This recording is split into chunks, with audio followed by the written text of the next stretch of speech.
they all were coming in to try to make me angry, but it's like I don't have the energy to be angry anymore, Jason. I know. So it's like, where does all that energy go? Like, when you don't have the energy to be angry, like, where do you put it? You know what I mean? Yeah. Like, how do you, guess, try to put it in humor and stuff? Hi, Nezuko. How are you, sweetheart?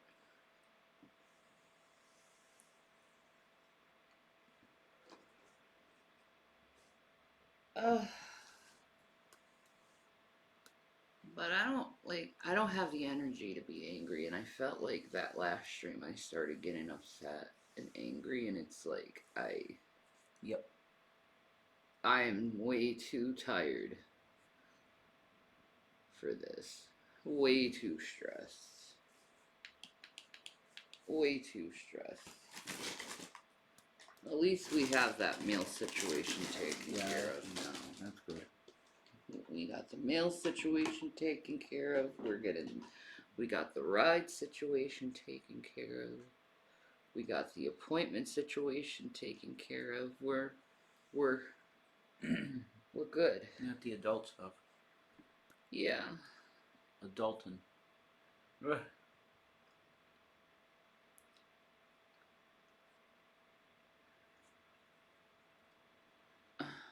No, just people fucking nagging me. That's what got me angry. It's like I'm trying to tell you something and it's like,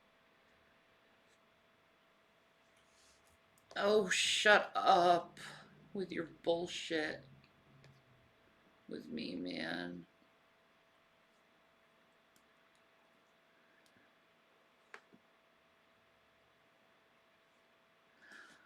So, like,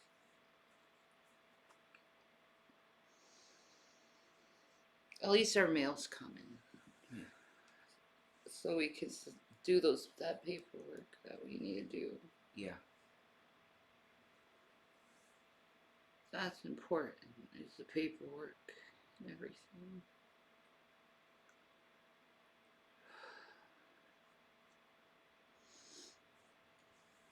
You sent me a picture. Everything will work out. Thank you, Hot Cheetos. I don't want to deal with people's fucking stupid bullshit.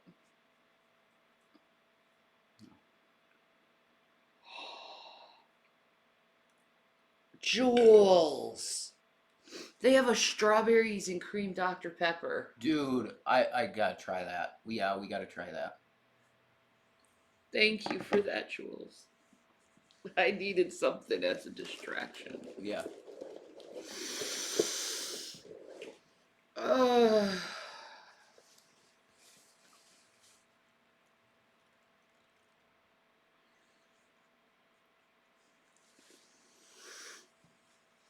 uh, what's wrong? I feel like shit today.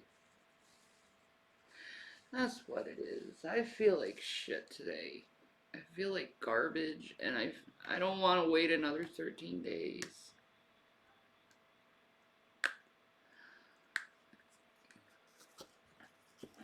Yeah, stop being meanies. Okay? I can't help the fucking shit that happens in my life. If I could, I would. Shit happens.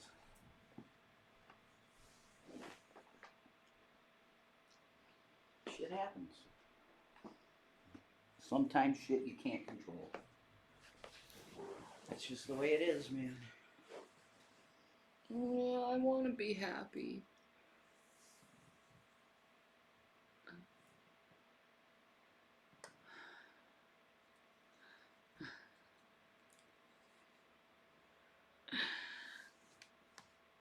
Google Unique Toys Desperado. Okay. You're on YouTube. Unique Toys Desperado. Comes up.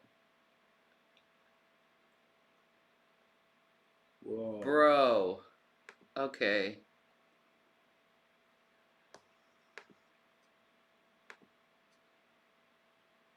We'll see this. It's a 30 fucking minute video. Jesus.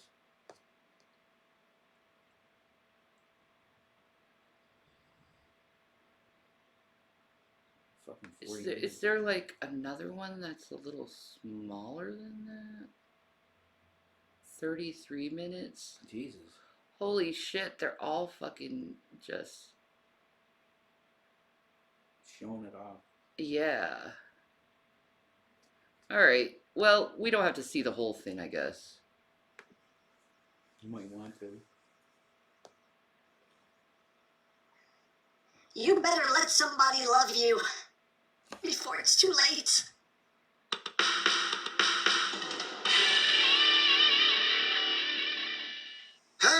Hey, what's up, my peoples? Emgo here, the freaking geek himself, and today we will be reviewing the Unique Toys Desperado. So here we are, and there he is, and first and foremost, as I mean, always, his claw we'll take looks a quick look awesome. at the packaging right up front. We have a nice Southern image Hot there Cheetos. of Desperado. looking Thank all you, dark Hot and Cheetos, for subscribing. Hell yeah, brother. Brother. mysterious, ages 15 plus. On this side, we have Desperado. On the other side, Desperado. On the bottom, nothing on the top. Truck mode on the back of the box. Truck mode. Not much. Unique toys up top, ages 15 plus. Choking hazard, bloody, bloody, bloody. And that's basically it for the packaging. And also in the box, you get 2 collector's cards. You get one for Desperado here with his tech specs, and you also get one for Brother Nero. Brother In case you Nero. need a card for Brother Nero. There he Okay. is. Yeah. Tech specs, hooray for That's cards. beautiful. Cool. And moving right along, here we have They're Desperado, Decepticons. and this is Unique Toys' That's take on Dark of the Moon Megatron. And here he is in his robot mode. He is packed in robot mode, and looks wonderful in my opinion. Yeah, I want to see the paintwork transformation. here. I think he's gonna show it There though. are 2 different versions of this figure that exist. This is the battle damaged version, and he's all weathered and beaten up looking. And there's also a version that's like total. Wait. Maybe we could go here. It's like they just started making these like awesome figures, I think. Bring- This is like new. as well. Okay, because this is a transformation, I done. guess. The process is going to anyway, but Oh, he doesn't bring automatically the do arms it. No, up he and doesn't down automatically and do down. it. Okay. Once again, this is But gonna that's be fun this to done do the though. best Yeah, way it's Figure out how to do it. It's like to a get all puzzle. of this Yeah. done here. So first thing we are going to do is we're going to take this section here, take his thigh, and just bring this up. Then bring this section up. What? And this bit here will just rotate in like so. And just leave that out of the way for now. This seems So once we have difficult. done that, we're going to start. Oh, working he on spreads all those of this legs. here. So this inside Spread thing them, here girls. is Alright. spring loaded. Okay. So you want to just pull this out and then just take this entire wheel section here, pull that out, and What? raise that up. You have this section here that you want to raise up as well. You can also unfold. I this don't bit. think You I have to could do it figure now that if you shit don't want to, out. but I don't think so either. So bring that up No. like so. It's crazy. And once we have done that, Like you a want to come puzzle. here It to this is. section and you just What? want to push this out I would have never thought that. like that. Just get that up and out of the way, and that will allow you to take all of this and swing it out You sure? like that. Whoa. And then you can just swing this out, and this you can pretty much get situated now. You can just bring this down. This will tab in here, rotate this, bring that up, and that will tab in there. You just leave that What? chilling out there for now. So what we're going to do next is there is this little tab here, this little section here that's tabbed in. Just want to undo that little latch there. This is a puzzle, dude. Yeah. Bring The puzzle. I don't think I could do all this. of this down. I don't think I'm that And you can smart. just Maybe I rotate could. outward. Let's like see if so. Shannon can And figure out the Unique Toys send these Desperado.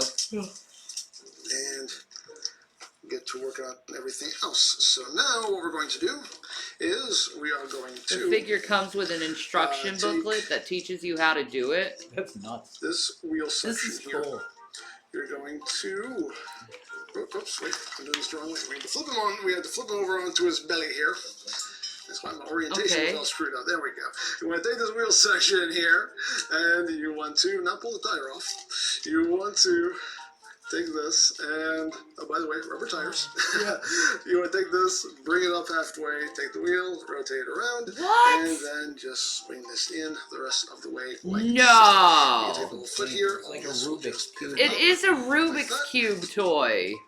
Get that into place. You just kind of want to tilt this out of the way a little bit because you're going to take all this and you're going to just swing it around. Make sure it's little spring loaded panels out of the way also. So swing all this around like so, and that will tab into place right there. It's starting to look like a truck. So once you have done that, we can get some other things situated. There's a lot to get situated. Again, this is a very involved transformation, but it's not too bad. So what we're going to do now, we're going to raise this up, and basically what we need to do is we need to get all this lined up here, because there is a tab that's going to go into a slot right in here. So you need to make sure that you have that lined up, and I believe I do. Make sure this is out of the way as well. So you want to bring this section up. You want to push the smokestack out, pull it out the rest of the way. No. Do you think you could figure this out? No way. It just seems so difficult. No way. I need the So instructions. just bring this up. Yeah. And that will just drop down. And this will just tab itself into place like so. You can see that. Okay, you can see a truck now. It kind of looks like a truck. So what we Truckish. can do now, Maybe. just to get this out of the way, is that we can rotate the thigh inward. Ow. Like so. Rotate the thigh in, and then rotate just the calf section back up, like that.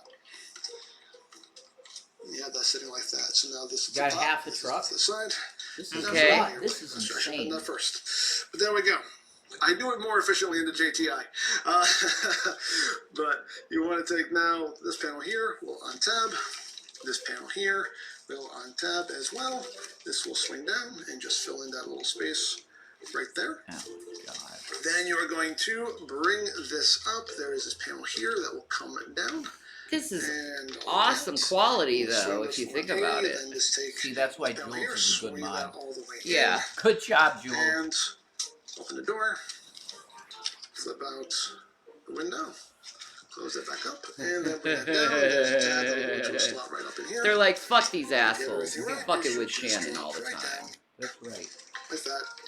No. Lubis, you're not allowed to be blocked. You're not allowed to be These little blocked. mirrors are Ruben. back separately. They just plug in right there. They are made Your nice. hair is too glorious No. to be blocked. No, the reason he can't be blocked is because he's nice. No! It's his hair. He's a nice guy. No, it's his hair. Your hair has to stay. So he could come in saying you abuse children and all that. He'd be okay with that because of his fucking hair. Sure, why not? Wow. Well, there you go, Lubis. You have hair block immunity. What the fuck? I never heard of that one before. Lubis got a nice tushy too. Ooh, There you go. Good ass and hair. good ass and hair. That works for That's me. a good start. That's why you stay. He sounds sweet too. He seems sweet, Lubis. Joel Shanny trying to steal your man. Not true.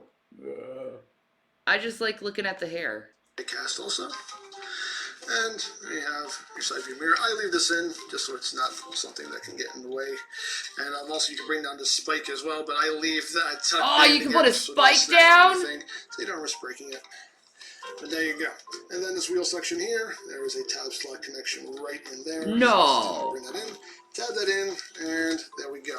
And we have one half of the cab all done. And guess what? Second verse is just like the first. Okay, so we got both. No, I could. You want to explain it about the doctor? Yeah, I'll explain it. But Fucking enough, bullshit. enough saying people or whatever with me. No, nobody wants this fucking sack of shit except Shanny. Like that's luckily okay. Anyway, That's not true. yeah, it pretty much is. No, Okay. it's not. So- I love you. I love you too. You're my handsome man. So, you're my beautiful girl. So, what happened at the doctor is we took a cab to get there. We get in the office. I go, hi, I'm here with my wife for her appointment. I sign her in. We're sitting there in the waiting room waiting. And the secretary says from the outside, she said, come here for a second. I got to talk. And she basically says, the doctor had an emergency and he has to go fast. So we have to reschedule. And the nearest appointment was the 23rd. That's Well, what it was yesterday or tomorrow. yeah, there was one for tomorrow, but obviously We couldn't get the ride for it. the ride doesn't work for tomorrow. So it's got to be 3 days notice. So that we just took the 23rd appointment, and that's what happened. Yeah. There you go.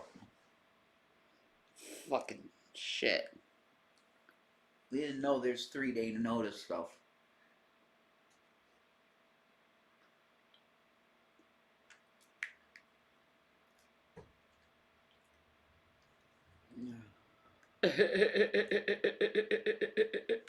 I want Rev. He's a cutie pie. Yeah, I'm lucky that I have you. Sweet girl. I love you forever. Baby. I do. I love you forever. I love you too.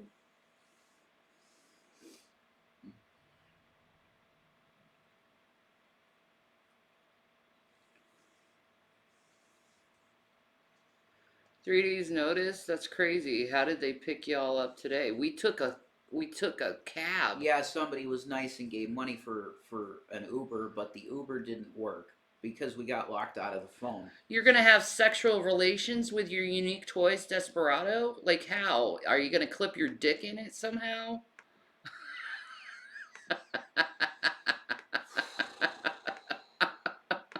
You could probably find a way to, I don't know, lube up a spot and it might be alright. I don't know. I don't know. Spread 'em, honey. Yeah, he could spread, so that's a plus. You already know Desperado throws that shit real nice. I mean, look at that transformation. It Sides is down. really There's still good. 2 more steps we have to do right up here with the front. So this toe right here is going to swing under. There's a little Okay. tab that it's going to slot into, and then you take this toe and just swing that to the inside like that. And do that on the other side. Just swing that in, tab it in, and then swing this toe in. There we go. So now we have both sides complete. Thank you, once we have Sunshine. done that, we need to come here. We need to untap his butt plates and bring that forward. And all of this is going to come together. We have a tab slot connection right here inside the hips, and then we have tabs and slots going down the cab. So just I kind of did raise a fit, but then I realized you're getting angry and stressed out and your heart is hurting. So,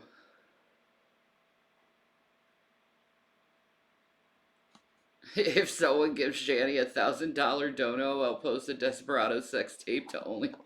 That's hilarious. I'll take that deal, sure. Thank you for that. I'd be like, honey, here's the 1,000. Get the car fixed. That would be part of it. That would just be part of it. Don't need that much money. Get the car fixed, you son of a bitch.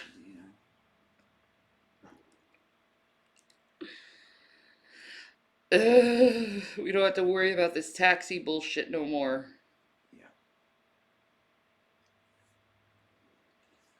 A ride is everything. It really- 13 days isn't long, though. No.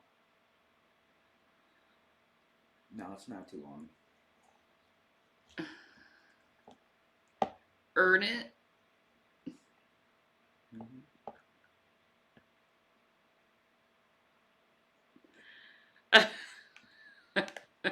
To K to Shanny, I'll post a vid to my OF with my naughty Yoshi doll. That's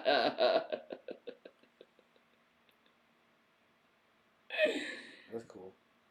That's what we're doing, is doing the free transportation. It needs 3 days. 3 days notice. Yep.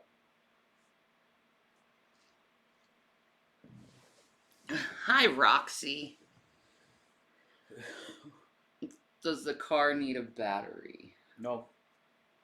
It already has a battery. Yeah, we're brand good new with, battery. We're good with that. We're good with that. We're not sure. I think it's the fuel pump. I think. We'll see.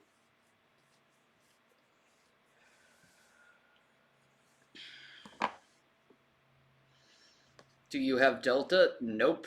No. Line everything up, Fumes. and everything should. If you did. How am I feeling today? Like total shite. Total shite. I feel bad.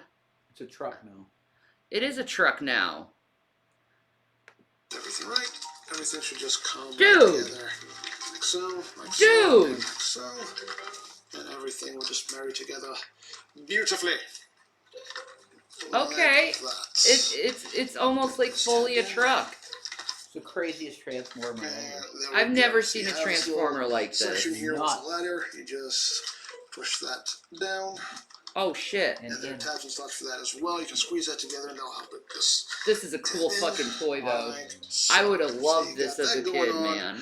Right there, and Probably we're too on our complicated way, for me. and that is pretty much the whole front section done. Again, you can flip these down, but How do I feel about Arby's? I love their jalapeno poppers. I love their and- Greek gyro. Oh. Oh, they got a good gyro. Oh. But I also like the double cheddar, like, They're roast beef. I love that shit. They're alright.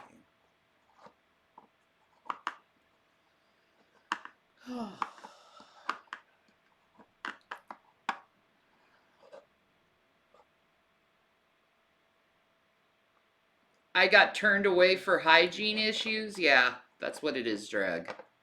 Man, they will come up with anything. Anything.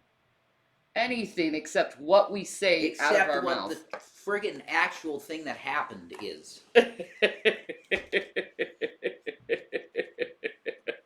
What the hell? It's like, believe all these other strangers that aren't involved in their real life, but don't believe them about their own real life. They're lying about their real life. We know everything because we're not in their life.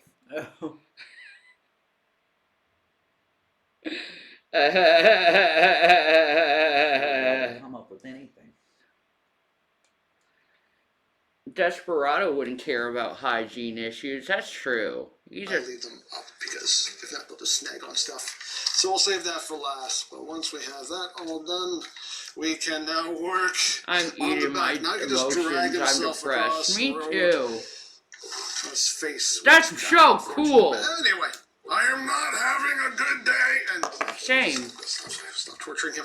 Let's stop torturing him. Okay, so now we can work on the upper body here. So first thing we want to do, we want to take these little I look shoulder good for sections getting here, out of the bring it house. up, Really? My hair was and completely bring flipped that over, up and I was so. like having. Helps if you kind of extend his head up a little bit. So what's going to happen here? One more thing we can do here is just tab these two sections together as well, right there. So what we're going to do here now is we're going to unclip his chest, and this part is a bit hard to do because this holds together very, very securely, like a little too securely. But What the fuck? Are you sure, dude? and there is Oh, an don't easier way break to do it. but I can't do it on camera. But basically, you're just trying to. Furnace is But fixed, the Lucas. chest- Don't break it, bro. The furnace is good. And that's the easiest thing to do. See, the way I usually do it, and it's hard to do this on camera, is that I would put my thumbs right here on these hinges and then just kind of push them out with my fingers. And again, I can't do that on camera because it's just the weirdest angle ever. But if you do it this way, you kind of Why pop did it out. Ted get timed out? Again, this part, this is the one part that fights you. No. There we go. Ted. Oh, Ted That's the one timed part out. that fights you here on this transformation. Just getting Alright. that chest unclipped. It's the only real thing that fights you on this. But anyway. Okay, so now that we have that done, we have all this freed up. So once we have all this freed up, we need to come back here and we need to unclip this whole back panel here. And that will just pop right up. This usually comes undone easily, but now it's going to fake me. There we go. So, pop that up. So now that we Teddy have... bear, dear, I think you're making shit up. Okay? I think you're making shit up. all that freed up. Now all of this is going to just extend out and extend out like so. So this What is the gonna straighten out fuck? like that. And we need to do some more extending here. So we need to rise right up here. So this section right in here is on a slider, so you want to pull this up. Oh, Like that, just pull this up as far as it will go. how the fuck do you know how to do The this? instructions. We're getting there. We are getting there. So there are little steps we need to do here. Okay, Is we need to take these sections here, and you just want to twist them? rotate it back, then bring Okay. it up, and rotate it in. What? Just rotate that back, bring it up, and rotate it in. Okay. And that will sit there like so. Once we have done that, you want to take this little bit right here, bring that down, and that will clip over just a bit. Just going to clip over.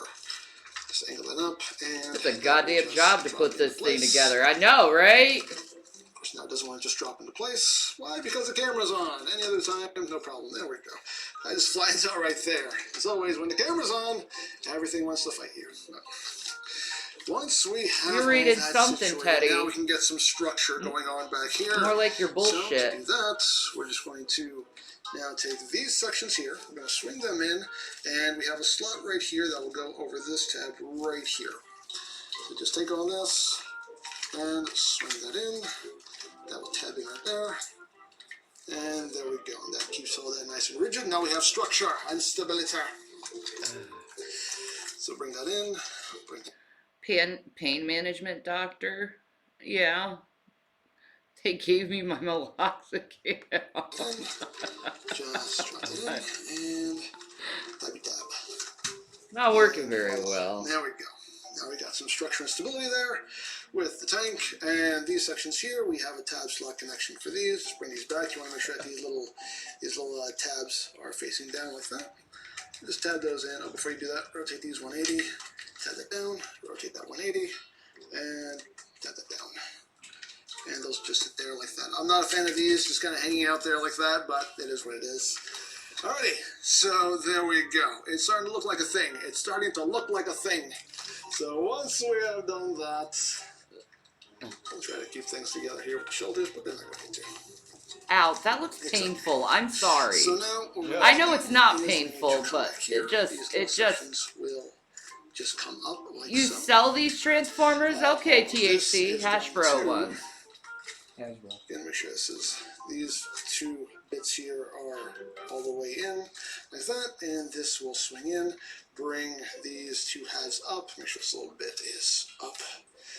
Bring these two halves together like that, and just swing all that in like so, and then you can just flatten these out on the back like that. And you got that done. So now Trust me, we Desperado can likes the work pain. on Okay. the arms. So we'll start off. It's hard to with, believe that's gonna this look like a here, trunk So it hasn't done it for you of a- already. of a- just a- a front cab. shoulder piece Front here. looks great. You can Yeah, fit it's that hard in to now. believe You it's want gonna to look make like a sure that cab. the shoulder ratchet is all the way in, so it is sitting like so. Make sure all that is. Make sure that ratchet is straight in there, because if it's not, it'll knock things out of whack. And it What won't the line up. fuck, man? So now we've done that. Just rotate this around so we can work on stuff. So what you want to do here, we'll start on the forearm here. Something that's a little So you hard to wanna do on notice. this He's side covered in, is in you internal want to, die-cast metal. Ah, Open this up. okay. You want to open this side up. Open up this little inside panel. Bring this up. Oh, okay. And I will allow you to flip this up. And all of this. Goddamn puzzle, dude. Like so. Okay. It's Fold looking all flatter this, now. Bring this up. Bring this down. No, it's gonna be all flat. No way! And there you got that done. Line that up. Kind of bend the elbow right there so it's sitting like that. And what we're going to do here is we're going to take this little shoulder pad section here. There's a tab slot connection right here. So just plug that in like so. Then you want to untab this little die cast piece here, untab that, and undo this section of the arm right here. Bring that in, and then that will allow you to rotate all of this down. No way! Here we'll also Bro! rotate in. Bro! That's how you I'm want all that stunned. right there. So once you have done that, I just want to make sure you have his hand kind of open like that. So what's going to happen here is we need to now swing all this around so that all this ends up in this orientation like that. So now we're going to have multiple connection points here. We have a tab slot connection right here, a tab slot connection right here, tab slot connection right here, and another tab slot connection right here that goes into here. And there's also a tab slot connection that will go into the chest as well. And oops, there was something I forgot to do. In the chest, you have to collapse these little panels in. Oh, okay. There we go. Collapse these little side panels here in the chest. Okay. There we go. Again, watch the JTI. I do things so much more efficiently in the JTI. Anyway, so once we've done that, we can just bring all this in and just tab all it in, tab it all in, and tab it all in. I would break and this ish tab it all by in. throwing it at the wall. Boom. Oops. And you want to make sure that Meg's hand is basically just kind of, he's cradling his own head there in his hands.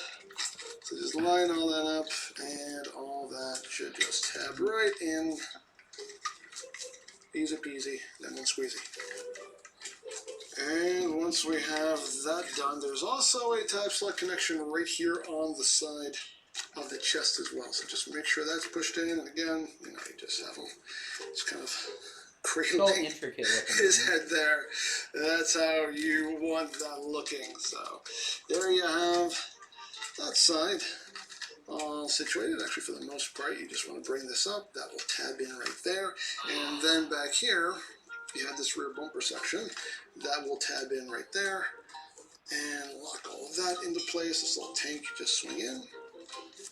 And there you go. And that is one side all done. And we're going to do The other side. almost the same thing on the other side. Not totally second verse, just like the first. So again, if this hasn't come undone for you, just unclip that, bring that in. Again, make sure that shoulder ratchet is all the way in. Oh, okay. So, rotate that around, and we will get going here. So How do you do it with what you this? do here It's is a you have different this type panel of on the arm. inside. You just undo that, then you take this panel right here and open this up. Okay. Like so. That will allow you to then bring all of this out. You can take this hand, just kind of get all the fingers together as best you can. That will is- just come up and oh, end up oh. sitting like that. Bro. So bring that out, tab that and extend that, bring that down, and then you want to take this section here, Yeah. bring this up, and this panel will come up. Oh. Oh. That panel Aw, is like dude! that will just tab in right there like so. And you can just angle that This way. is the coolest toy ever. Yeah, it's awesome. And you have that section all situated there. So as far as the upper arm, we're doing the same thing we did before. Just bring this down. This will tab in to that slot right there in the shoulder. Like that. Okay. Undo that. Undo this section here. And swing all this around. Again, this little panel also swings And out. the Rotate all oh, this around like so. We bro. got everything sitting the way we need it to. So again, we just need to rotate all this around so it will sit I would break this They'll slay. toy though. I would assume.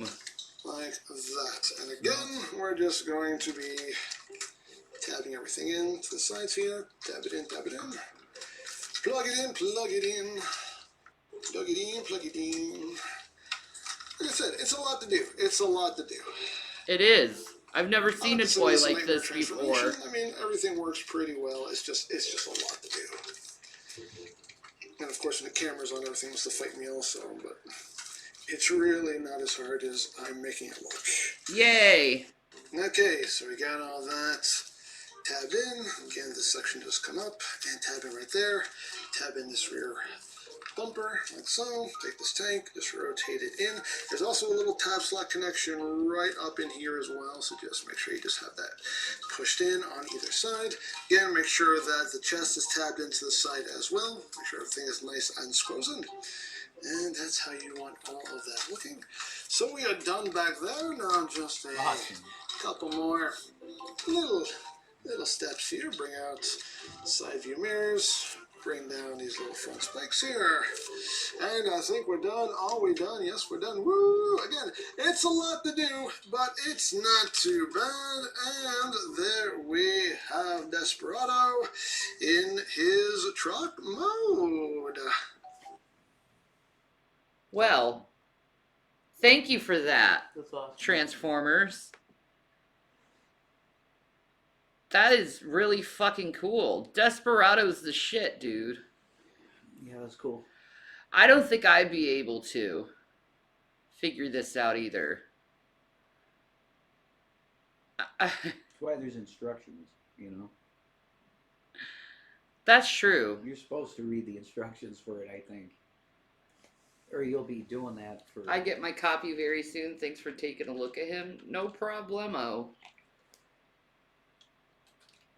It's a cool toy. It's really neat. Very cool. Be good for a kid who likes to fidget with stuff. They'll probably end up breaking it. Yeah, they would. Most kids. Most kids would break it. Unfortunately. Is the instruction book a fucking 300-page novel? Probably. Oh no. I'm sorry. She's upset. Oh, God. Let's see Trisha. Sorry, Trish. Guys, what's up? I shouldn't even be making this video, like giving attention to this, but I'm kind of at my breaking point with Reddit, and there's This is a big really issue. nothing that is being done The about it, revenge stuff. but it's going too far today because there is people posting basically revenge wannabe Whoa. photos from Your audio got messed up. My audio did get messed up real quick. 1 minute. Let me fix that.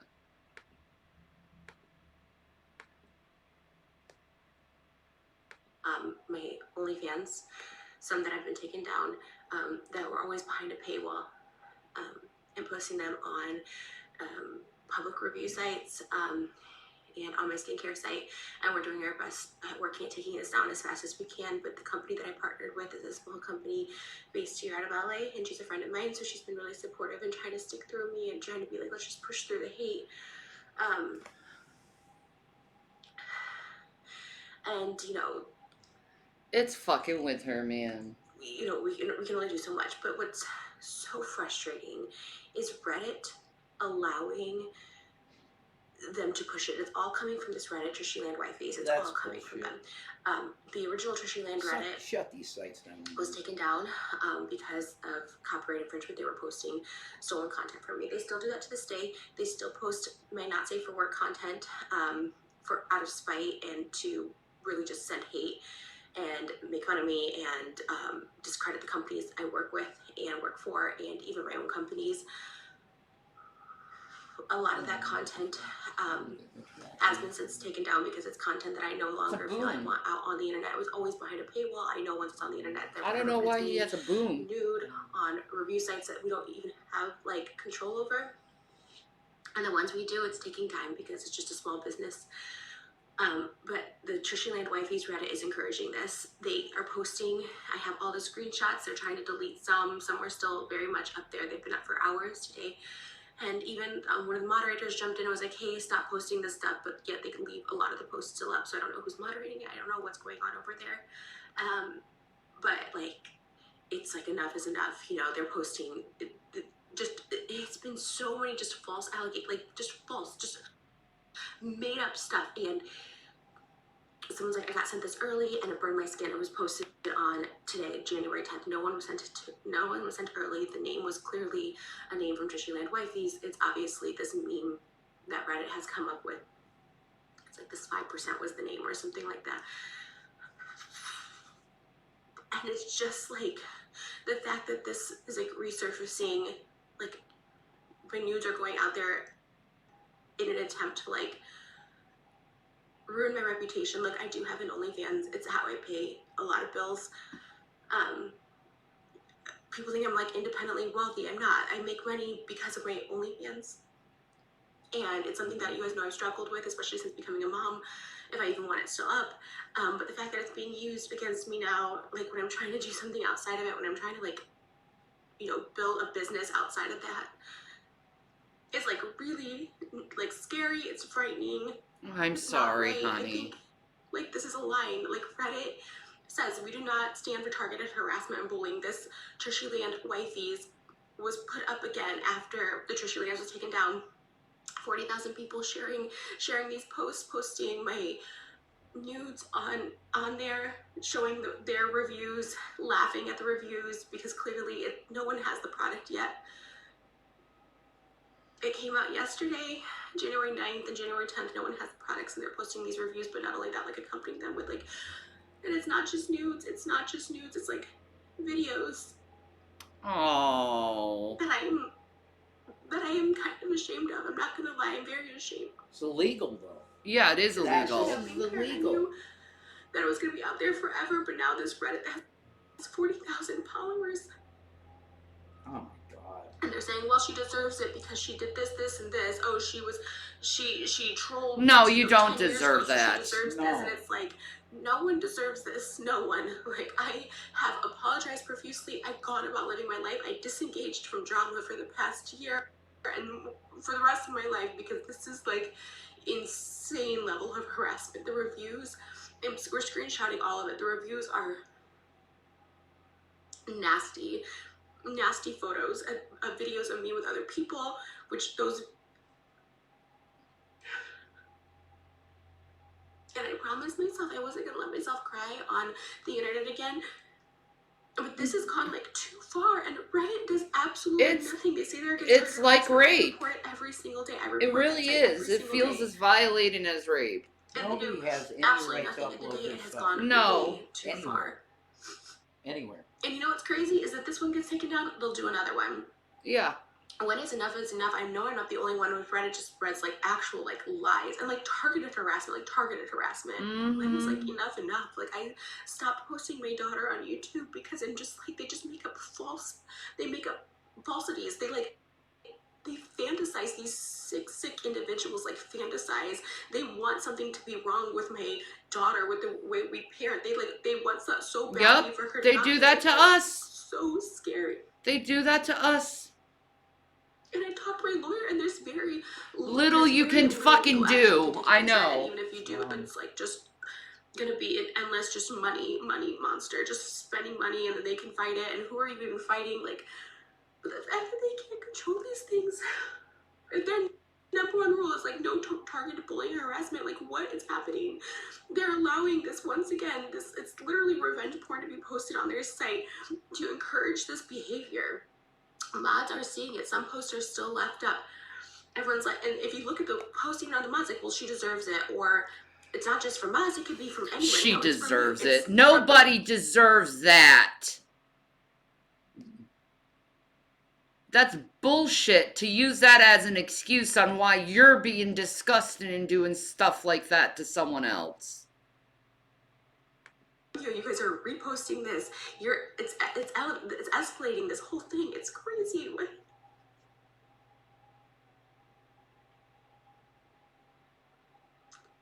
I hope they Like, start. what is in- I really hope they start charging people for doing this shit to They other need people. to because it's illegal. It is. It's on the books illegal, so fucking enforce it. And you can't tell me you can't track the Redditor that did that. You can. They got IP. Everybody's gotten a fucking IP. I know they try IP masking, but most of the time it ain't very effective. the Fed should be involved with something like that, and you get that person, you fucking arrest them because it's not their material, it's not their shit. No, it's not. It's fucking wrong. It's wrong on every level. Mm-hmm. Enough. They do everything under the guise of being held accountable, but they literally just make stuff up and they say that, oh, let's Photoshop in this to make her look this way. Let's say this is happening. They'll take like a screenshot and like they want something to be wrong with it. Oh. It's fine if you hate me and want to ruin me and try and want to ruin my livelihood. Okay, fine. But like, leave my daughter.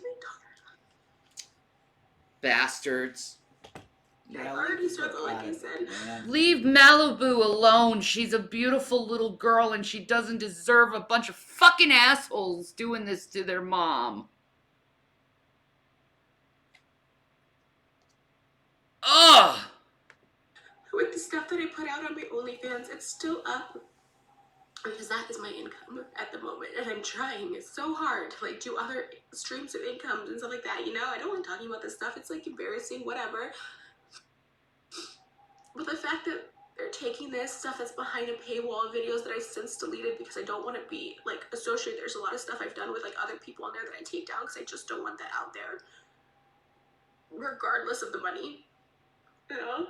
Yeah, I post nudes and stuff like that, but the explicit stuff, it's like the fact that it's out there and it's on these sites and like She's a sweet person, and it's Ted. forever on the Trisha Land Wifey's Reddit. It's forever If on you there. if you ever meet Trisha in real life, I'm just saying she's a very sweet person. She got good energy to her. She does. Very positive energy. And she's just this little girl, and it's like you walk up on her, it's like she glows. It's like I she's know. got a star quality. She does. Very much so. This is bullshit what they're doing to her. They're so sick. That's pretty People are cool. I so could say how sick. Trisha paid us. Yeah. That's pretty neat. Isn't it? Yeah. That's pretty cool. I mean, there's literally articles. There was an NBC News article written about my last subreddit, the harassment, the crazy harassment that like went on, and like Reddit just allows like another one to just pop on up.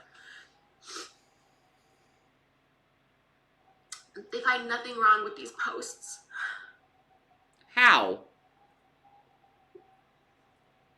Sue the fuck out of Reddit, There's Trisha. pictures of my daughter out there. No. Sue the fuck out of Reddit. Yeah. No, they need to start holding these platforms accountable for this shit. Because if they're not doing what they should be doing, according to their terms of service, It's the same thing with YouTube. yeah. It's the same shit.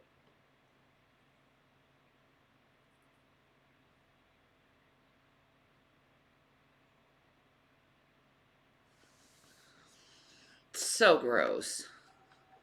They make fun of her. They make fun of your They stop baby. posting on YouTube of her. They're scum. I mean, that's. Maybe I'll just stop posting her altogether. I mean, that's what these sickos want. It's just. It's sick. And so many of the stuff are lies. They talk about I hear you. my sexual assault. Oh That my happened when I god! was Of course they bring that into it too. younger. Of and course so they many of them fucking bring say, that like, into it. they still Oh talk my about, god. Diamond of Diamond and Silk died. What? She's Holy dead. Shit. What? She's with Jesus. They love Jesus. That's Wow. horrible. Holy shit. That sucks. People be dying.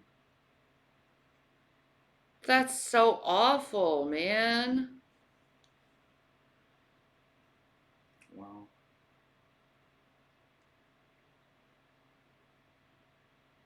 She died. Yeah, okay, alright. Yeah, that one. Okay.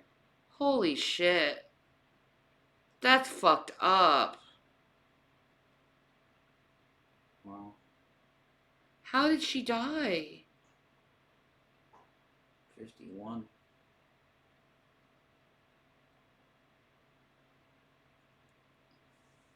she had heart issues.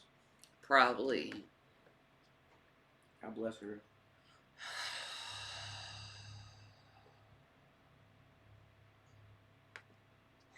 The name saying I've lied as if they were there. And anyone who's come to my defense would be like, yeah, something similar happened to me. It's like, oh, it must be Trisha. It's fake. They bullied, harassed that person on social media, so that person You're doesn't wanna fucking speak up sick, for anyone else. Pickles. It's so sick.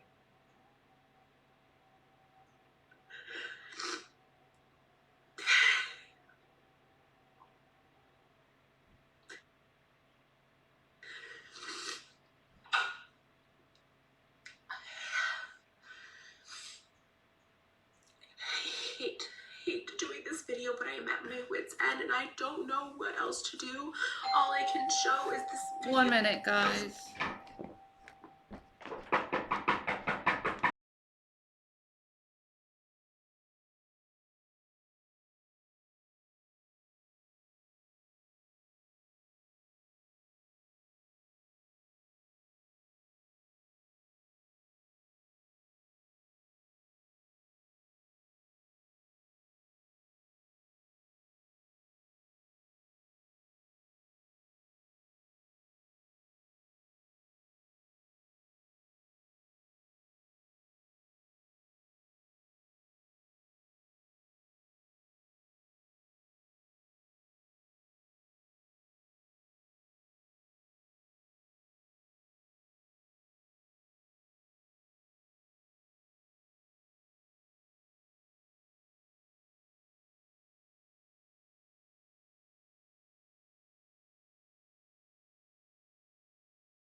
Sorry about that. We had. Oh, my camera isn't working.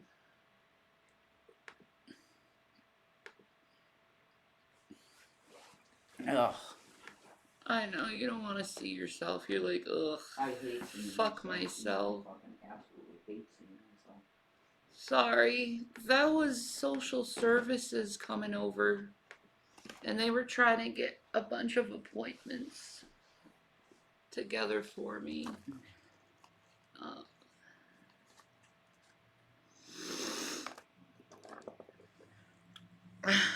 why? Because they know I'm going through a lot right now.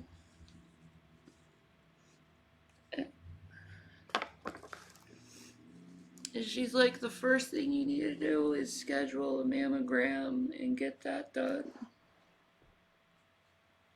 And she gave me some really good places that would be really good to go because she went through breast cancer too. So.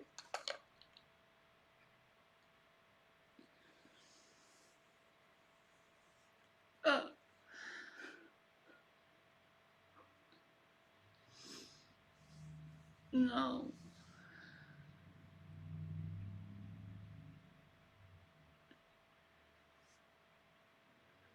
No. No, it's just social services checking up on me and seeing how I'm doing. What was the first visit with this person? Yeah.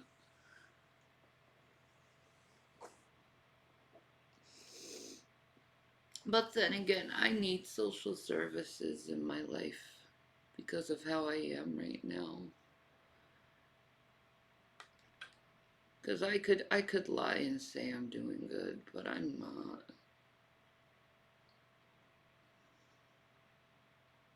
I'm not, and I gotta pee. I gotta get things scheduled. Yeah, she said she wants to go to my mammogram with me. So, yeah, I'm gonna go pee. Can you talk to the folks? I love you, my love. Oh.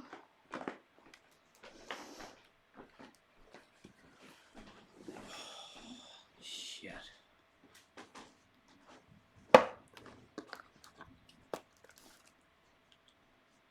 No, we set the appointment. We're going to be setting appointments up ourselves. This woman just really came in and helped us out, and in terms of like, call here, call there, boom, done. You know, which is a good thing.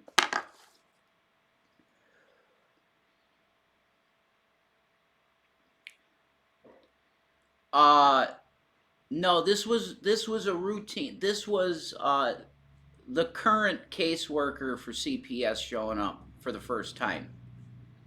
That's what happened. It wasn't a medical person, you know.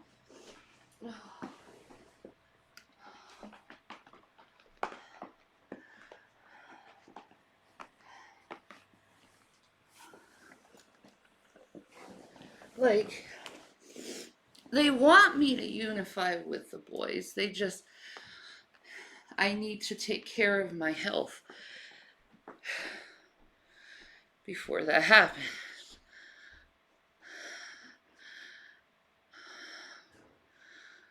All good.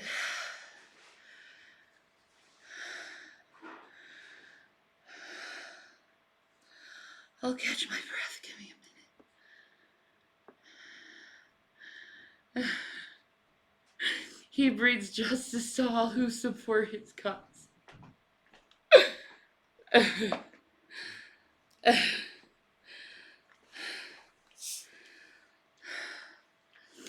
She said try to call your doctor tomorrow and see if he could get you a referral.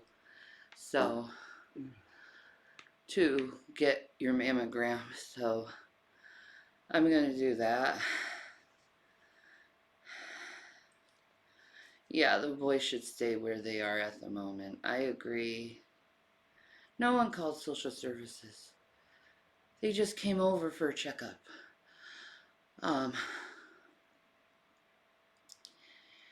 Yeah, I'm glad the boys are in foster care. They don't have to see me struggling.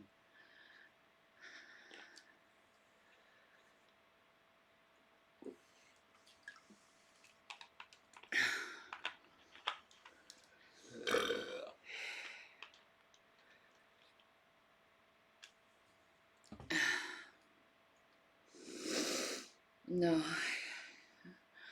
I would hate to see William's eyes and Zachary's eyes. You're gonna see my eyes.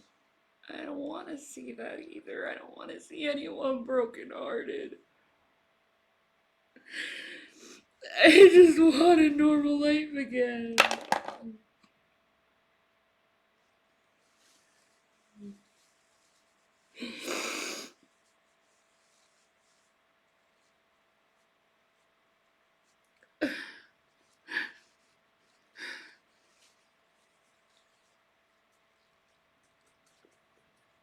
Oh my god. That was nice. Wow. Good push. Babe. No, there's no shit in there. Oh, wait.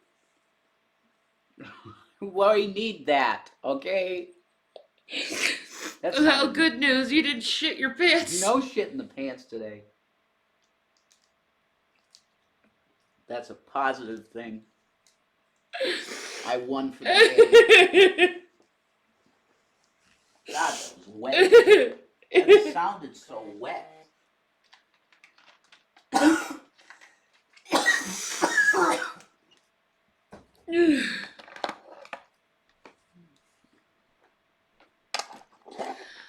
I'm so tired. Did you orgasm, Jason? No, he didn't. I did.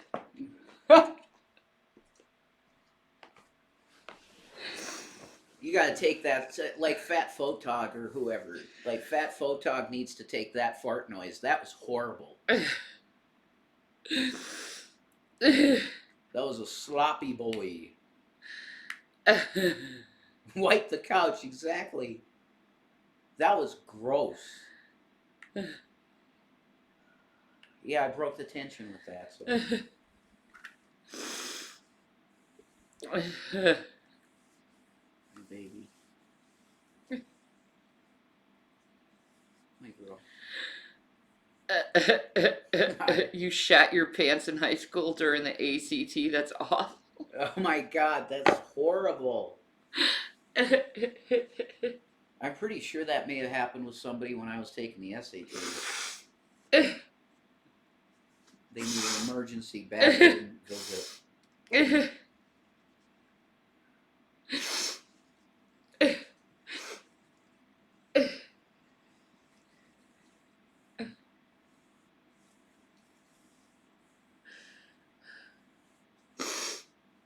Yeah.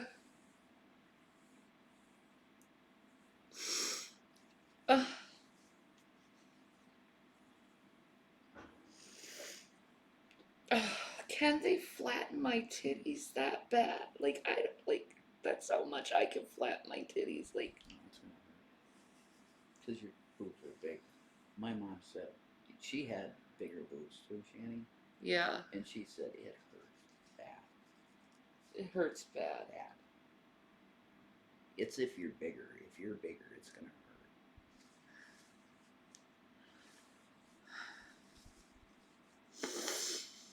hurt. This will be my first mammogram I ever had. You gotta figure out what's in there. I know. I figure it's a lot. It feels like there's a lot.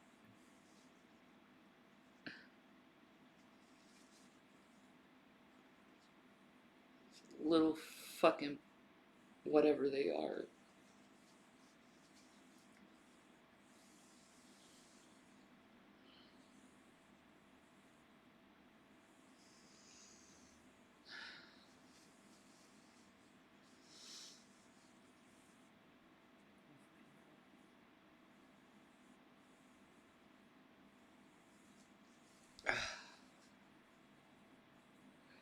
Shanny, I've have had a few and they are just uncomfortable. Really, they don't hurt that bad.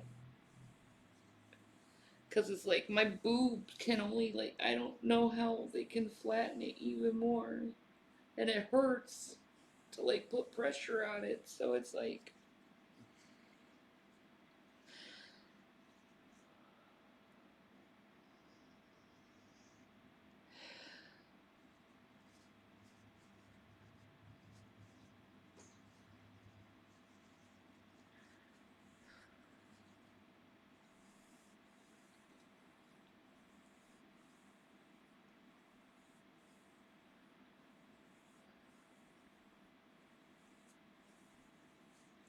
it only lasts a few seconds. Okay, I can take it for a few seconds, I guess. Yeah, that's the thing. It is. 1, 2, 3, 4, 5. Click.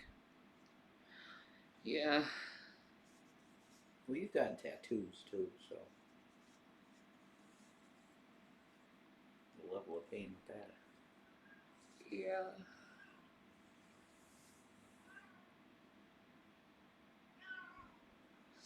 You had to sit there for 5 minutes with shit in your pants before the bath. That's awful. Watermelon! What's the matter, baby girl? She's complaining. What's the matter? Hey, baby. Rah. She sounds pissed. What's going on? You mad, Watermelon?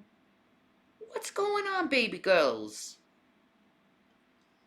What's going on with you? She's frustrated. Yeah. Yeah. Is that so? Come right here. You can come up. Yeah. Here you go, baby Here you girl. go, baby girl. Now all you see is floof. Floof. Just black floof. Floof. She's a tribble. Yeah. She is. She's a beautiful, beautiful tribble. Wants to be a cuddly girl. Little baby.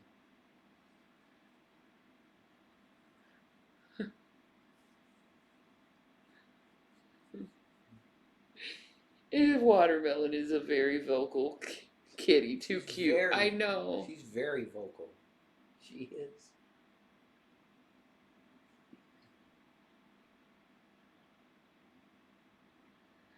Having a bad day, Watermelons.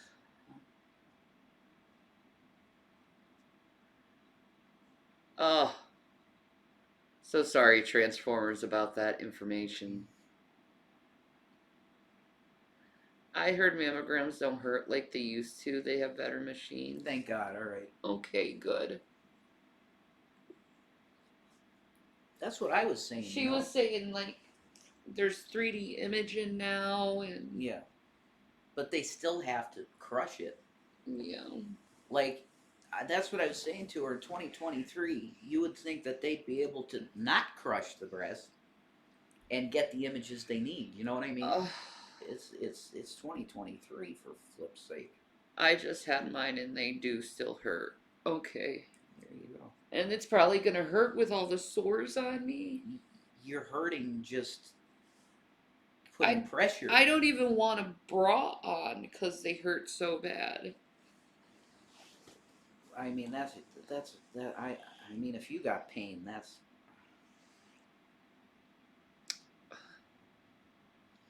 Well, it's one choice or the other, honey. I know. It's like you. Well, what's bad is it's starting to hurt up here too. Lymph nodes. Oh my God! Like you got. I need you to gotta go. do this now because you're gonna die. Yeah, You I gotta know. do it now. And you might be too far along either way. Whatever. We don't know. We don't know. Yeah, bras were never comfy. Made by men.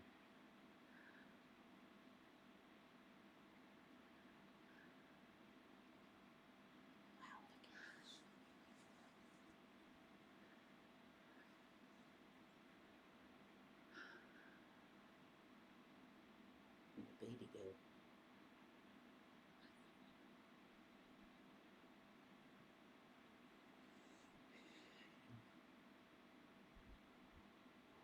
a colonoscopy.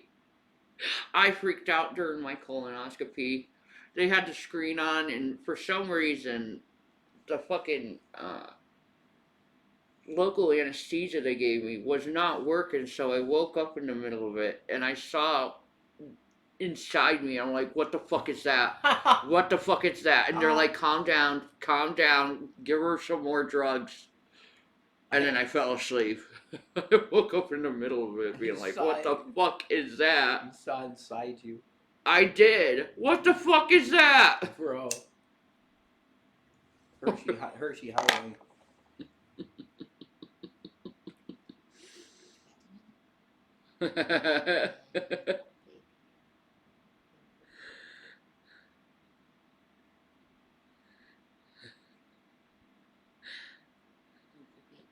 I remember going home feeling fucking amazing and clean. I remember the farts after the colonoscopy.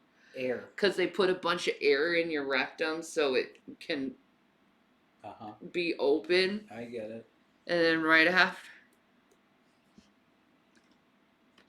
I was pissing out of my arse. Yes, that was horrible. Have you ever watched the colonoscopy fart videos on YouTube? No. Oh I didn't know they existed, but God, now I know. What? Look that up. Stream it. Stream a colonoscopy fart video.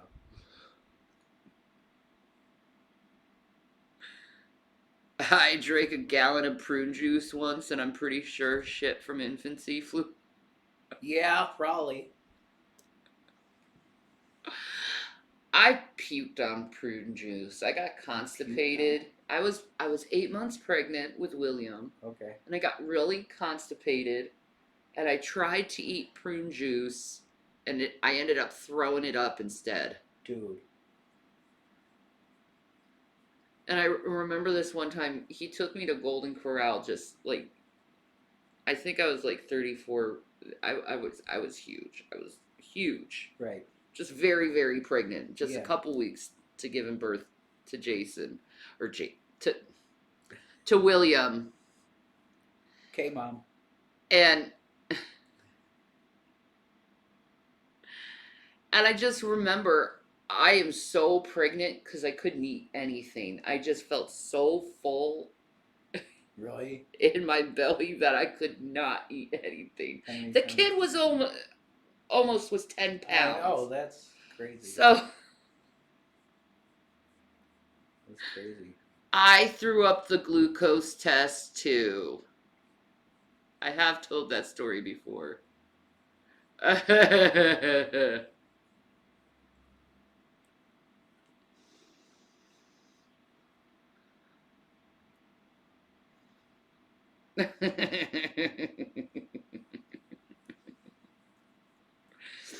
got to eat jelly beans instead of glucose. Oh, you're lucky. That orange glucose test they give you. Ew.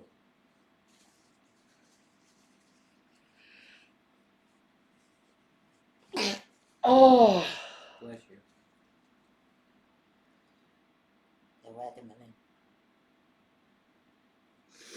The glucose test was horrible. I had to go through 3 tests because I kept puking. Oof. Yeah. I was diagnosed with gestational diabetes with both pregnancies, which is pretty common if you're with one.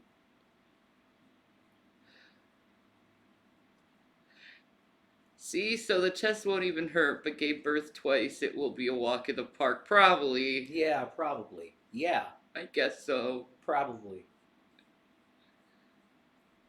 Preeclampsia? I'm sorry. They put you on bed rest? Yeah.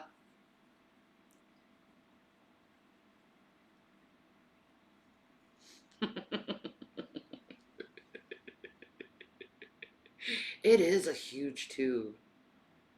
Same, gestational diabetes while pregnant. Now I'm hypoglycemic. Jeez. I'm so sorry. No, I don't wish diabetes on anyone. It's horrible. Yeah. It's horrible. I couldn't even drink orange juice without getting sick with that stuff. Really? Mm-mm.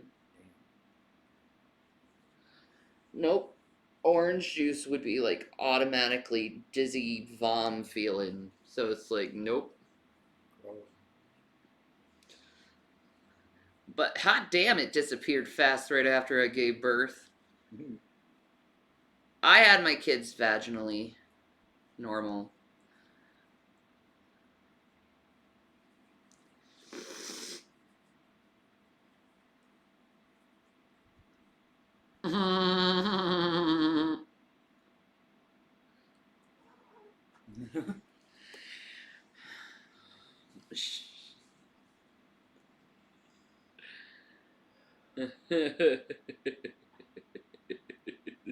Oh yeah, the fleet thing they give you for it to clean you out when you have a colonoscopy. You will be shitting a lot. All of that shit. Nothing but liquid shit comes out of your ass.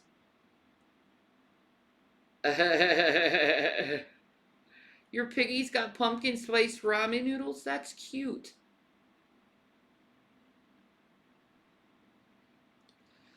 Yeah, it caused me to lose more weight than I gained while pregnant because I just couldn't eat.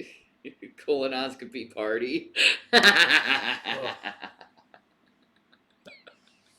that.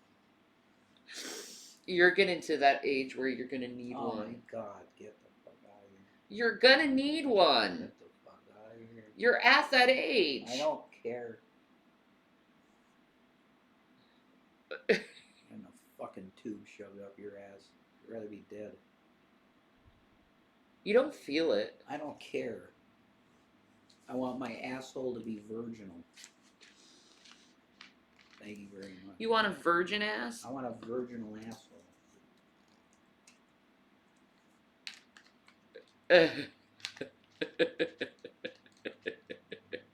You penetrate my booty hole. If I get a mammogram, damn it, you're getting a colonoscopy. Yeah, go kick rocks, dude. I will support you through every bit of whatever's going to happen. We'll talk about me if I start having really bad problems, and then if I have to get a fucking tube up my ass, I'll do it. Okay? Eventually, a doctor gonna stick his finger up there. Get the fuck away from me. Tip for an ass. Exactly. Literally, get the fuck away from me. You can trust me. I'm a doctor. Let's get those fingers in there. No. Get away from me. I don't care if you're a doctor. Get the hell away from that area. The fuck? Cavemen didn't have colonoscopies. During my prostate exam, it felt like my doctor was like a redneck noodling for catfish. Jesus God in heaven, what? What?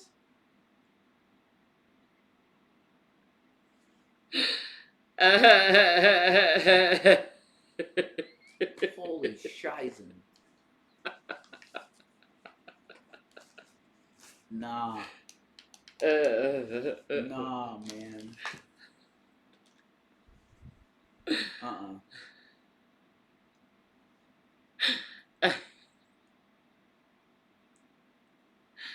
They do put you to sleep, so you're not gonna know Okay, anything. I'm not going to talk about a colonoscopy anymore.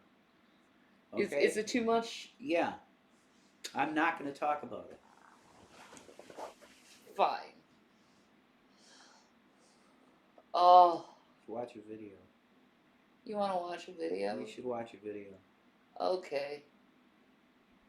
My back is hurting, and this just feels nice right now. Like in the chat, you guys could say like if they're well.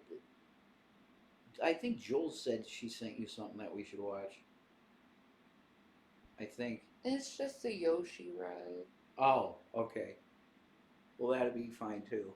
But I don't know. I'm addicted to the true crime shit. I like the true crime shit, and I like the supernatural shit. What was the name of that guy we watched last night, man? What was his name? What? Damn. Which guy? Damn it. It was a serial killer story. The guy that was killing people on the side of the road. I don't remember. I would have to look at my history. Yeah. Oh my god. Call Me Kevin just made a video about Steven Seagal. The Fraud and the Furious? What? Yes. What? People are done with Steven Seagal, man. That's because he's a Russiophile. He loves Russia. Yeah, let me see. Yeah, yeah. It shouldn't be too far down. We did watch some stuff this morning.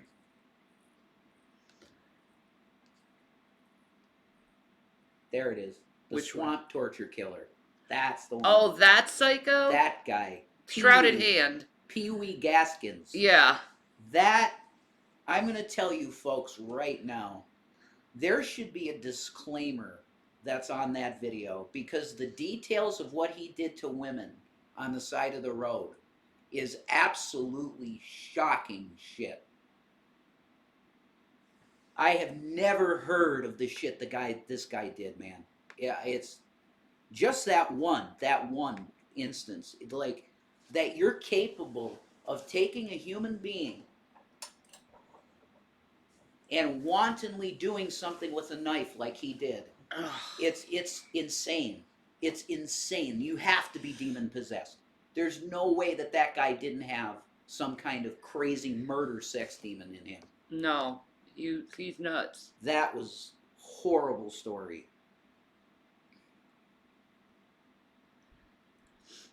Vampire biology. What? Oh my god. Okay. Okay, I'm curious now about vampire shit.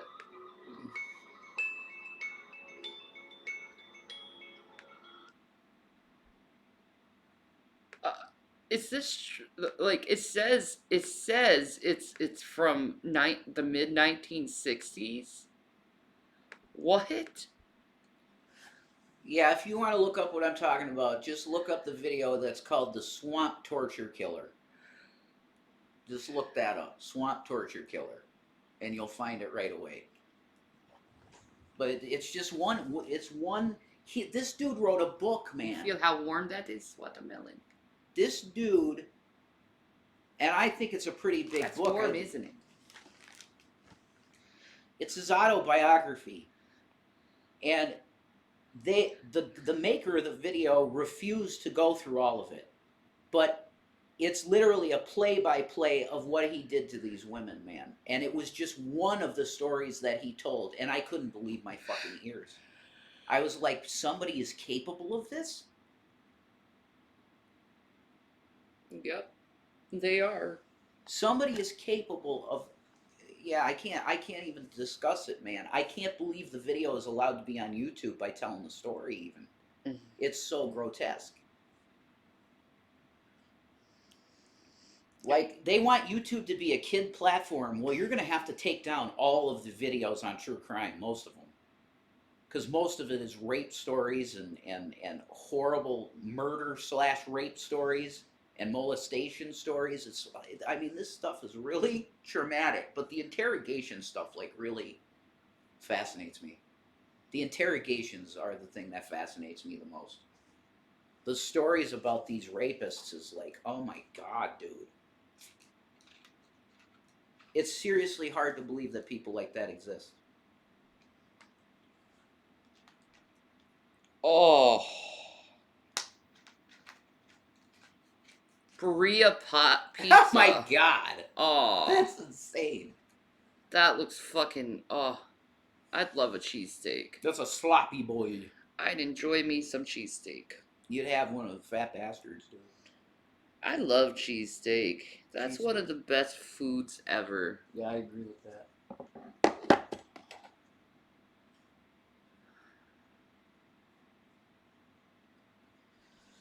Ugh. Trying to get into the mind of a horrible person is always interesting. True. Man, but some things are so horrific, Uh, and you hear it. you'd love a good cheesesteak too? It sounds so good, doesn't it?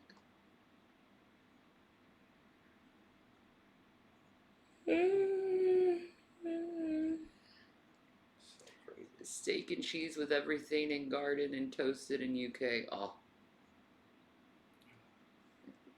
See, Jason knows a cheesecake since he's a PA boy. I know a cheesecake. Yeah, I know. Not a cheesecake, I mean a cheesesteak. Baby Watson cheesecake is really good. A cheesesteak, I meant. I don't say that I'm an expert. I know what I like with the cheesesteak, and when you taste the mainline cheesesteak, that's to me the best. And you said it was incredible, so I love cheesesteak. cheesesteak's awesome. It's one of the best things to eat ever. It really is. And not whiz. I think I'm more on the side of American cheese. As opposed to My whiz. dad grew up in Philly. He knows a good cheesesteak. Now, if you grew up in Philly, now you know a cheesesteak. I like the banana peppers, onions, and mushrooms on my cheesesteak too. Peppers and onions, man. Steak seasoning, peppers and onions. That's about all you want.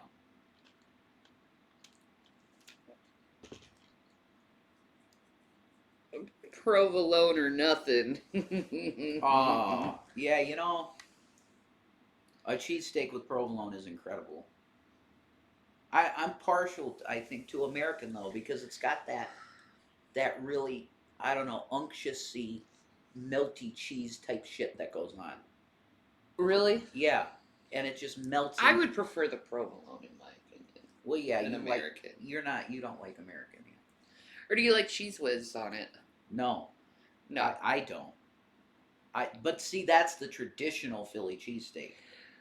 Is Yeah. cheese sauce. That's how Yeah. you're supposed to do it. I don't know. I'm NEPA, so it's different. You can get a whiz steak here. You can. Lubis said cheesesteaks are overrated. You fucking liar. Ban them. You're a liar. Ban him. He wants to be banned. That's what gets you banned. Cheesesteaks rule. Well, if you're about to let it loose, teddy bear, I'm just gonna, cause you're just fucking don't know what's going on. You're just assuming shit. So have a nice life. Go fuck yourself. You have to be an absolute piece of shit person to hear what you're going through and then throw shit. Yeah. Okay. Exactly. This is one of the most stressful things that a person can ever go through. Just go fuck yourself. Is having health issues this severe. So, bye. Yeah. Goodbye. Yeah, exactly.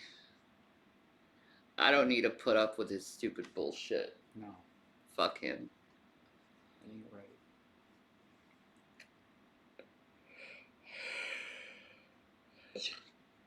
Scoozy. Alright, let's see this weird shit. The Vampire. science of vampirism. What the flip?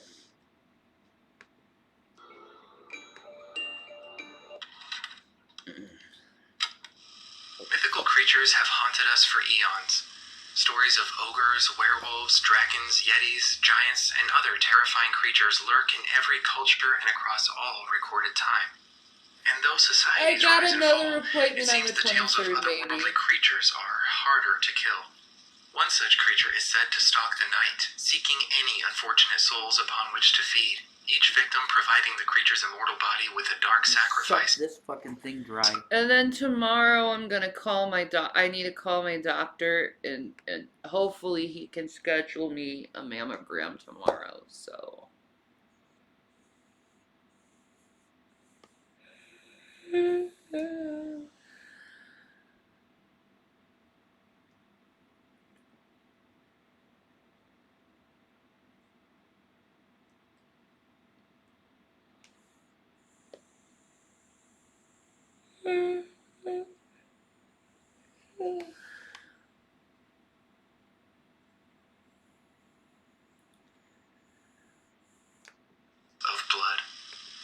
speaking, of course, Is there of the anything in vampire, there still? a kind of undead leech, Very a species little. nearly indistinguishable from human, save for its cold, pale skin and enlarged canines. For hundreds of years, and perhaps even longer, people have lived in fear of these mythical shape-shifting monsters, or, alternatively, have been perversely fascinated by them. However incredible it may sound, I posit, dear listener, that vampires are not only based on truth, but walk among us even today. Indeed, they are real, and now I present the culmination Okay, Gatorade. of years of research into vampire lore, biology, No, maybe anatomy, the quiet. physiology. We were at the doctor's office. Yeah. So.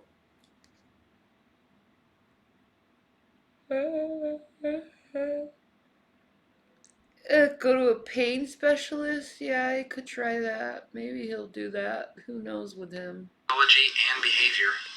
Like last time I asked him, can you get me a prescription so I can get fucking disabled parking, right? Yeah. And I didn't even get that. So next time he goes, I'm gonna ask him again. I need disabled parking tag.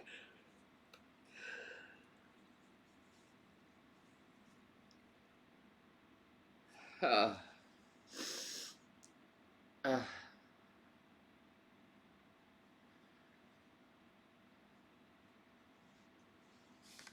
And you know that how, Big Daddy?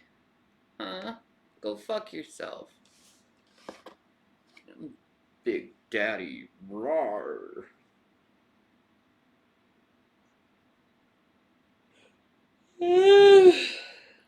Hey, booby. It hurts on the side.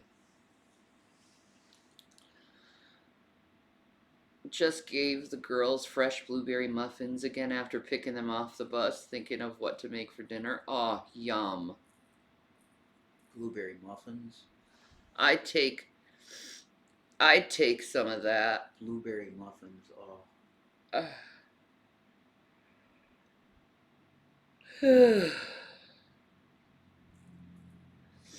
You sound bunned up. Oh, I am fucking fucked, dude. I've been crying and stressing all day. For this brief time together, I ask you to lend me your ear as we dive deep into the disturbing biological reality of the vampire. Oh. There's likely no discernible patient zero when it comes to the disease of vampirism. When asked, historians and theologians may point to Lilith or Lilitu, a figure in both Hebrew and Babylonian mythology. So she's the first vampire, is Lilith. Apparently. Blood drinker, yeah.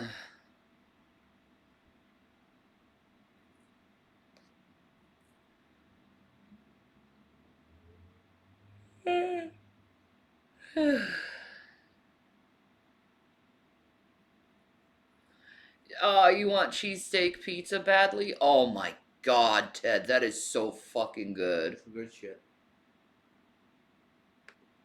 In both stories, nocturnal sanguivore, or blood-eating, is a common thread. As previously mentioned, the concept of the vampire is present in cultures around the world. The Strigoi in Russia, the Manananggal of the Philippines, the Jiangxi of China, the Caribbean Sokoyant. These monsters differ in many ways, but they share one common trait, They a drink thirst blood? for human blood. But it was the legends of 12th century Europe that truly cemented our modern conception of the vampire. It was this era that gave us many of the superstitions and traits we associate with vampires even today. Though, of course, Stoker's Dracula and Murnau's Nosferatu have been arguably even more influential in the modern era. Like many of you, for Welcome, Negative Creek. years, That's a I great considered name. these myths of nocturnal, blood-sucking creatures to be nothing more than primitive Nirvana fantasy, song. relics of bygone religions and the products of overactive imaginations. Then, many years ago, I was confronted with something I couldn't explain. A dear friend and colleague was attacked by cover of night, her blood drained from 2 small pricks in her neck, What? seemingly as she slept in her bed. Since that time, I sought her killer and stumbled upon a truth purposefully hidden for millennia. And though I have Iconic, can I come over for the cilantro rice and tacos? That sounds delicious. I love cilantro rice. I love Delta 8 and we're out. Yeah, but 4.2.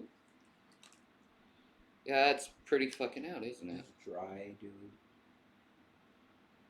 I'm sorry, my pickle bear. Well, see, it's for both of us. It works for both of us. That's the thing. So it's like it does not matter.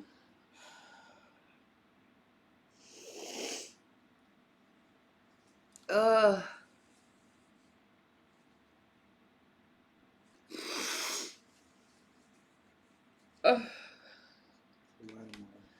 Have I ever tried burrito tacos? No, I want to though. They sound delicious. Mhm.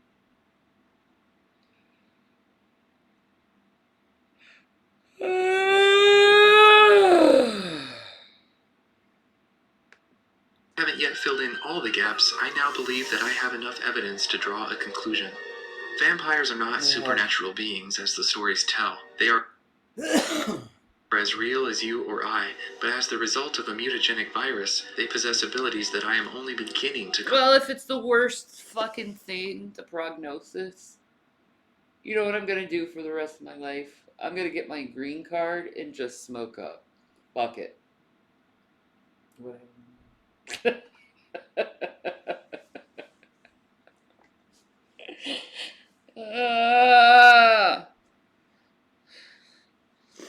Social worker was like, you know, you're just going crazy, not knowing what's going on with you. You're driving yourself crazy. I'm like, yeah, I know.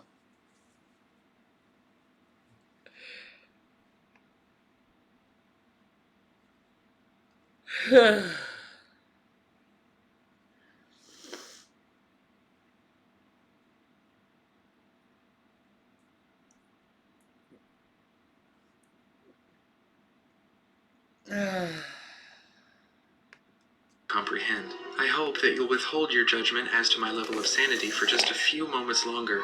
I will present to you now the findings it's taken me decades to compile, and thanks to some new colleagues, much of these findings are taken from first-hand observation and dissection. But before we can discuss the details of these creatures' design, we must first understand how their condition spreads. Contrary to popular thought, it is not a supernatural imbuing of life force, nor a selling of one's soul to the devil that causes the dark transformation into a vampire. It is, in fact, a lowly virus transmitted through bodily fluids, a mononegavirus with properties similar to rabies, mumps, and measles. Unlike most others, this insidious virus infects its host cells via endocytosis, or full absorption, rather than a more aggressive injection into the cell, or outright cell destruction via lysis. Not content to target a single tissue type as other viruses do, the human vampiric virus, as I've come to call it, infects every living cell within the human body, with the exception of red blood cells. This alone is frightening, but it doesn't stop there. HVV appears to alter its host cells in a uniquely insidious manner, allowing them to continue normal processes, such as regenerating their membranes, while also hijacking them in order to produce its own virus clones. In short, while Who the fuck thought of this shit? It's an actual virus, Is it an actual virus? I guess. But it's what he's calling it, vampiric, whatever. But I don't. It's an actual virus, I guess. Some kind. I don't know.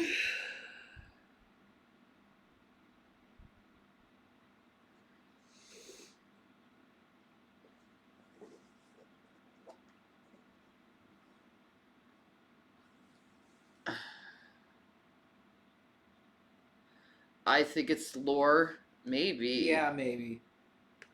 cells are infected and altered, they are not destroyed, a trait that makes the virus immensely successful. Adding to this success is a staggeringly rapid Corona. replication cycle. Oh. Infection of the thyroid gland initially increases the speed of metabolic processes throughout the body, and the virus's incubation period is a nearly unprecedentedly brief 6 to 12 hours. Once incubation is complete, victims of HVV begin to manifest an array of symptoms not unlike the common flu: headache, fever, chills, as well as the effects of the aforementioned metabolic increase. Rapid heart rate, severe thirst, excessive sweating, and frequent urination have all been observed. These symptoms generally last another 6 to 12 hours. But while While these particular effects are disturbing, they are by no means unique to HPV.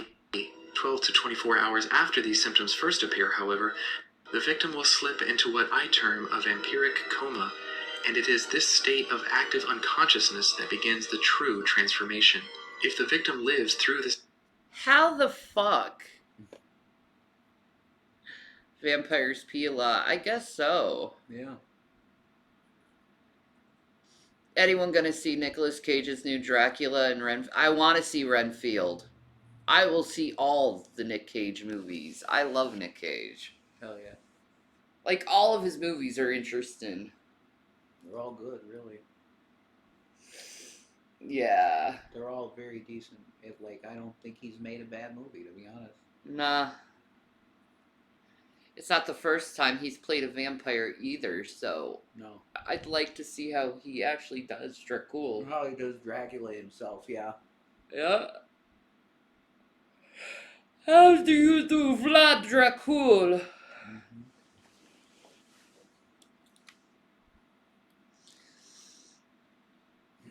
Mm-hmm. You're gonna watch hentai? Enjoy rubbing one out, Nick. This extraordinarily taxing process... Hi, I'm just gonna go and masturbate now. It's been fun. Like, thanks, dude. Enjoy that. I didn't need to know.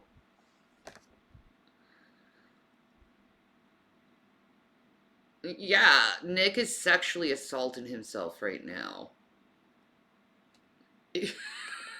will awaken an entirely different creature.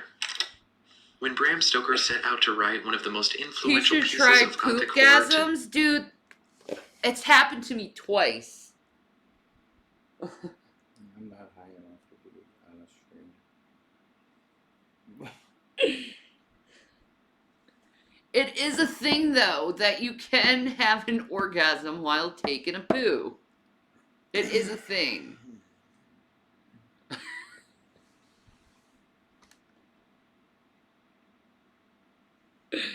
Yes. It was...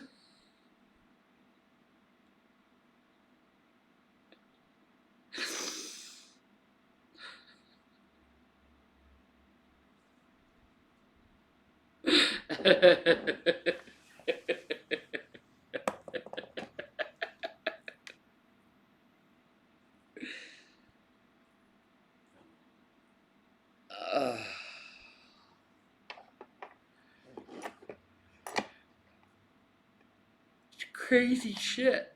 But it does happen. I am one of those rare people where it does happen. Whatever. It made it less painful. Date, he likely had little idea what an undertaking it would be. With an Was it good though? Yeah, it was enjoyable. Who wouldn't enjoy an orgasm?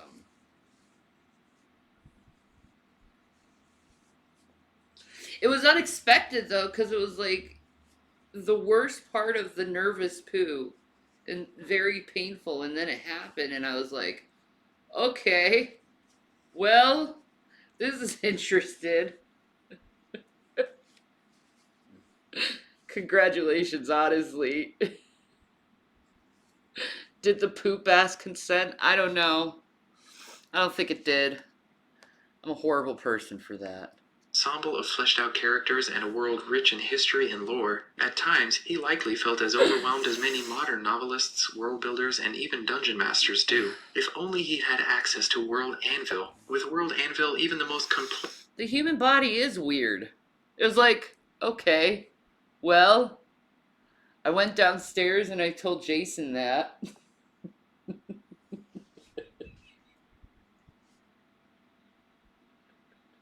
Yeah, and I said, well, that's not too surprising because some women get more orgasms from their butt. Yeah, I guess so. So it's made me curious. Yeah, then we discussed that. Well, okay, maybe we should explore this more.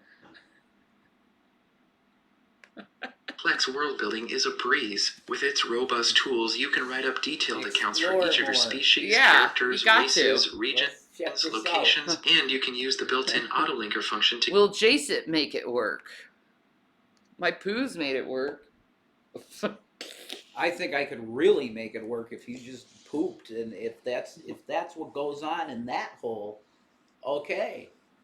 I think I could make it probably pop way harder than just the poop. Maybe. I think. Anyway. It's an interesting article either way. keep track of how they relate to or descend from one another. Or you can start by importing a detailed map. Okay, and then I'm link bored each with of your this now because it's not fucking real. I don't. It's lore. Yeah. Ted's right. I think it's Yeah. It's not actual vampirism. No. I'm gonna write a story and make a documentary style YouTube video about it. I mean, that's cool and everything. It's just, do we really want to see your fiction? Most ancient ghosts and necromancy. Oh, the beard on this dude. While the weeks of October are filled He's with Jewish. Is he Jewish? Oh yeah, he's definitely Jewish. Got a kippah? He does. Cool. The channel name is called Esoterica. I love esoterics. Yeah, esoteric stuff is cool.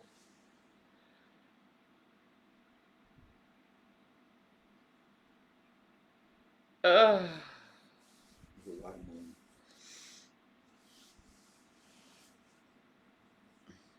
You're getting offended? Okay. He looks nervous. He has Play-Doh behind him. He does kind of look nervous, like he's like, I have to make this video. I have to show them what I know. The guy in the corner with the hatchet don't look very nice. I'm just saying. Yeah. Like, that's what he's looking like. Beard meets food. Dude can pack away so much food in minutes. Better than Nikocado? Yeah, I've heard of Beard Meats Food. I've definitely heard of them.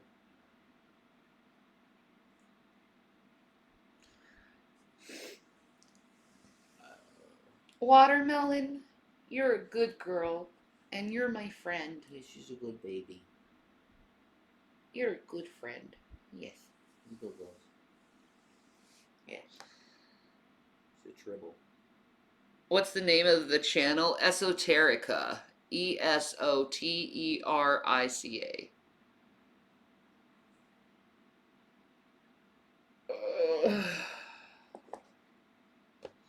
I'm sorry, Coptopus. That sucks. You got some osteo in your leg? I got osteo in both legs, in my hips, and growing up my spine, so I'm good there.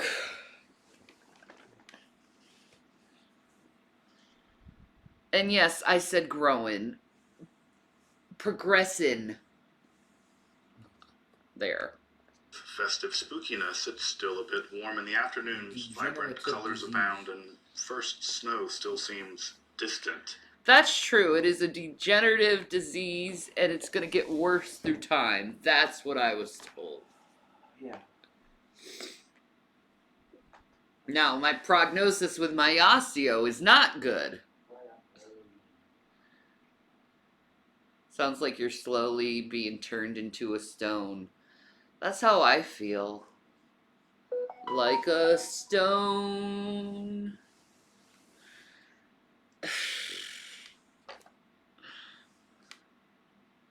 Alright, dude.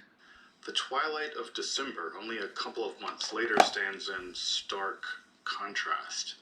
The year seems like a lifetime away. The trees are barren, sharp winds and snow blows. The sun sets early enough to transform what was once a summer afternoon into the black of night. The world, at least in the northern hemisphere, truly seems to have entered into the world of death, cold, and night. And it's no wonder that around this time, just around the solstice and Christmas, This time period has long been one for the telling of tales about ghosts. Made famous by Dickens' 1843 A Christmas Carol, the specifically Christmas... Why is this dude so nervous talking?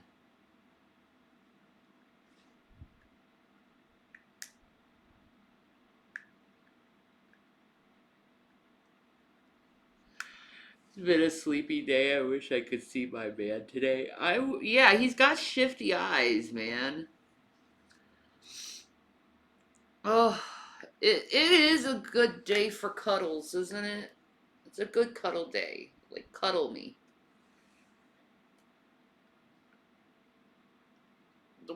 That might be it, Ted. That's a famous fucking picture. The ghost on the stairs. Like, how many times have you seen that one? Jason. You okay? Oh, he's eating. No cuddles for you. You should have cuddles. Jesus Christ. Let me ask you, how many times have you seen this ghost picture? The one on the stairs like that? Probably quite a few times. Yep.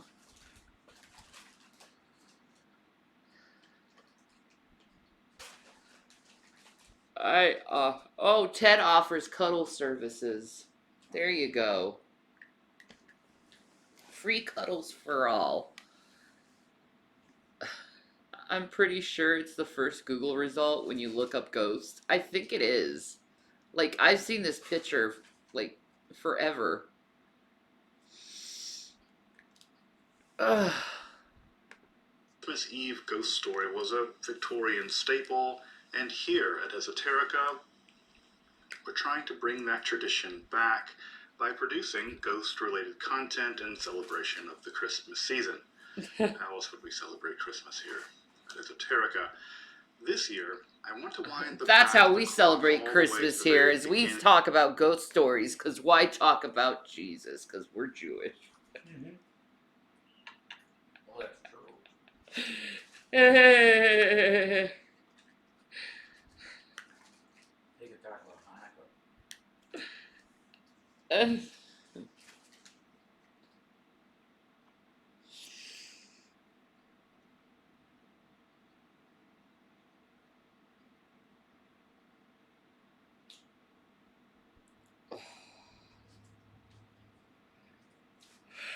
I think we will. Hopefully, tomorrow we can get that mammogram scheduled. I'll feel a lot better after I get that, I think, the mammogram. And then they'll be like, we need to cut this and this and this and this out.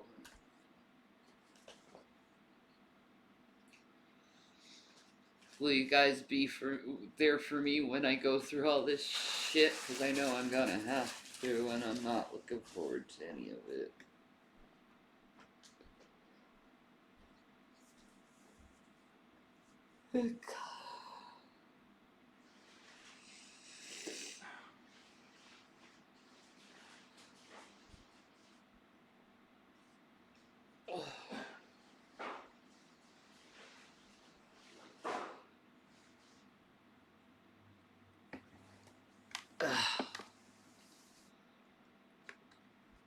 Of history itself to the first ghosts recorded in writing, the ghosts of ancient Sumeria, Babylon, and Assyria. What do we know about these first ghosts? You will see the ghost. Wait, How did wait. ancients Take that off, man. interact I'm with trying them? to say. You will see the ghost. He will speak with you. You can look at the ghost. He will talk with you. 7th century BCE. Babylonian necromantic incantations. I probably shouldn't have said that. No matter. And how did ancient ritual experts even summon them to sight and speech, becoming history's first necromancers? If you're interested in magic, hermetic philosophy, alchemy, Kabbalah, or the history of the occult, I hope you'd subscribe to the channel and check out my other content on topics in Hermes thrice esotericism, justice. including curated playlists. Also, if you want to support the work of making this Okay, kind maybe you know this. Huh? I'll try. Why are rabbis and like people higher up in Judaism, why are they so obsessed with magic all the time and that stuff? Because their religion has mainly become that type of shit. The Babylonian Talmud and stuff. Well, that's not really witchcraft. No. It's like commentary and shit. If you're talking, you're gonna talk like the Kabbalah. If you're talking Yeah. witchcraft. The reason is, Shani, because they have no temple. They can't focus on the temple, which was their entire religion, was making atoning sacrifices to the Lord. I'm gonna see if I can get a referral tomorrow, so shut the fuck up, Truth. I wasn't lying about that. Jesus.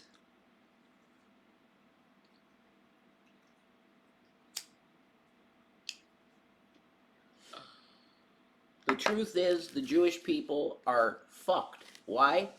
Because their system of salvation and preservation of innocence, It's based on Is- the Ten Commandments. no, they need a temple. They need a temple, and they They don't need have a- a temple. And no. How do they get around that? They make a bunch of new words and books to say, okay, we don't need a temple, we can still be Jewish, and no, you can't. If you don't have a temple, there's nothing. Yeah, who's gonna make the daily sacrifices? They you know? that is required. Yeah, It's required. yeah. So they're living a completely different religion at this point Than what it was. than what it was. And they read rabbis and they take rabbis as serious as scripture. It's insane.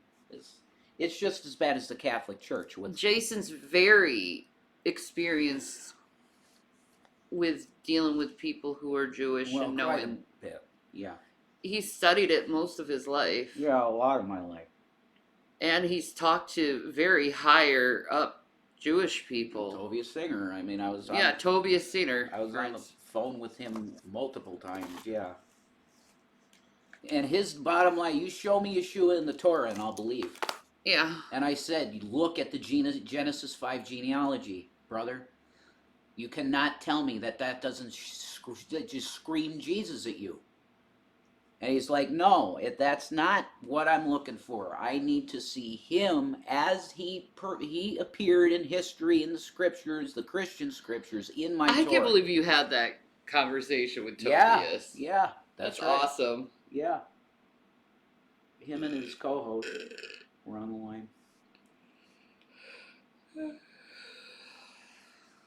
How about you mind your own fucking business, asshole, instead of doing 20 questions over something I've already fucking talked about? Fuck off. Fuck off, asshole. Fucking piece of shit. I'm gonna try to. Fuck you, I already talked about it. content accessible, scholarly, and freely available here on YouTube. I'd hope you consider supporting my work on Patreon. Focus on with a your one-time fucking donation show. with the little super thanks option, or you can actually pick up a shirt over at our merch store. So take a look at those. But now, let's return to the very beginning of known history, to the earliest known tales of the shades of the dead and the cautious necromancers that summoned them. I'm Dr. Justin Sledge, and welcome to Esoterica, where we explore the arcane He's a doc. in history, philosophy. You think he's probably Kabbalist? Or he's just interested You in wouldn't this know. stuff? Yeah, That's private shit to them. yeah. Pretty private. Oh, speaking of which, did you see what was on Trisha's wrist? She had a red cord. She had a red cord on You're her a Christian, wrist. honey. You should not be. You're She's a doing Christian. Kabbalah. No, you're a Christian. You're not supposed to be getting into those fables of Jews. And that's what it is. Yeah. It's fables. And it's supposed to take you away from Jesus. Now, see, witchcraft, it is permitted under Christianity. It is. It's fine, as far as I can tell. Okay? If you look at acts, well, it's not good to do. It's something that is, it might not be stated outright that you shouldn't do, but you should really think about it. Yeah, Why are you doing it? yeah. Kabbalah Why is- aren't I- you trusting God with His power? I'm not going to go into Kabbalah because I don't know enough about it. I'll be honest. I have not studied Kabbalah, so I won't speak on it. We'll study it. I mean, we could read about it and stuff, sure. Yeah.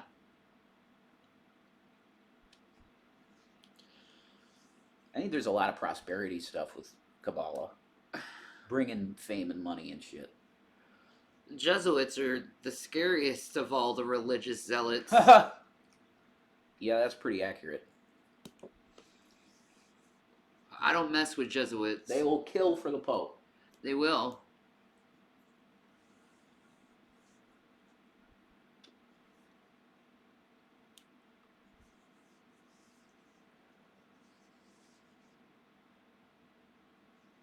He's done streaming me. Maybe the police got on when he went and took all that shit to the fucking DAs. The DA said, "Leave this fucking chick alone.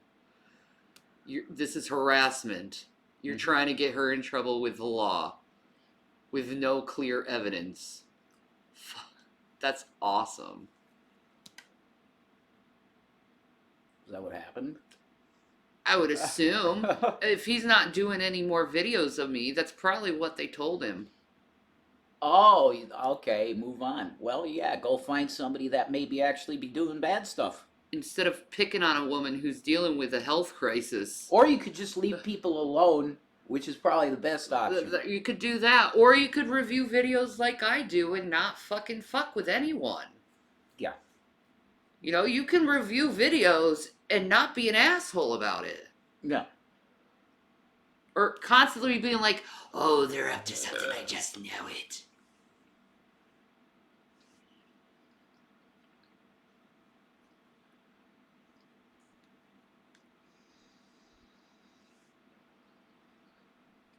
Just saying, oh, poor Jason. That's all just a ploy to get you to dogpile Shanny. There you go. That's a good one. Oh, Dead yeah. Ramen. Do not turn to mediums or seek out spiritists, for you will be defiled by them. I am the Lord your God. Yeah, it's Old Testament. That's Old Testament. Now, I will does it... set my face against anyone who turns to mediums and spiritists to prostitute themselves by following them, and I will cut them off from their people. Old Testament. It's Leviticus. It's all Leviticus. Old Testament. We are not Jewish. We are Christians. We are not Jews. We are not under the law. We are not under Leviticus. We're under Acts 15, which is 3 things. 3.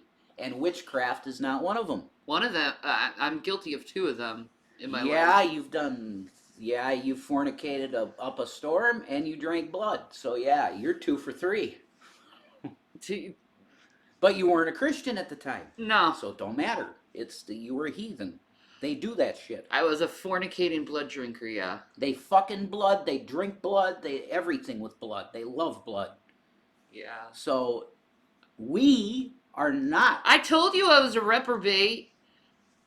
Thank you, I Heart Shanny, for subscribing with your Prime. Why, this is interesting subject because you bring this up sometimes that you were an actual blood drinker. Yeah. So I'm curious. Huh? I'm curious. Yes. How much did you engage in that? A few times. Okay, so you weren't in the lifestyle. You just did it a few times. Yeah. Okay. And was it like a goblet full, or was it a shot glass There was a full, couple or- times we'd put it in the goblet and drink it together in the coven. Okay, like how much though? Like, are we talking? Drops of blood Drops. within one, yeah. Okay. And Well, and that's... then a couple times, they cut themselves and you suck it. Yeah. You did that? Yeah. Okay. How long? Not long. That's interesting, though. I mean, the blood stuff to me is interesting, but if you're going by the... I was a horrible heathen back in the day. Yeah. If we're gonna live by the scripture, I should not be going down there when you're ragging, Yeah. and we shouldn't screw when you're ragging. It's just a thing. in Christianity because the life is in the blood, and I don't think we get that. I don't know what it means. But there is because I'll confess I had done that once or twice, partaken in that, and blood gives you a massive rush. Mhm. There's a massive rush that comes from consuming it. Yeah, I know. It's real. That's not fake. No. So Don't do it though. no, never do bad. it. Never, ever, It's ever do bad. it. It's especially if you're a Christian, you are forbidden to do it. Okay? Yeah. Now is Jesus going to toss you out of heaven if you're a Christian and you're drinking blood? Look, I go by the book, and James said don't do it. Okay? In the new covenant, Jesus' blood brother said don't do it. Yeah, and I was a dumb teenager that got influenced by the craft. Well, yeah, it doesn't matter for you. You weren't a believer. No. You did it, but you were not a believer. So it doesn't matter. No, I was so inspired by the craft. Did they drink each other's blood? No. My coven did though. Okay.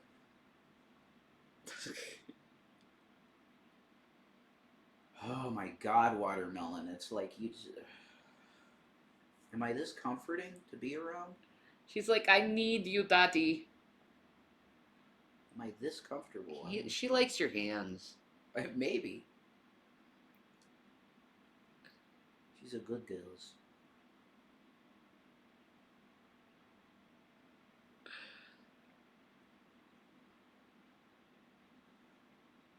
Thank you, Who Dat. Jesus bless you.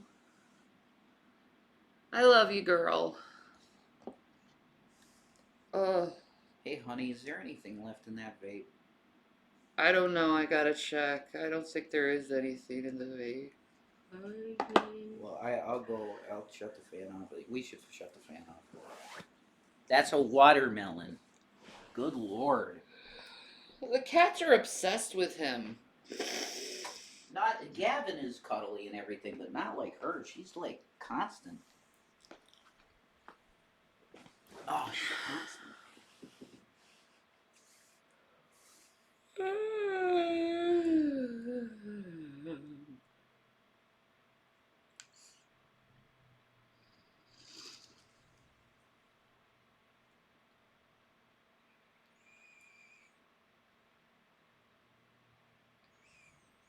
Oh my God, Eileen! If you want to send send cheesesteaks, you can. Sure. That's kind. It's a little bit. I ain't hungry. I'm fine. I had some shit.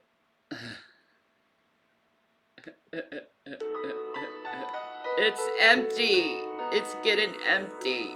There's not much shit in there. There you go, Revelation 9. And they did not repent of their murders, nor their sorceries, or their sexual immortality, or their thefts. Amen. Well, see, but they're trying to say that that's witchcraft. Sorcery is different than witchcraft. It's in witchcraft, okay? It's in witchcraft, but sorcery is evil witchcraft. I don't recommend witchcraft. You can get your power from God. Right, but I'm being technical, okay? Yeah. I'm being very technical. Okay, baby. You can't be a Christian warlock, okay?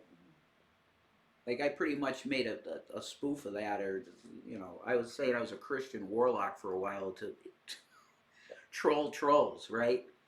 You can't be a Christian warlock. Because if you're a warlock, you're not a Christian. That's negative witchcraft. You can't do it and be a Christian. You can't. Oh. But witchcraft itself, in terms of whatever you're dealing with, if it's white witchcraft, I would say don't do it. Okay? As a Christian, I'd say don't do witchcraft.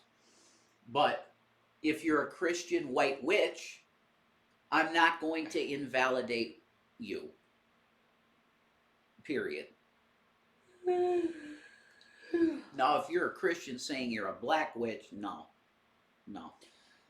You're not a Christian if you're doing black witchcraft. No, you're not supposed to put harm on anyone. Exactly. You're violating Jesus' commands of love God and love people if you're putting negative witchcraft That's on it. correct.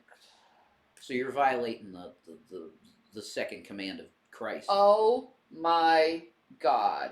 Girl Scout cookies just came out with a new cookie. You know how they have Thin Mints, right? Uh-huh. They have it, but with raspberry now. You Okay. know that's in Shani's territory. Yeah, you'd love that. I love chocolate and raspberry. You would love that. Yeah.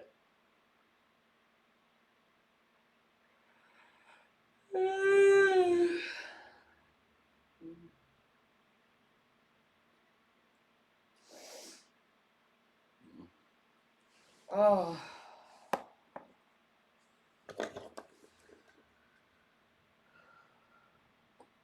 I am so burnt out feeling, bro. Bro, your sister, your wifey, she's freaking burnt out, man. Of everything, man.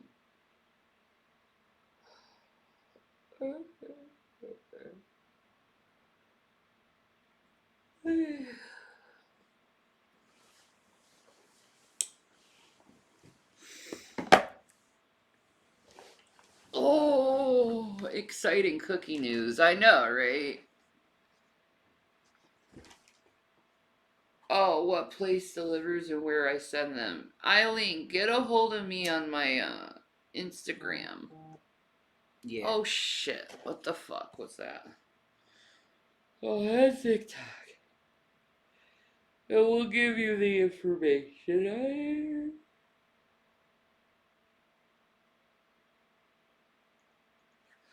Oh, 1 minute. I need to give someone a message real quick.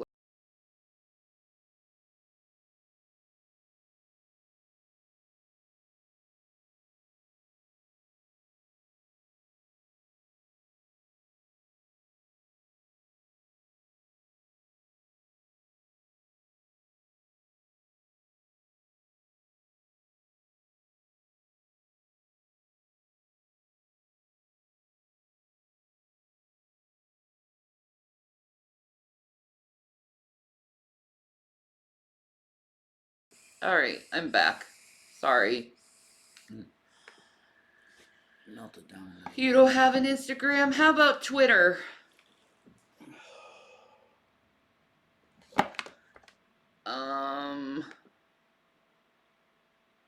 Whisper. Can I whisper her? I don't know. It doesn't look like it. I can do it for here. Yeah.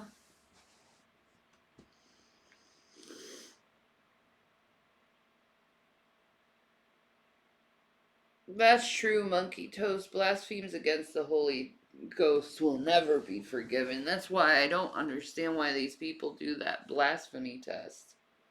That's why. It's so dumb. No, but that's why. It's what's in Scripture says that anybody that does this will go to hell. So they want people feeling like they're locked into hell. And there's some people that are so dedicated against God, they go, yeah, that's a good idea. I'm gonna You're a good idea. I'm gonna guarantee I go to hell. So okay, go for it. You have the freedom to do that.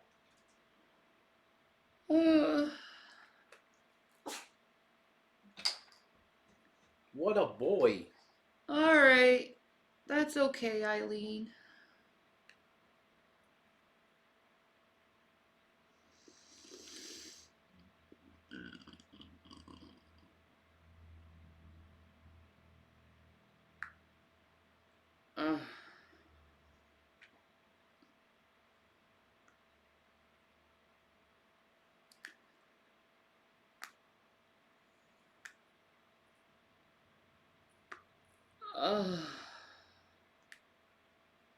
Blasphemy of the Holy Ghost, is that when you curse God? It's more like saying what comes from God is evil. Right. The specifically, okay, as far as I understand it, blasphemy of the Holy Spirit is calling the miracles of Jesus from Satan, from the devil. That's the most official definition of it that you can find. Oh.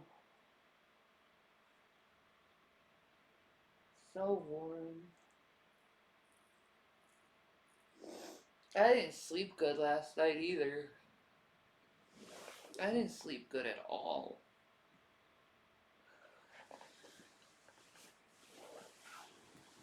Mm.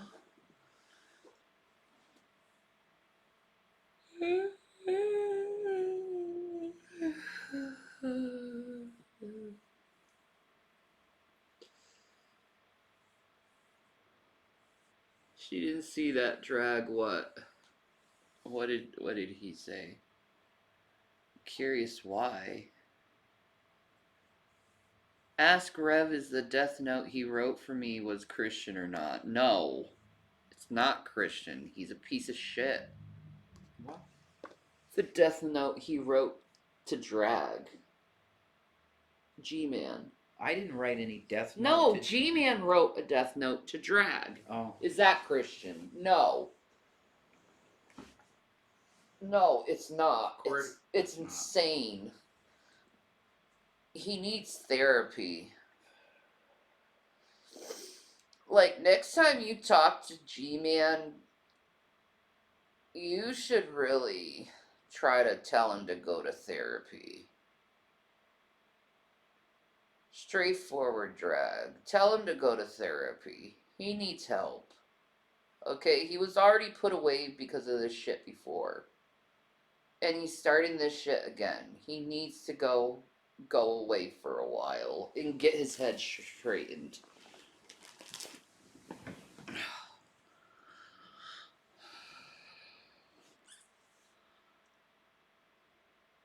G-Man claims that Jason wrote it. No. See? I know that. That's why I said I didn't write any death note to Dragnot. You could show him your writing, and he can compare the two. I've shown my writing on so many occasions that I'm sure they understand what my writing looks like.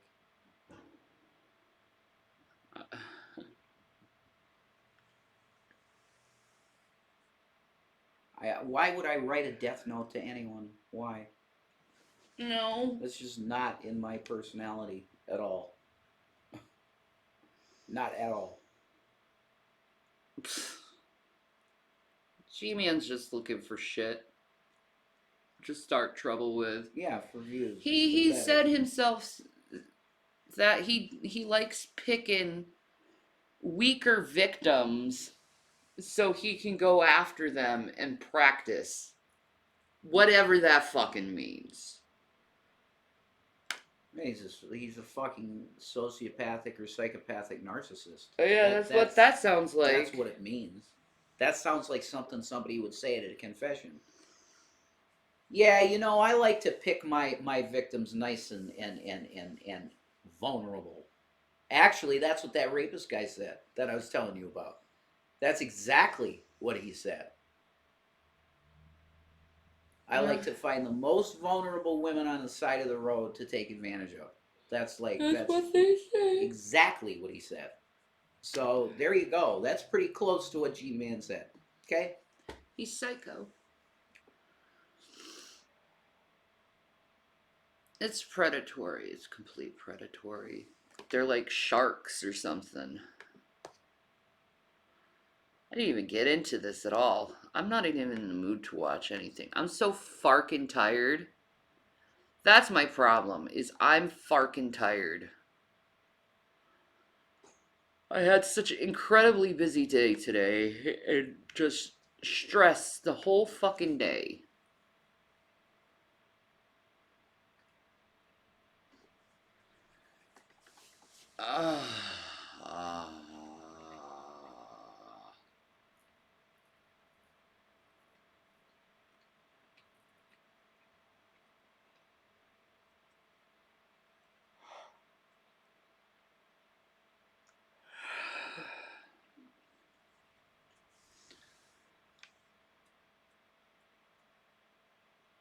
What's worse is you had to go outside just for it to be worthless. I know, right?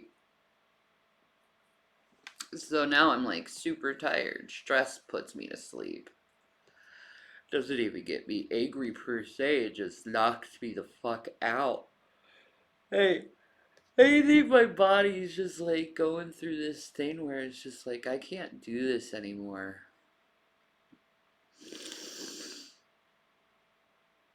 Obscure tales of the Cthulhu mythos. That would be boring. Yeah. Because Cthulhu is fucking lame. Where is my favorite cheesesteak place? I don't have a cheesesteak place. Jason, he says the best is what is it? Mainline hoagie. Mainline hoagie. Yeah. Mainline hoagie. That's my favorite. They got White House. White House was an old place that went out of business. It's like their recipe, and it's fucking delicious. Yeah. Really fucking good. Yeah. Naps are good for the brain. I need one, man. I don't know if I'd wake up though. I'm so tired. What city? What city is mainline Hogue? I don't know. I think it's Jessup. Jessup? No, it's not. Jessup is right here. What the fuck? It's considered probably Dixon City. Hang on. You help. Hang I on. can't do shit. I thought Rev liked H.P. Lovecraft poetry? I don't think so.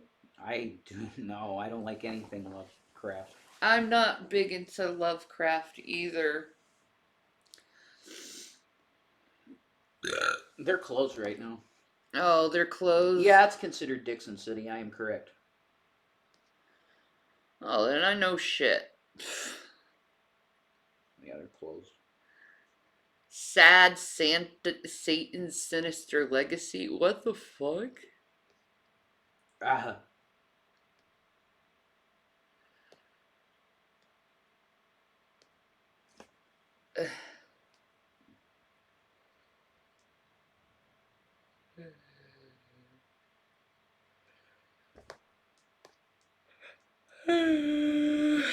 I need to sleep.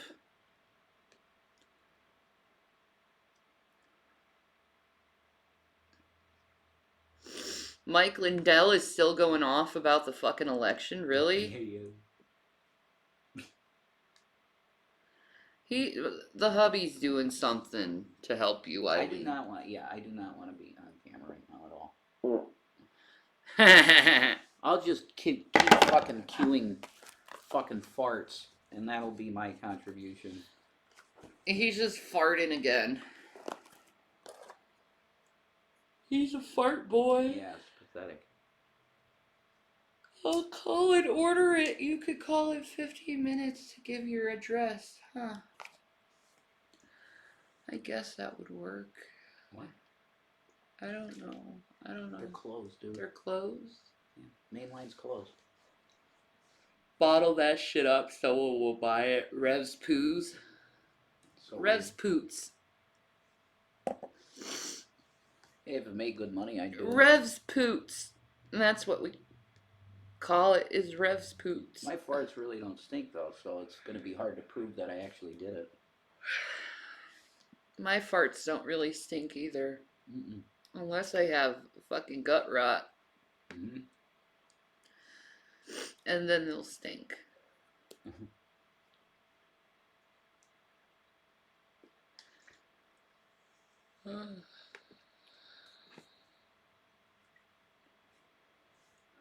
I think only e-girls can sell them. Yeah. That seems like the market's cornered on that for e-girl, I think. Yeah, exactly.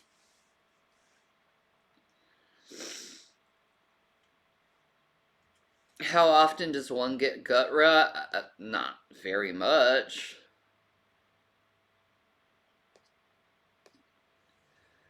Or we could do shanty shits where you have an orgasm during it, maybe. I mean, if guys could get off by shitting, they do it all the time. I straight up know that shit.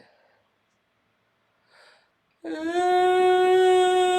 have no energy. I want to watch Mike Matei tonight. I want Mike Matai and I want sleep. Yeah, I agree. Mike Matai and sleep. And sleep, that's it. Yep. I didn't sleep good at all last night. I didn't see that. The times I looked at you, you were sleeping, so I don't know. I kept waking up. That's probably gonna get worse with what you're dealing with.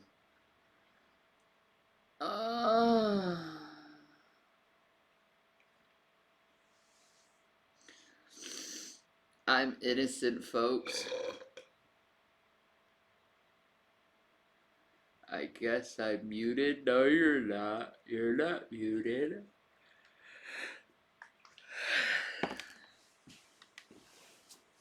Gavin T-Cats. What up, boy? Yeah.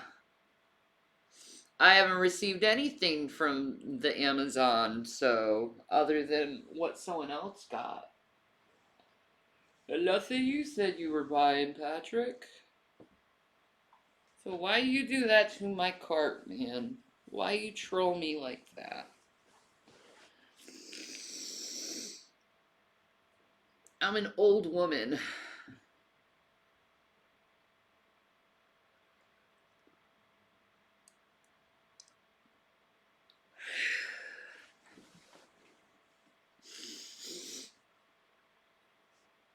Maybe his card got. It was just a little trolling. Yeah. Putting a bunch of time in. Putting shit down. It's just a little trolling. Yeah. Right. You're an asshole. And you know what? I don't think I want you on my channel anymore. So fuck off, dude. You just admitted to it, so you're Yeah. being a piece of shit. You're a fucking asshole. Yeah. Go fuck off.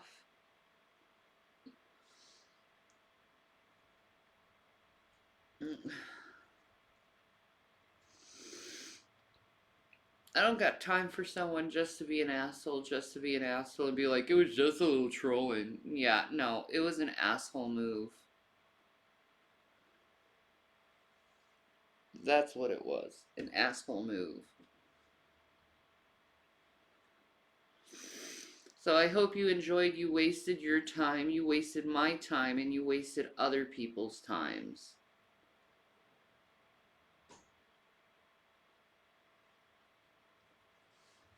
What, he just keeps those items in his fucking cart? Yeah. Like, what the fuck is that? What kind of loser is that?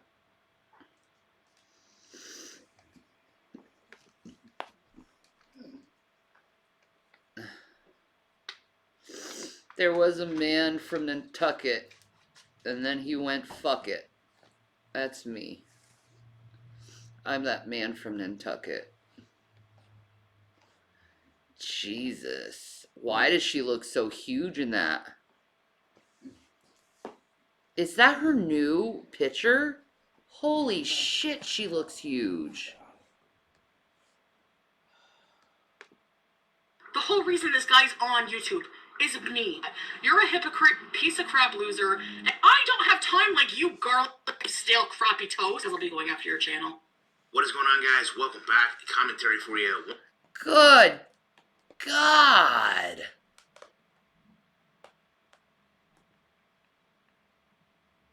She has to gain like 40, 50, 60 pounds since she's been there. Probably. Look how big her face is, dude. Yeah, I know how big her face is. No, it's bigger than what you've seen before. She looks bloated as shit.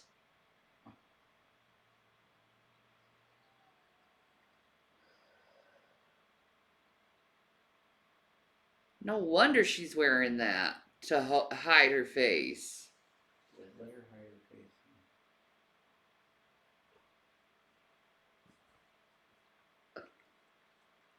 face. Like, good God, I thought she was on a diet. Obviously, it's not working. I don't know. Like, it's like when you see this picture, you're gonna be like, holy shit.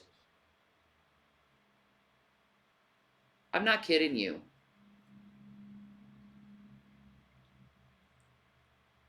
I'm sorry, I just feel really weak, buddy. So do I, but I'm still doing this. I know that. Yeah, I know you're still doing it. yeah. Wouldn't it be nice to lay down? Anyway.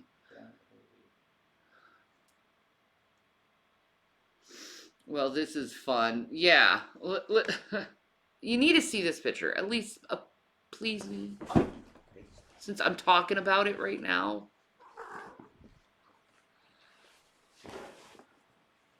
That doesn't look real, dude.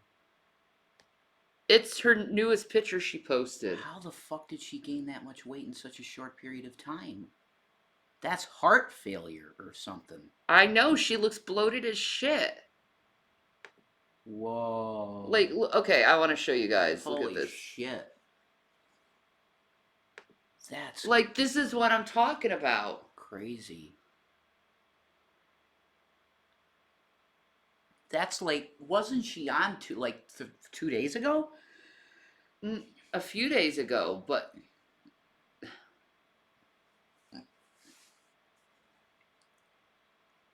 you're right. Yeah, she looks bloated as fuck, dude. Well, that's why I'm saying did they do some kind of like I know they can mess with faces now.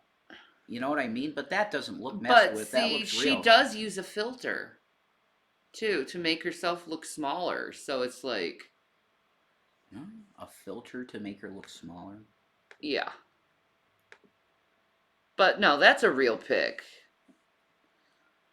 It's so bad. That I mean, if that's Wanna talk real, about the if that's real, that's crazy because that's heart failure. Yeah. She blew up like that in 2 days. It's, yeah. Wow. And her face is all red. Like, That's nuts, man. yeah, she's not taking care of herself. Elephant not in the room, because this is what Foodie's doing. Showing a matinee movie on a Monday, going to see Megan.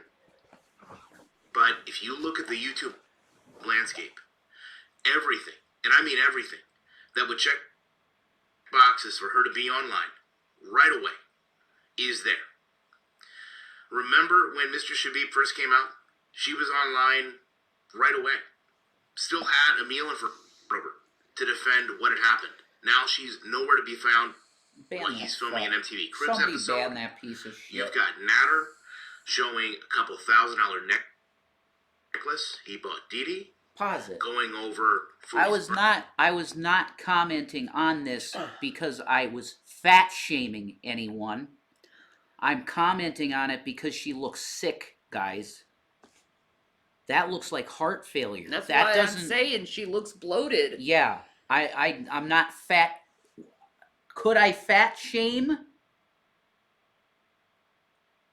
Okay, I'm with a bigger woman. I wouldn't fat shame any woman. I'm telling you, she looks sick.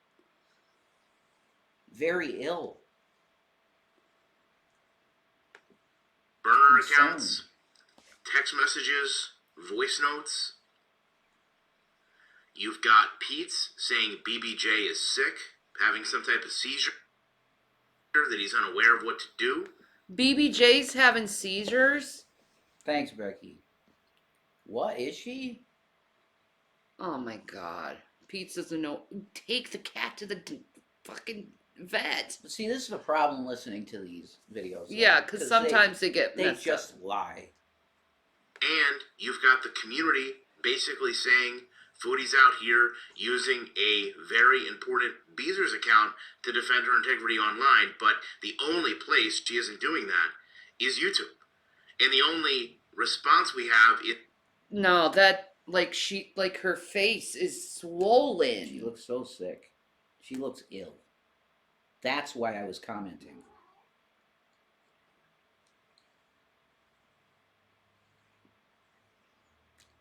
She needs to get tested. For her her that heart. looks like heart Yeah. problems for sure. For sure. And she's wrapped up in this black I thing do in have it. polycystic ovarian syndrome, Janice.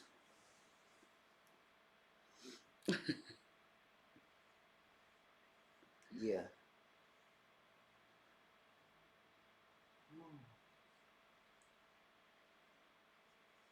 And Jason, there's no comparison between FB and Shani. Well, I'm saying my wife is bigger. She's plus size. I wouldn't fat shame a woman ever because I'm with a plus size woman. that's what I'm saying. It's not about fat shaming. She No, looks swollen. She looks ill, sick. Like she needs to get her heart checked out. For real. When it's in the face like that, dude, like I've seen women that like I know people that have died like pretty soon after looking like that, dude. That's what I'm saying. Like she looks like she's gonna have a coronary or something. If I was her nurse, I would be like, you need to go to the hospital now. Like what's her blood? Because what's her blood pressure in this picture? It's probably very high. It's probably very high. Well, the thing is if you have a like 10-pound increase or decrease in your weight, Yeah. that signifies a heart problem. Sure. And you should get checked out for it. Like whenever my clients would go through that and they have heart problems, Yeah. you have to call the doctor right away. Yeah, I think so. I mean, obviously. But she's wrapped up in this black garb in the heat, walking around. She might be going into heart failure in that picture, like literally going into heart failure. Her face is so red. And she's pushing herself because she wants to be with this dude, you know. And he's like, "You're overweight. I want you to lose weight." So, but you can't push her, dude. You can't push her too hard. You know, and she likes to binge eat on fast food. You know this by now, Salah. You want her to lose weight, that's cool, but don't be pushing her, man. You know, she looks like she's gonna just drop on the friggin' ground in that picture. I've never seen her look that bloated. No, it's concerning. That's very concerning. And it's about her health. This is not about the way she looks at all, okay? We know you can see her eyes are swollen. Yeah. Like we've seen her bigger. Like remember her old videos, she Yeah. was bigger. Her face didn't look like that. No. I mean, like almost like she's having an allergic reaction, to tell you the truth. Almost.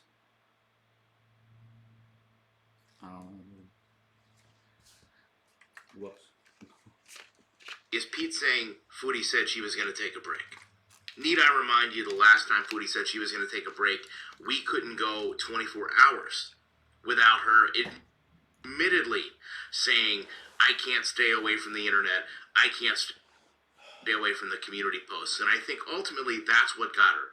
I think the harsh responses, the quick responses, the deleted responses, YouTube has seen the deleted writing on the wall. And they told her, listen, in case you forgot, you are not entitled to a channel. It's a privilege you have a channel. And here's a little bit of time for you to think about it. And hopefully she is. I don't think she is.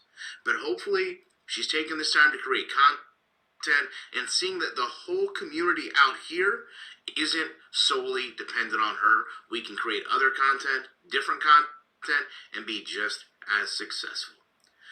Appreciate you watching. Oh, garlic bread, you're so full of shit with that comment. Completely full of shit. Nobody cares about your reaction, people, at all.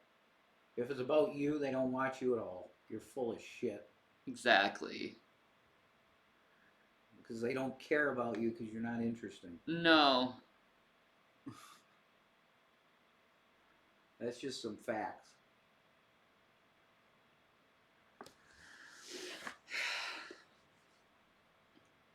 God. I'm worried about her. She looks tremendously ill. Very sick. Yeah.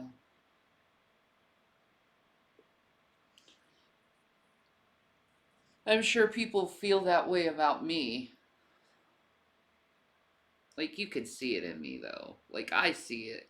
I don't even like looking at myself in the mirror because I can see it. Mm-hmm. Yeah, I know. But you're going to take care of it Yeah. the best you can.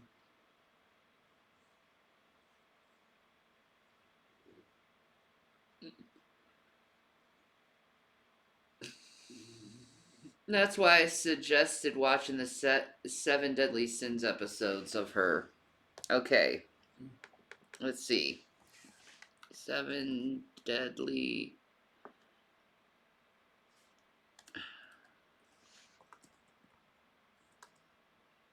Chantal? Foodie Beauty. Okay. Oh my god, they have like a huge fucking thing on this. The Seven Deadly Sins. Pride. Okay. Is that all their videos?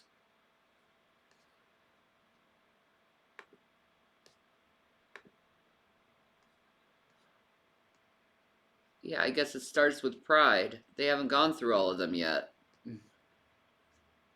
Okay. Pride, Wrath, and Envy is what they've gotten for her. They haven't even gotten to Gluttony yet with her. Oh my god.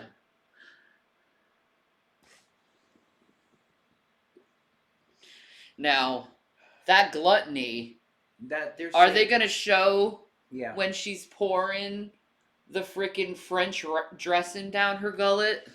They're saving that.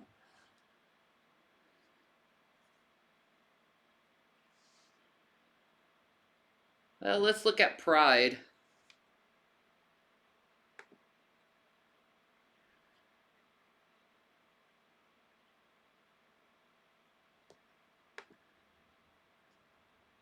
And that's, oh, well, you need to be emotionally available. No, I don't.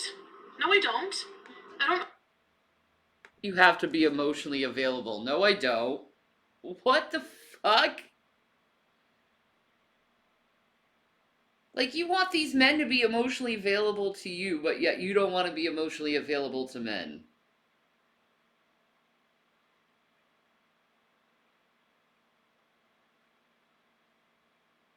What?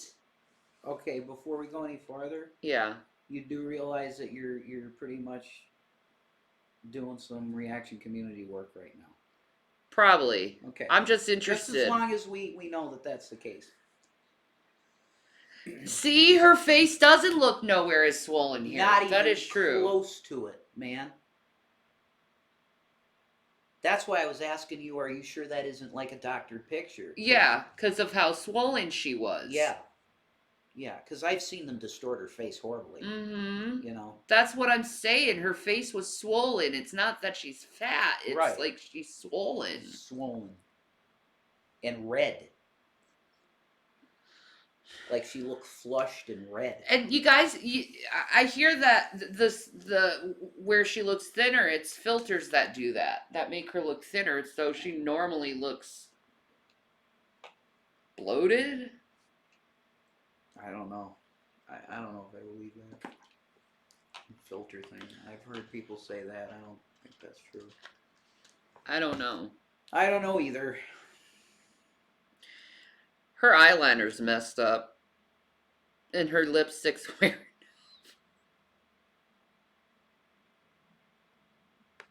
Oh, anybody, anything. I'm not responsible for another human being's grown adult's happiness.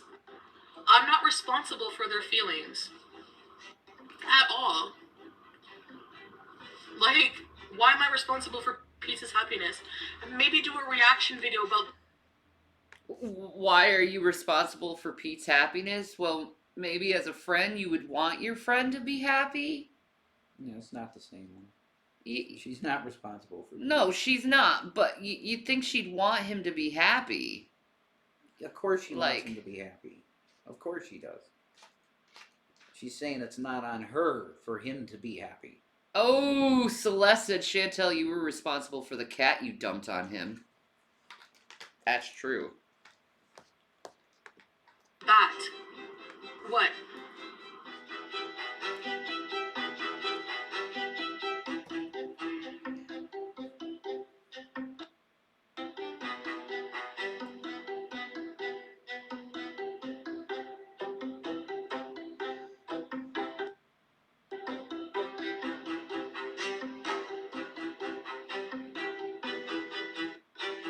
The sin that corrupts from within. Pride.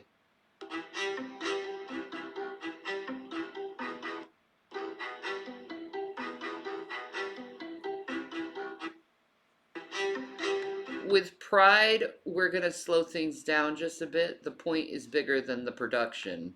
What? Okay.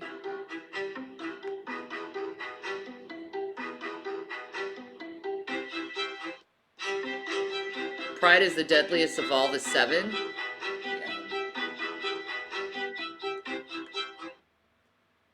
You sent a picture on FB Messenger of Foodie's filters? Okay.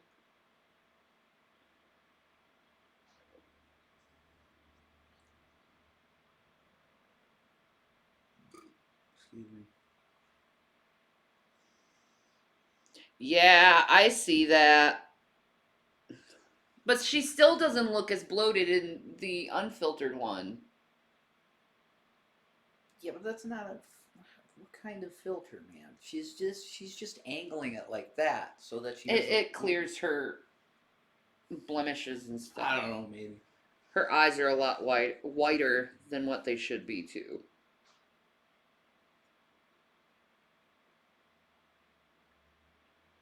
I don't like using filters. Takes away the reality. Yeah. True.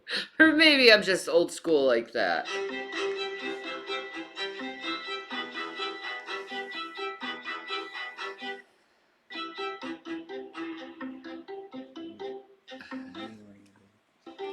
Okay, can we get through the fucking shit? Okay, I'm not a disgusting person. I'm a good person.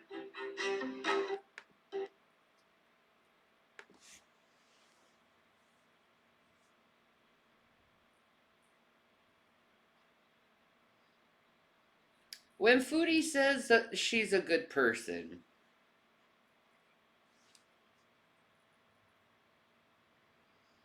I have a lot I could say.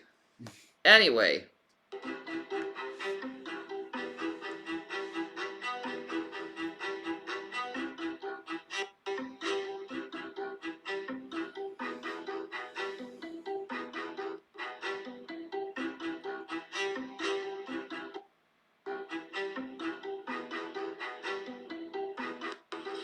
Oh, all the Christmas, ew.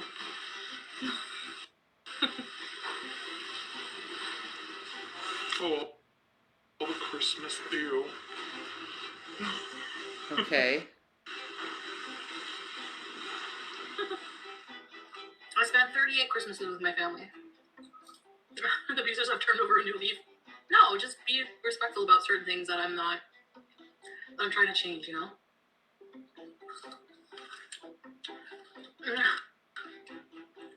Oh, bye. Nowhere is bloated.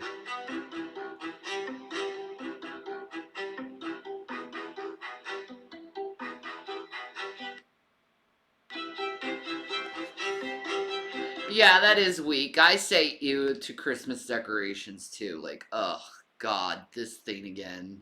I don't like Christmas, I'll be honest. I've always had bad memories of Christmas.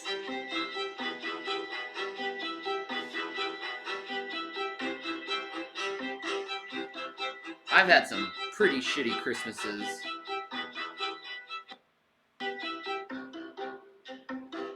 Yeah, right? That's true. Why can't she be respectful to Christianity? Like, she said she was Christian, but now she's disrespecting it.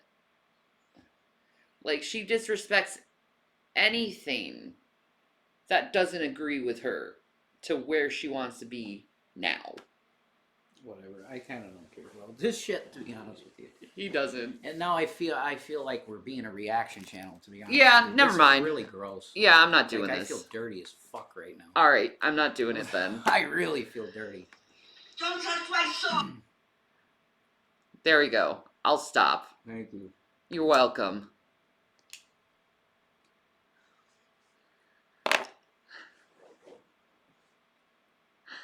I'll stop for you. I don't want to do that to him. Let's watch the. Yeah, I mean, you would say the same thing, Shannon. True. I don't know what the hell. I was just trying to appease other people. I'm sorry. Mm-mm.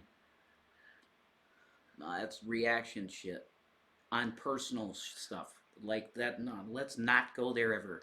Okay. Even if it's with Foodie Beauty, man, no, let's just not do that, dude. Yes, sir. There's a lot of You're right. interesting shit on here. You know what I mean? You're right. There's a lot of good stuff. They're going over the same shit over Well, and over something and over like again. the Egyptian Book of the Dead. Now that's interesting. I know nothing about the Book of the Dead. That would be interesting. True. You know? I have the Book of the Dead in my Your Kindle library? in my Kindle. That's yeah. awesome. I might read that actually. That's right. I have the Book of the Dead. You have an awesome library, man. Especially because my book's in there. I lie. That's a joke. Yeah. My book is next to like these great books in your library. It's like, what the hell is that doing in there? That's hilarious. When dumb criminals lie to experienced detectives. Oh no. Chair made out of human skin. The true story behind the Texas Chainsaw Massacre. Oh my god, that sounds fascinating. Yeah, I think you got. For those of us who love horror movies, we find an enjoyment from watching people run and fight for their lives, seeing others experience. Well, I don't think that's why I like scary movies. Judging people is dog shit. There you go. How is that? If that's fun to you, sorry.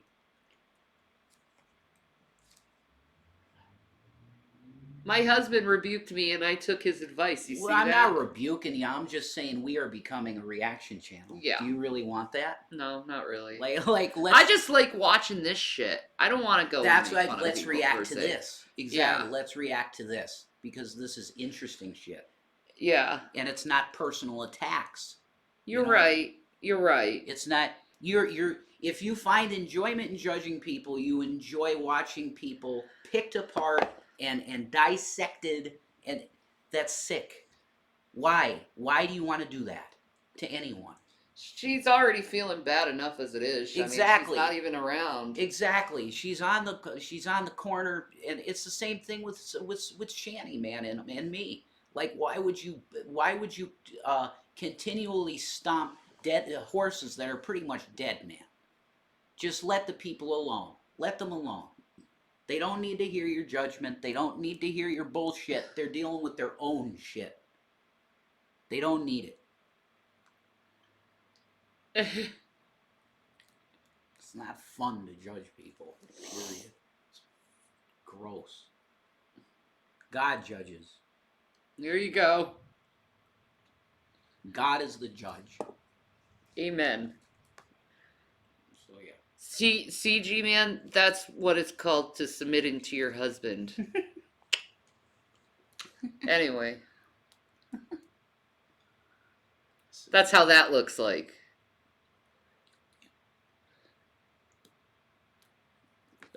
Experience fear can give us a rush of adrenaline from the safety and comfort of a theater or our homes. One of the main reasons we find so much enjoyment in horror movies is the element of fiction that makes us feel okay, since we know that what we are witnessing isn't real. But what about those movies based on real people and real events? Do we get the same kind of enjoyment from horror movies? when the atrocities replicated on the big screen are inspired by true pain and real terror. Some of the classic horror movies you love may have a shockingly real inspiration. What's up, Ewu Yee-woo. crew? Today we're talking about the case of a serial killer, a horrifying tale of a son's delinquent obsession, a mother's belligerent... So that's the Texas Chainsaw guy, man. Okay. Sling Blade looking dude. Yeah. There's Sling Blade. Huh. That was Billy Bob, wasn't it? Was Sling Blade Billy Bob Thornton? I don't remember. I don't remember either. I'm old. Ed Gein. Oh, Is it Ed Gein? He's in Wisconsin. Dude.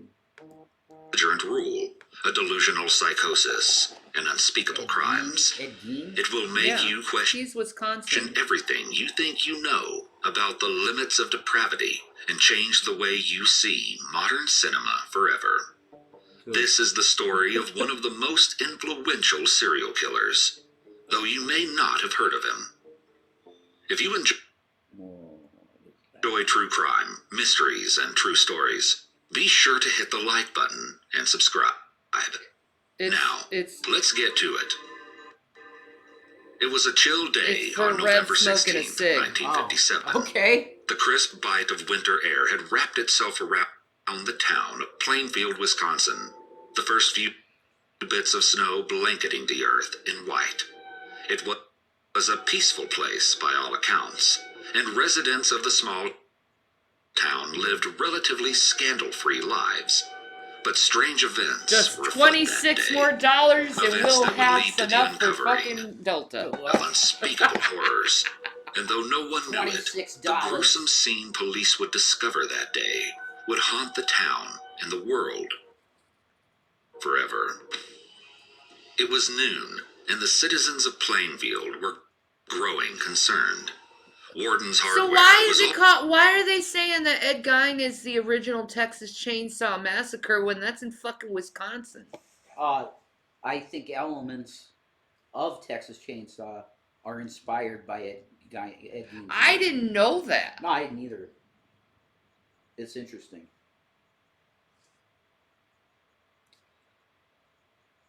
Like, I was not that far from Ed Gein's house. Really? Nah, it's not that far. That's madness.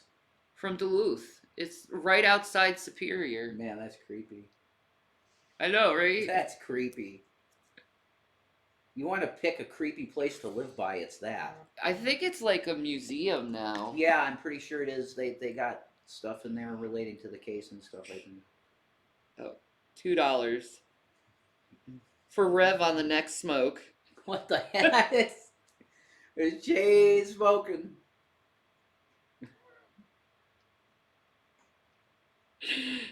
All right, $26 we need. All right, $26. No, $25. We have two. We have two. We have $2, right? Yeah. Okay, $25. $25. There you go. There you go. You just keep looking at that, baby. You'll just get excited.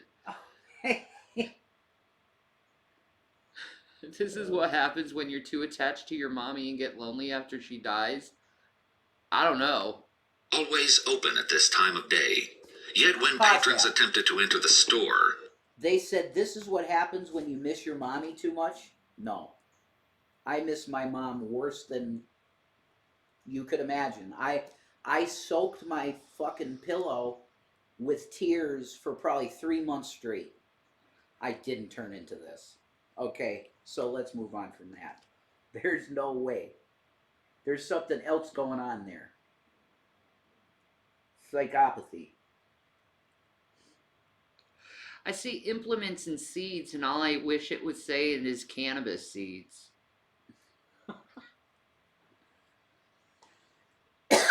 Well, that's your love of cannabis, honey. I do have a love for cannabis, don't You I? love cannabis. Well, it's one of the only things that make me happy. There you go. There you go.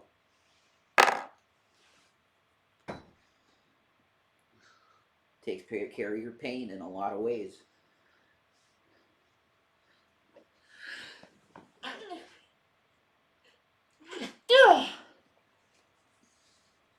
Scoozy. Oh Lord. Yeah. Oh Lord. They found themselves shut out in the cold. The door was locked, Jesus bless and there was you, no sign of anyone Celeste. within from the windows. This was truly odd, as Bernice Warden, the owner of the shop, would never have her doors locked unless something was wrong. With growing apprehension, those waiting beyond the door eventually called Bernice's son, who happened to be Wait. I gotta show this to the young folks, okay? Wait 1 minute. would never have her doors locked unless something was wrong. With growing apprehension, those waiting beyond the door Okay, to the young folks out there that don't know what the fuck this used to be a telephone. This is how telephones used to be, and you had to dial them up by pressing your finger in the number and then putting it all the way to that little like clip thing there, and then it rolls back, and then you do it again. And it makes a really cool sound. That's correct. That's what we used to use for phones back in the day. Yes. We didn't use cell phones. No screens or anything. It was just numbers. I'm tempted to go in the basement. Because we got one. You have a rotary phone There's a rotary in the phone basement? In the basement, yeah. That's awesome. Yeah. Yellow one. Oh God, I have to see that. I think it was on my grandma's I have to see it. Nightstand. Oh my flipping. That's ancient technology. G-Man had one that I bought on eBay. I want the one with that has the lips. Oh my God, the lip phone. The lip phone, yeah. I always wanted that one. It was cool. I had the one that you could see the inside of the guts and it lit up. Like, Yeah, that's remember cool. that one? Yup. Fucking cool as shit. But yes, they called it a rotary phone. You are correct, Roxy. And it wasn't as clear as the cell phones. But then again, when we were kids, cell phones weren't clear. You love the duck phone? Yeah, I miss old school phones like that. They don't do them anymore. They should. They should bring rotary phones back. I'm old as fuck. Laugh out loud. I remember having to use party lines and we would listen to our neighbors all the time.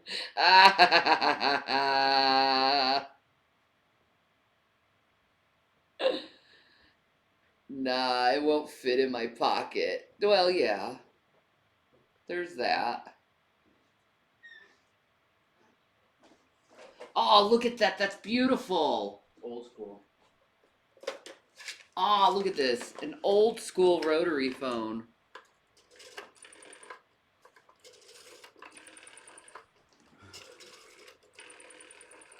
Why is this so satisfying? Can you put the Cash app in? Yeah. Absolutely. Oh my God. God bless you. Whoa, we just got one. Do I remember the Mickey Mouse phone? No. Wait. Let me see. We're gonna smoke the next cig. I can't chain smoke on that level. You hear that? That's so cool. Oh, this is awesome. It's got a good weight to it. It's got the metal bottom. This is when they made technology good. I need $23. You hear that metal bottom? It doesn't have much of a electronic smell to it. And it might be. But that's beautiful. I wonder how much this would be worth. I bought one on eBay like however many years ago, and it was like $25. 25? Yeah, and it was in way better condition than that. You love that shit. I always did. These are probably my favorite type of phones because of this.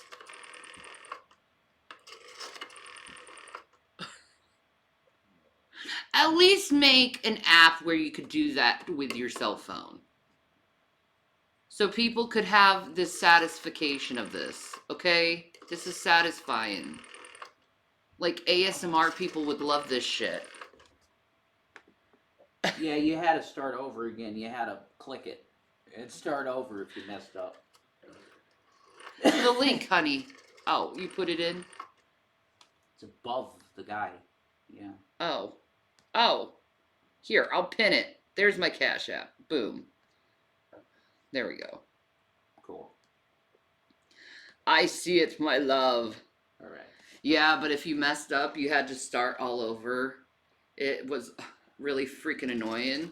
Yeah, that's true. But that's beautiful. Yeah, it's great, isn't it? That's great technology. There you go.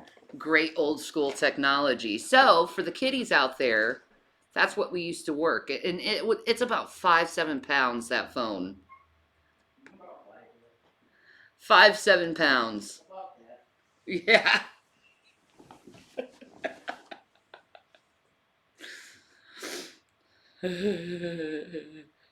Brings me back. My dad used to repair old phones as a hobby. Scary movies, they always cut the home phone line. Yeah, dude.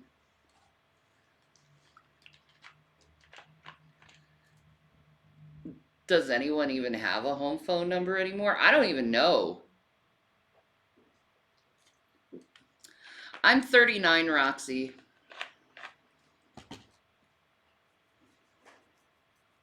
I'm 39. I love that rotary phone.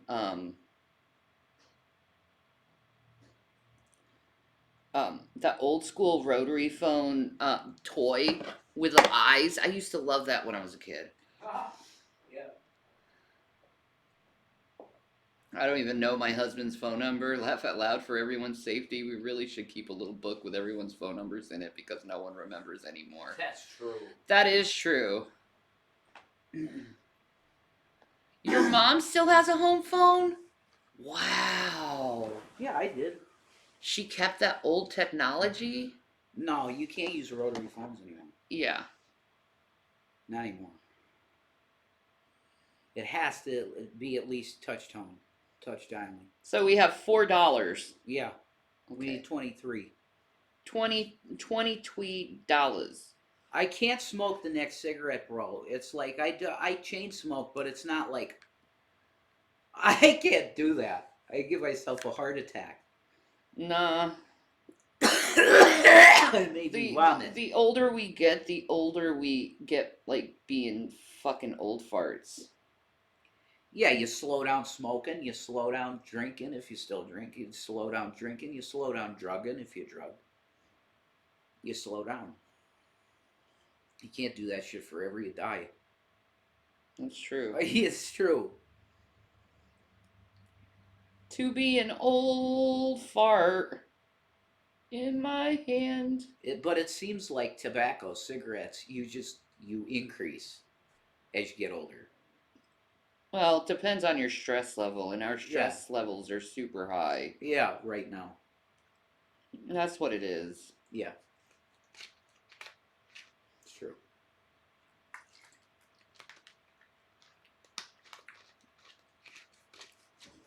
Ooh. Jawbreaker palette. I love me some Jawbreaker palette. I'm gonna have to buy another one eventually. Yeah.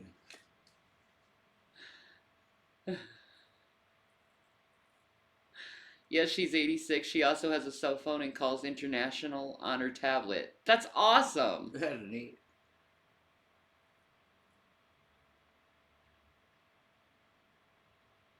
Jason, smoke a cigarette, and then the next time you want to chain smoke a cigarette, have some gum. Skip that cigarette.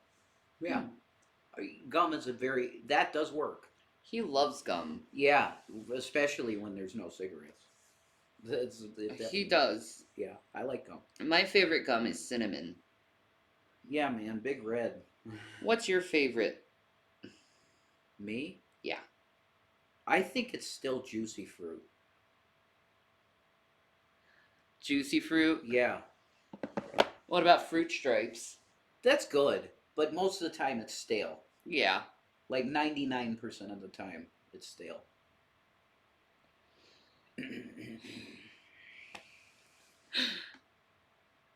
I like my Big Red. No, my favorite gum, I was trying to tell you, it was like Chiclets. Mm-hmm. Maybe somebody in the chat could tell me what the name of it is. I'm a man of class for that. I like juicy fruit, but they're like, okay, you know Chiclets, right? I don't even know if you can find them anymore, really.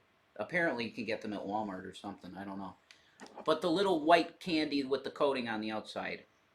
The white gum. With the white gum with the candy on the outside. There were longer ones just like that, but they were green. I cannot remember the name of the gum. That was the best gum I ever had. There was a person I knew that got it quite frequently, but I can't remember the name of it. The green gum? Yeah, but with the hard coating, like a chiclet, Shanny. Yeah, you don't remember what they were called either. That was the best. Big League Chew kicks ass. Yeah, it was like a little bit of candy shell, but then it was mostly just gum, and and they were about that. They were longer than a chiclet. They were like that long, about that long, and it was green. But I just can't remember the friggin' name of the company. Well, the company was probably like Wrigley's or something. But no Big League Chew for you. Yeah, you that's a big wad, man, that you'd have to swallow if you had to swallow it. Yeah, vaping's all right. I like smoking though. I don't mind vaping. Yeah, I like bazooka gum too. Ooh, bazooka. That's good shit. That's old school, man. Yeah, straight up. That's the Bazooka Joe with the comic. Yep. Oh, I love that shit. And then there's Double Bubba. Double Bubble? Double or Hubba Bubba. Or is it Hubba Bubba? Hubba Bubba. Hubba Bubba. Yeah. It's And then there's Double Bubble. yeah. Bubblicious. Bubblicious is the shit. Yeah, that shit's really good. What's the little cube one? Is that Bubblicious? It's in the cubes, and they're wrapped. Yeah. I'm thinking Bubble Yum, dude. You thinking Bubble Yum? Bubble Yum's the shit too. Yeah. Yeah. I'm pretty sure that's the one I eat the most. I love the stale rock hard gum that came in the Garbage Pail Kids. Oh my god, I don't like that gum. That gum. I think I know what you're talking about. And then there's the baseball chew stuff. Okay.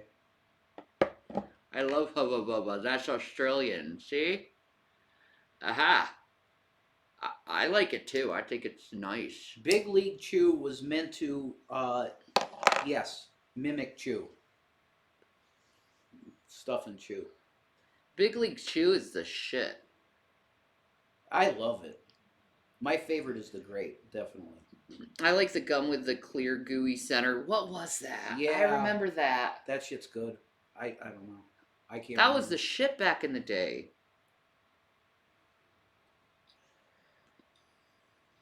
If they like the clear center, they probably like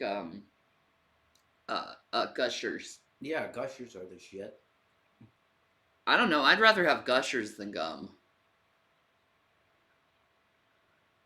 It depends. If you're trying to get off a cigarette craving, gum helps. Mm-hmm. It really does. Gushers wouldn't really help that. You too? Yeah, I love Gushers. I love that you can get them now in big freaking bags. Yeah. And not the small little bags we got when we were kids. You can get it in a big freaking bag, and it's like, yes, the nom will be real. Freshen up gum.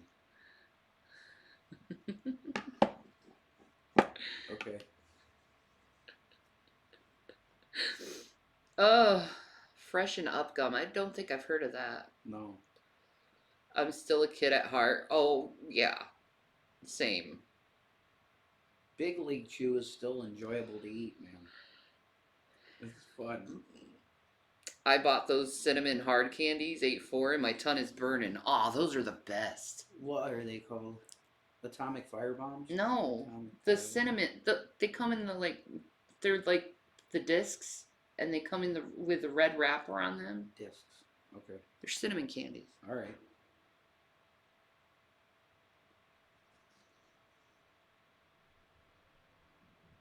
Oh, the generic ones. Okay. Yeah, you know what I'm talking. Yeah, Yeah, now that's what I, I'm talking yeah, about. I know what you're talking about. Yeah, Okay.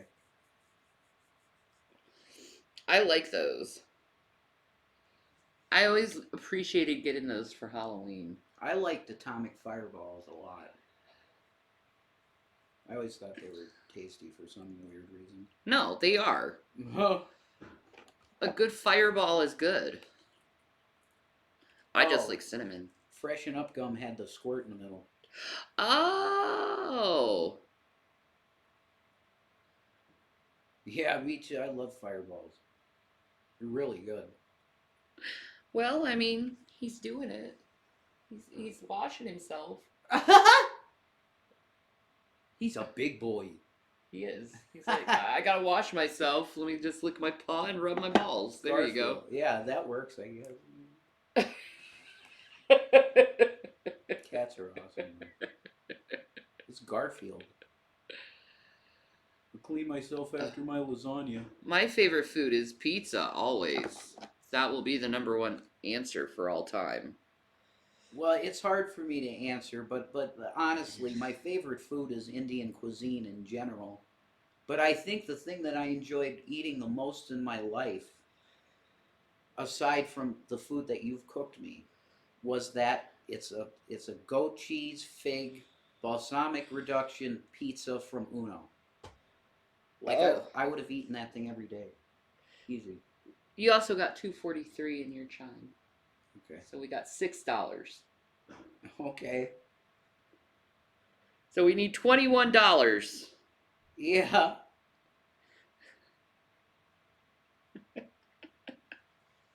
Fish and chips with extra chicken salt. Ooh.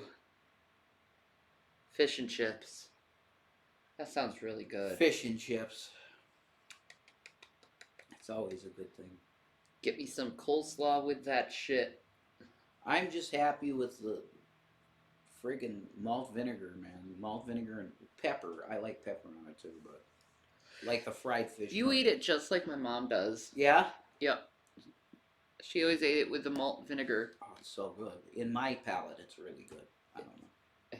I prefer that to tartar sauce. Really? Totally. Yeah. Malt vinegar. That's just probably because I'm British. But your mom liked it too, so. I went to turn in our pennies and all the Coinstar machines are down. Huh. I hate when that shit happens. That sucks, yeah. That's pretty much what happened to me today. I went to the doctor's office and I got turned down. Yeah, it's a broken day. It is. It's a broken day for us all. We go, we want to do something, and now it's like, fuck. Yeah. Well, fuck you all. I hate you. I hate you, world. Stop, world. I left my house for nothing.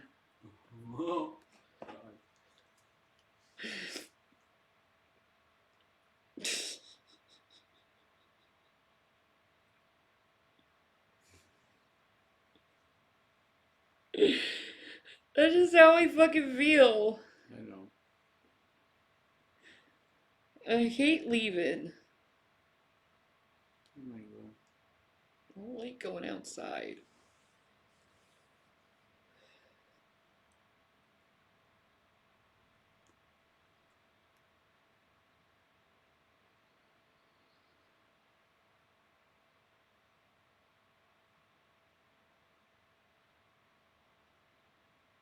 Whoa. Hmm? Scientists just found the tomb of the Egyptian god Osiris next to the River Nile. Yeah, I heard about that. We should look more into that. It's really interesting. Yeah, that is interesting. The tomb of Osiris. I thought he was supposed to be a god. It Why turns does out he- he's just a man. He's a man. That's absolutely. I He's a think. man. And they probably had supernatural powers of some kind.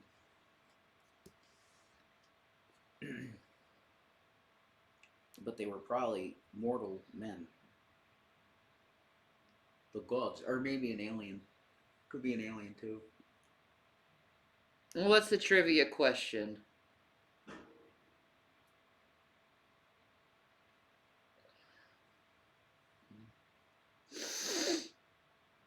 Huge rainstorms, flooding winds in California, working from home today. Ah, God. I'm sorry, Juicer. Yeah, you stay safe. Yes, stay safe.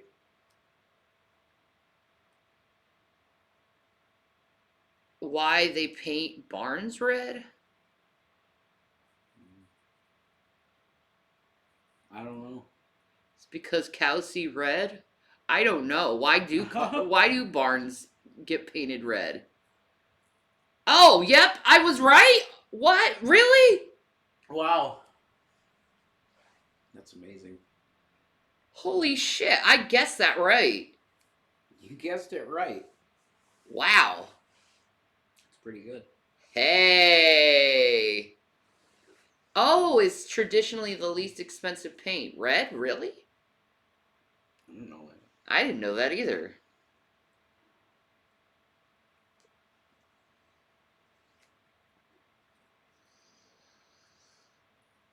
Huh. That's interesting.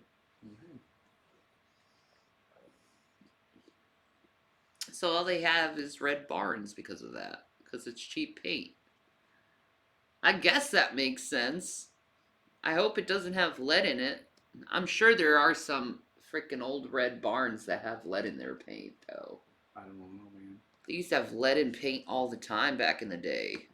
Eventually called Bernice's son, who happened to be the town's deputy sheriff. I saw a headline. Frank that Wharton almost made his me way to the heart. shit my pants. We live near Youngstown, so I would think that it was a mental asylum blue, but it's not. It's red. Lots of blue houses around here.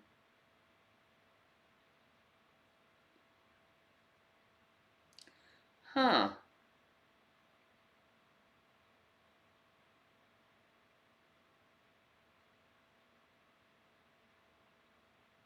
That's interesting. Blue is meant to, like, calm you. What? What? I saw this and I was like, what are you talking about?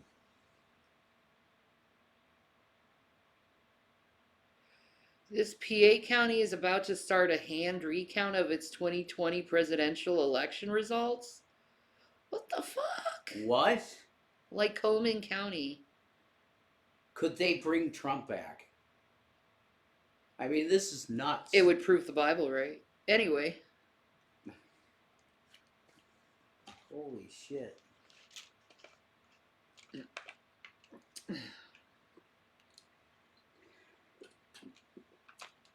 He's watching a show up in his room. Huh. See, my kids are the same way. They don't even watch things that are entertaining. They just watch things to learn from.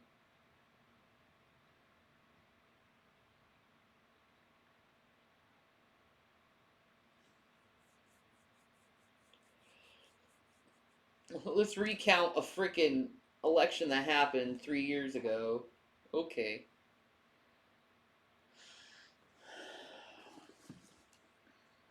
This is nuts. Oh well. Hardware store, unsure of what he would find. His mother was a creature of habit and always made sure to open the store diligently every day. It was especially unusual for her to be absent in the middle of the day and without a word to anyone at all. Yuck. I see that snow and it just causes anger in me. The moment he entered the shop, Frank knew something was... Have I ever noticed the porches in Charleston usually have light blue paint upon their ceilings? The Gullah Geechee descendants of the enslaved African planters thought that soft blue-green paint would keep the haunts or evil spirits away. Is that why everything in Charleston is blue like that? Huh. I had no idea. Huh. That's cool to learn.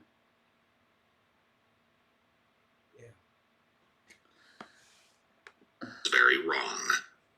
The store was quiet and devoid of life. In fact, it looked as though no one had been there at all that day.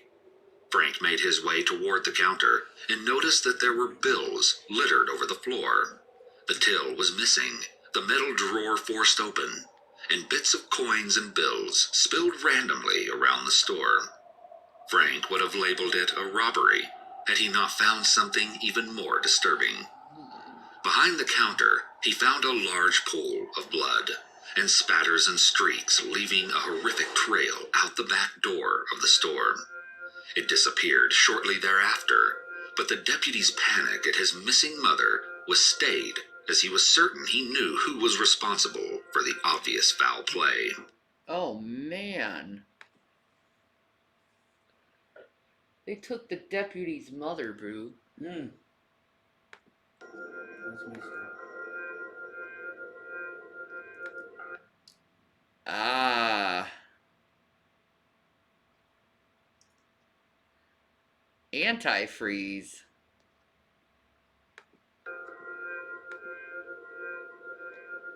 Deputy Sheriff Frank Warden and his colleagues made their way to the old Gine farmhouse. The secluded home was surrounded by farmland and woods. Warden knocked on the door, but there was no response. He tried the handle, but the door was locked. The deputy decided to try the woodshed attached to the house. What he discovered inside would haunt him for the rest of his life. The officers found the woodshed in upheaval, with great mounds of garbage piled high and heaps of boxes all around them. All of it Sounds like depression.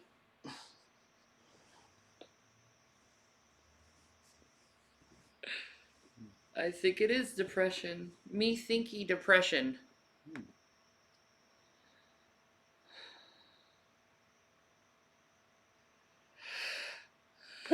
monument to a life of squalor. As they moved through the shed, searching for anything that might be of significance, one officer happened to bump into something hanging from above him.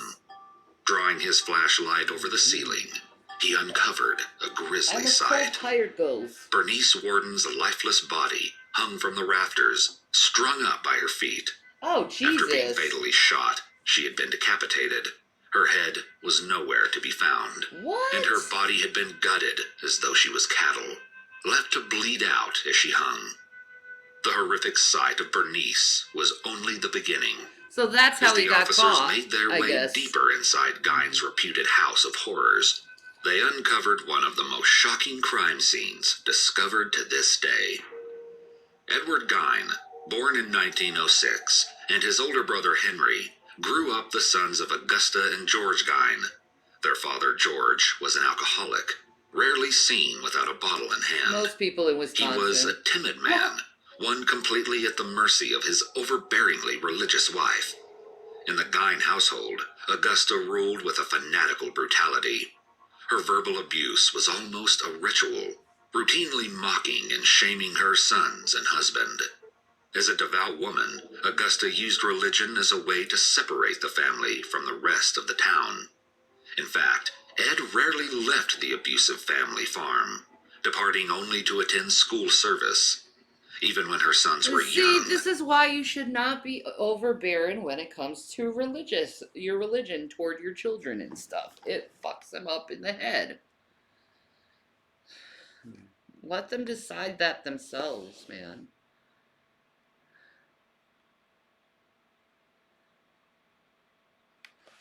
Yeah, he has a lot of issues.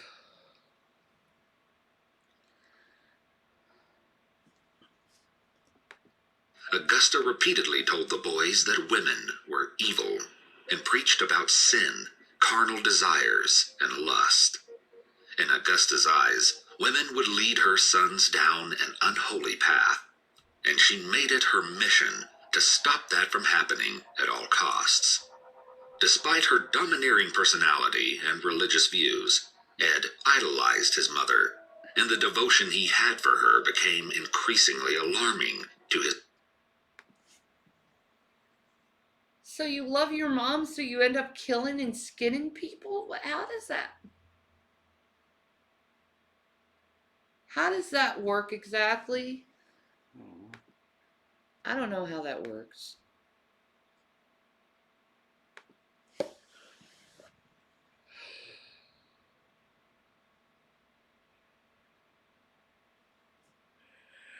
Jason says it correctly. He was actually Robin Graves first. Ugh. Ed Gein.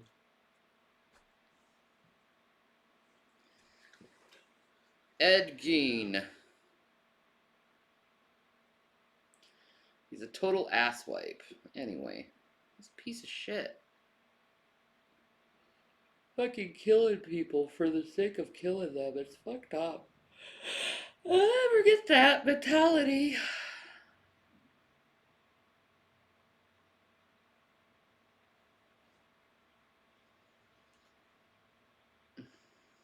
Yeah, there's nothing.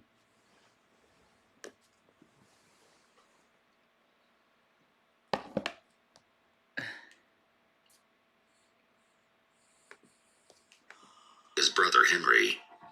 Though they had grown up in the same household, Henry held very different views of their mother. Henry worriedly watched how his brother avoided all contact with women, never attended social outings, and remained by his mother's side at all times. For Henry, who had fallen in love with a divorcee with 2 small children, it was unthinkable that Ed should devote his entire life to their mother. He wanted what was best for his brother, and in his mind, that meant running away from the family home, just as he intended to eventually.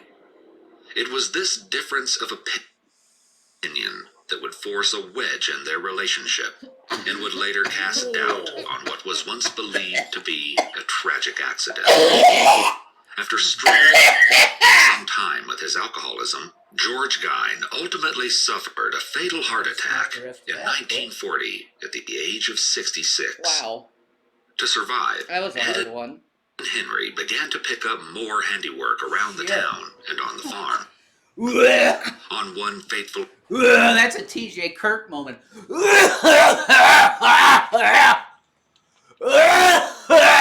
That's TJ. When he used to live stream all the time. Yeah, she got a bit. I mean, there's nothing left in this Like, thing. you could show it Yeah, how like empty it is. there's nothing left in this. Like, I melted it even. Okay? There's like nothing left in this, and she got a huge cloud. See, that looks like an empty bitch because it is. You know what I mean? Lung power. Oh my god.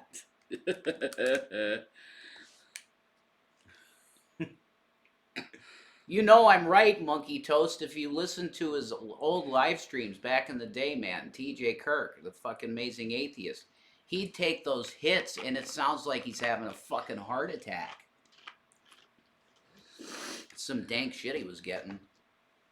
She sucks harder, exactly. I have a lot of experience at sucking. Yeah, you're good at it. You suck a friggin' baseball through that mouth. Thump. More like a golf ball through a tube, you know. Shaddy's pretty. She's good. She's good. She's real good. The suction. Oh, the suction. Oh, the suction. No, I prefer different ways to get him off than fellatio. That's just me, though. That's just me. You like giving it. Anyway. He likes intercourse. I like intercourse, and I really, really, really enjoy getting you off. There you go. For me, it's like, yeah, sure, if we want to do something to do something with him, and that's cool. But I like getting you off. That's like my favorite thing in the world. I don't get it. Well, just enjoy it. You know? Okay, then. I guess I just enjoy it. Just enjoy it. Day in 1944, Ed and Henry found themselves out in the field, burning overgrown brush. The fire soon grew out of control, and Ed ran to the nearest authorities, screaming that his brother had been lost somewhere deep inside the blaze. He killed his brother. When the flames died down, law enforcement asked Ed if he knew where Henry was. He killed his brother because he wanted to marry a single mom?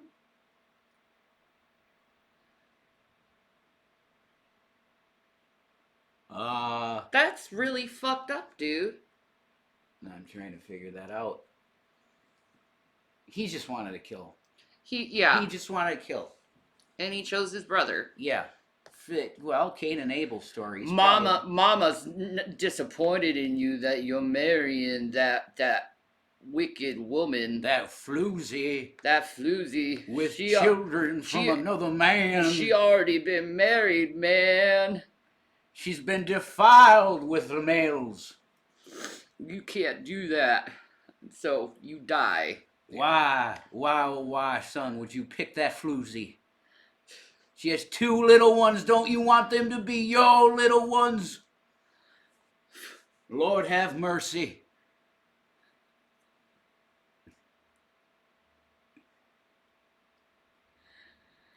Really? Maybe that's true, man. Well, welcome, Feel My Loins. It's your first time here, so. I don't need to feel your loins, though, do I, dude? I don't want to. I've had enough of that. You did. I'm Though over he stated it. he was unclear as to his brother's whereabouts, he was able to lead them almost directly to his brother's body. They found Henry lying face down in the ash and mud. On the back of his head were the marks of significant bruising, as though he had been struck there with a blow. So you killed him like Cain killed Abel. Yeah, he lied about a lot of his murders. I get what you're saying, yeah. So not only was he a disgusting serial killer, but he also lied about killing more people. That's fucked up. What a sack of shit. Okay. That's nuts. That's a great way to be. Blunt instrument. Yet when coroners examined Henry's body, they would deem his death a result of smoke inhalation. Oh, nice. The incident was labeled an accident, and Ed Gein was never questioned about the circumstances surrounding his brother's death. Oh. For Augusta, whose family was dying off one by one, the loss of her son caused immense heartache. Yeah, liars do suck. For Ed Gein, though, he finally had his mother all to himself. He no longer needed to explain away his possessive obsessions or his undying and unhealthy love for his mother. Life was exactly as he wanted it to be. And for Gein, he couldn't have been happier. But shortly thereafter, tragedy struck once more. Augusta suffered a stroke, one that left her paralyzed and helpless. Gein tended her every need, becoming her full-time caregiver, feeding her, clothing her, and bathing her.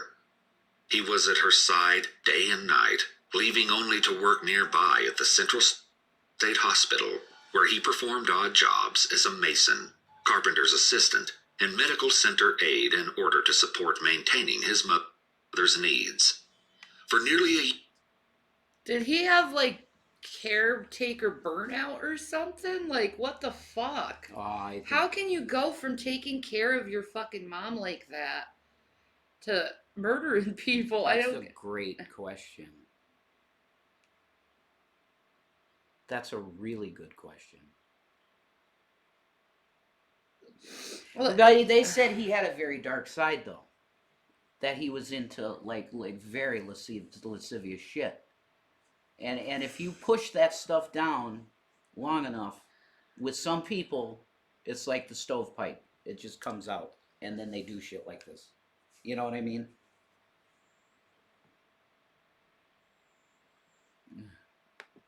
year, Gein cared for his mother more deeply and devoutly than anyone else could have. Sadly, it wasn't enough, and in 1945, Augusta succumbed to heart illness. Without his mother, Gein's one and only true love, he was left lost, alone, and heartbroken. His mother's death would prove his undoing, and in the years that followed, Ed would become increasingly unhinged. At 39, Gein turned his obsessive needs toward anatomy.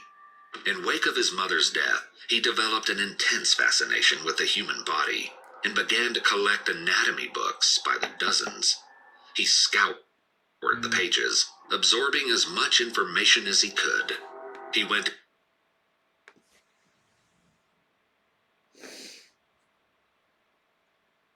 Okay.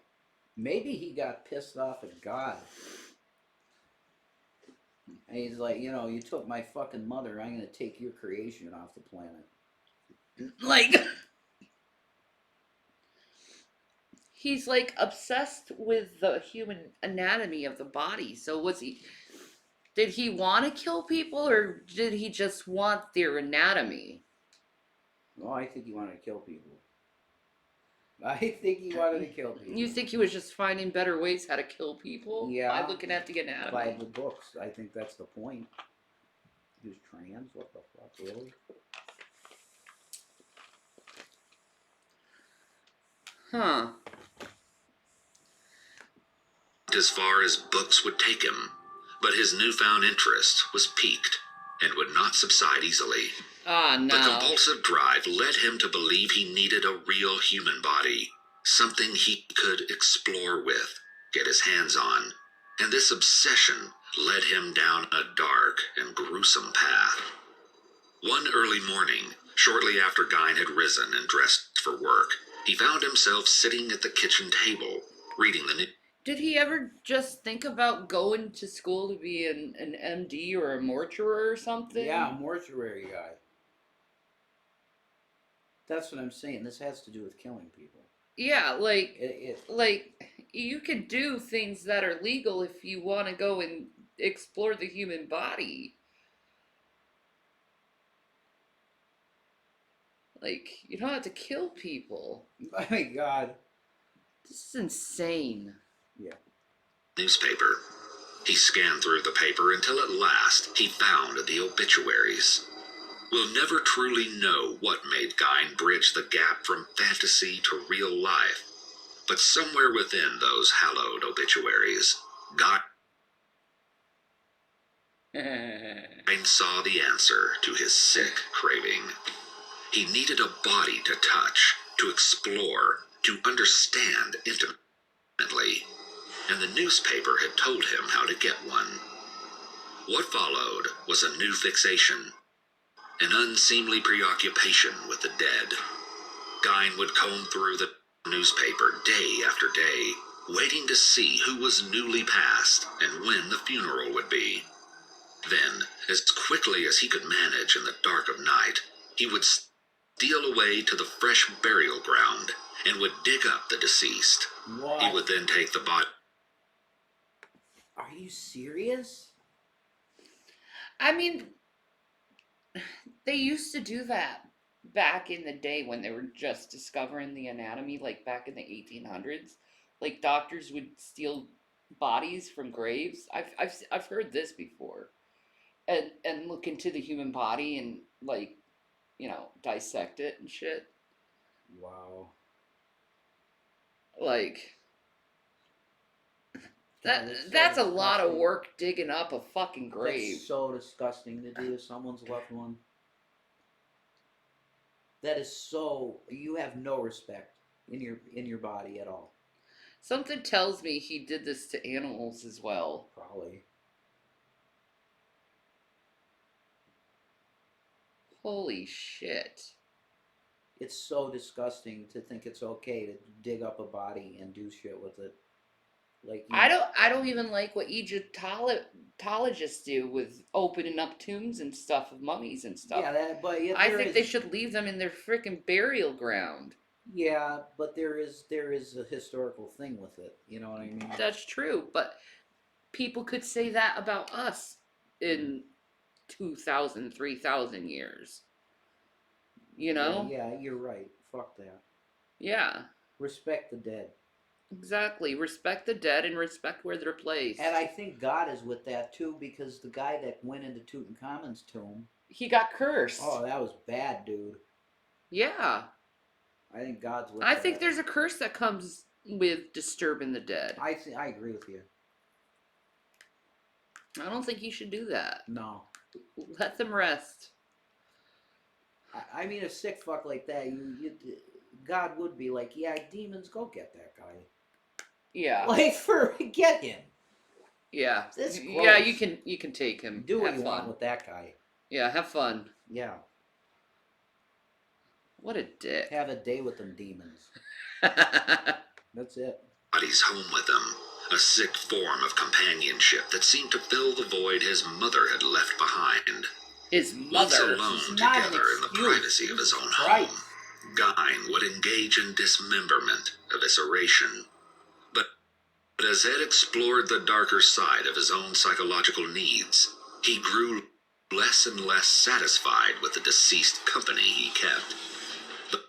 The bodies he had taken had taught him so much about anatomy, about life and death, but Oh. deeper desires were now stirring Okay, within then. him.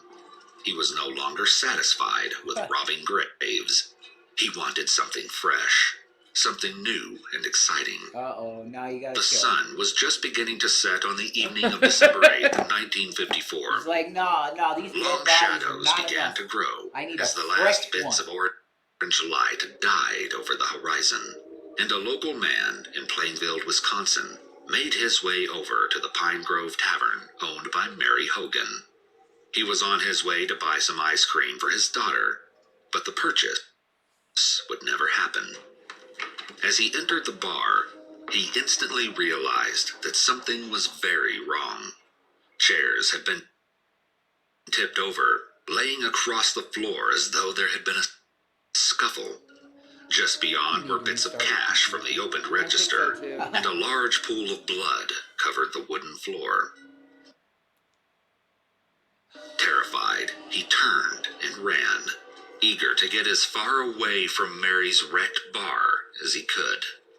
What? Mary Hogan would later be reported missing, and though the police searched for suspects and leads, they turned up very little.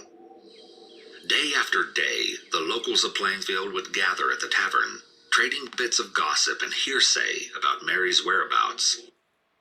Ed Gein was often among them, having frequented the establishment with regularity over the past few months. When asked if he had any idea where Mary was, Ed would jovially tell them she was stashed away at his place. A joke. Oh, what a dick. He even admitted it, and everyone thought he was joking. Yeah, here you go. Man, that's so chillin'. She's stashed away at my place. No big deal. And they just laugh Yeah, when he was actually telling the truth. that's pretty nuts. Alright, they don't believe me. Okay, maybe you'll be next. I'll go experiment on your body, too. Yeah. Jesus God, man. I don't get the guy's fascination. Some people are freaking morbid. Yeah.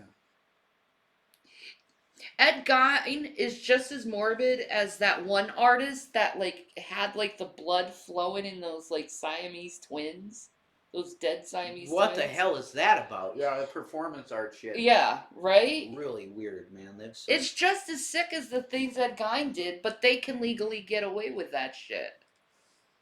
true. It don't make any sense. Pretty weird. If you get away, so in the name of art, you can pretty much get away with some pretty crazy shit. I guess Like so. Maria Abramovic and, splashing fucking blood and semen and shit on the wall. That's true. Yeah, It's fucked up, that's pretty weird, dude. but it's true. Yeah. It's Gein, not Gein. Gein. Gein. Joke the locals found humorous at first. Ed was mild-mannered, if a little odd, but the locals that had grown up with him saw him as a harmless, hard-working man from a rough upbringing.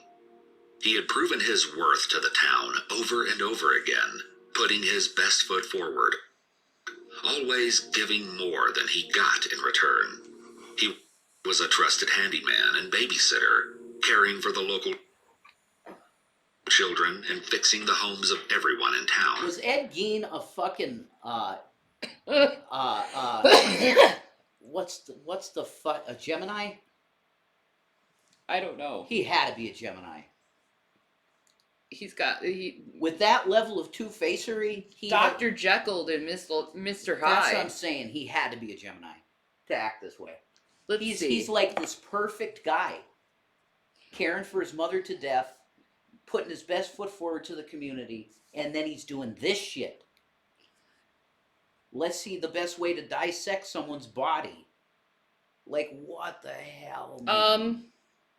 Oh my God, you've got to be kidding me.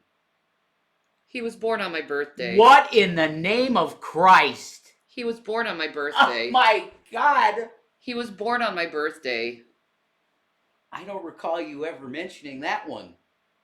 I did you not did know not that. know that one. Holy Well, shit. God dang. August 27th.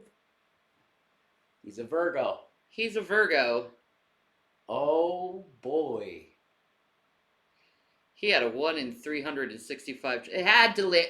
Ed Gein had to land on my fucking birthday of all fucking birthdays. Of all course. birthdays, Of exactly. course. It's just my fucking luck. Well, I got Bill Clinton. I got Pee Wee Herman too. Yeah. I got Bill Clinton. Come on. I did not have relations with that woman. I got that guy. So how does that feel? Horrible. I don't know. Is Bill Clinton as much of a serial killer as Ed Gein? I don't know how many bodies there are with having to do with the Arkansas mafia. Okay then. Who knows how many? Okay? There's quite a bit of blood around the Clintons. Okay? Quite a bit. I'm August 27th. I'm August 19th. Look it up. It's Bill Clinton. But I get Ed Gein. That's why everyone put August 27th. No, down. I saw you before you even looked it up. It was there, and I said, no, you're kidding. You gotta be kidding. You have John Ritter? That's cool. I would take John Ritter over fucking this dude. That's a great one. John Ritter's... Oh my God, I miss him. Come on, knock on my door. Screw that show. We'll be waiting for you. I like John Ritter for his movies.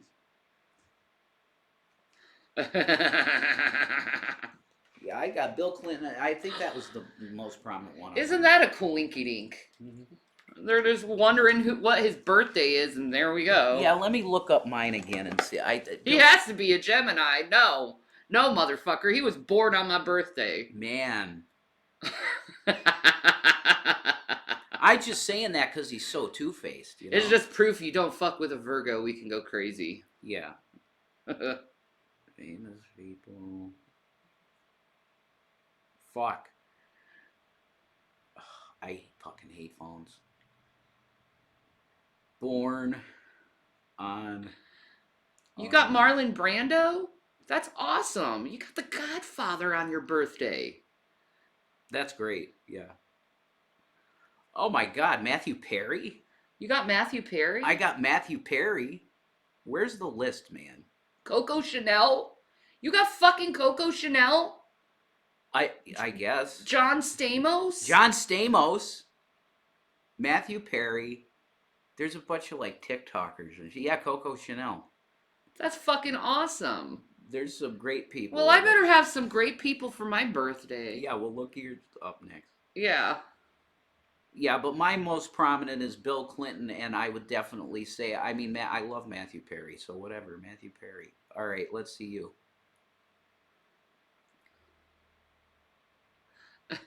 I hate phones, man. You got Mark Twain? Oh! That's a good one.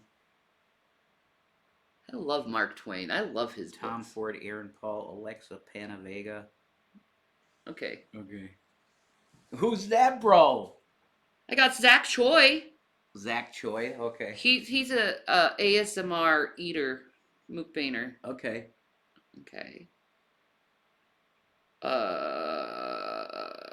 It's like TikTok people are famous now. Twitch star. Lyndon Johnson. Oh my God, LBJ. I got LGBT. Ed Gein and LBJ. I got Tom Ford. I mean, He's a fashion designer. Mike Smith. Oh my God, you got Bubbles. I do. Fucking I Bubbles. share a birthday with Bubbles. That's sick. That's really sick. Okay, your best is and Bubbles. Yolanda Adams. Whoever. She's a gospel singer. You got Bubbles. That's yeah, I got Bubbles. LBJ, Ed Gein, Pee Wee Herman. Paul Rubens. LBJ, that's insane. That is Paul Rubens with Elvira. Really? They hung out? Is Elvira my birthday? No. Sarah Chalk. Who? The girl from frickin' Scrubs. Or Roseanne. Oh, okay, her. Yeah.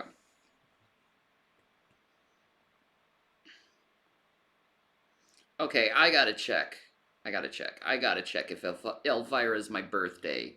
If I have Elvira on my birthday, it's like perfect. That's worth it.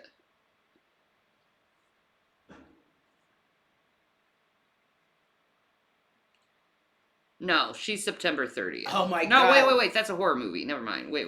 I need to see her fucking. Wait. No, she was born on September 17th. Okay. So, who was ever born on September 17th, you have Elvira's birthday. I mean, maybe the quiet wins, though, because she's got boy, or whoever you are. Well, sorry, I don't know your gender. You got Boy George. So you win. Shani, check June 14th. Okay.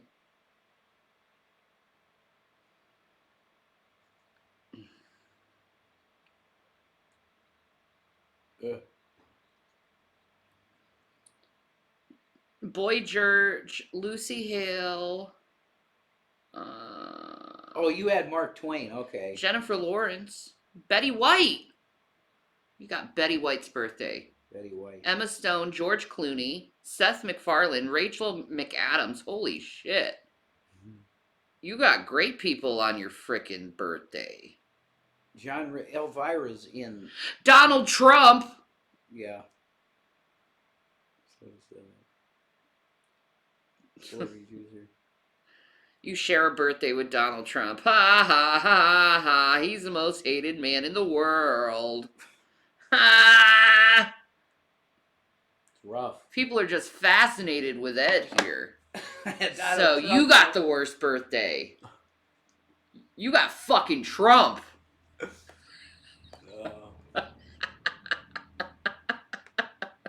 It was inconceivable that the quiet, Inconceivable. still shy Guine could really have Mary Hogan at his home. Inconceivable. I love him. He ain't that bad. Trump? Celebrity Juicer likes Trump, I think. Whatever, man. You're on that Trump tit, huh?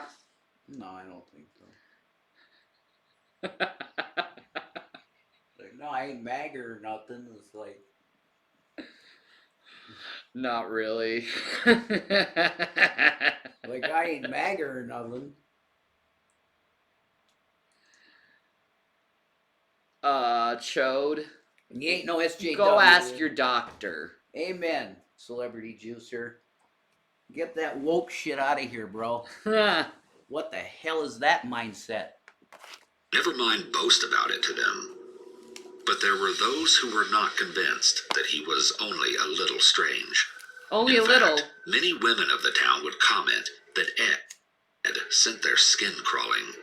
There was a look in his eyes, they would say, a look that unnerved them.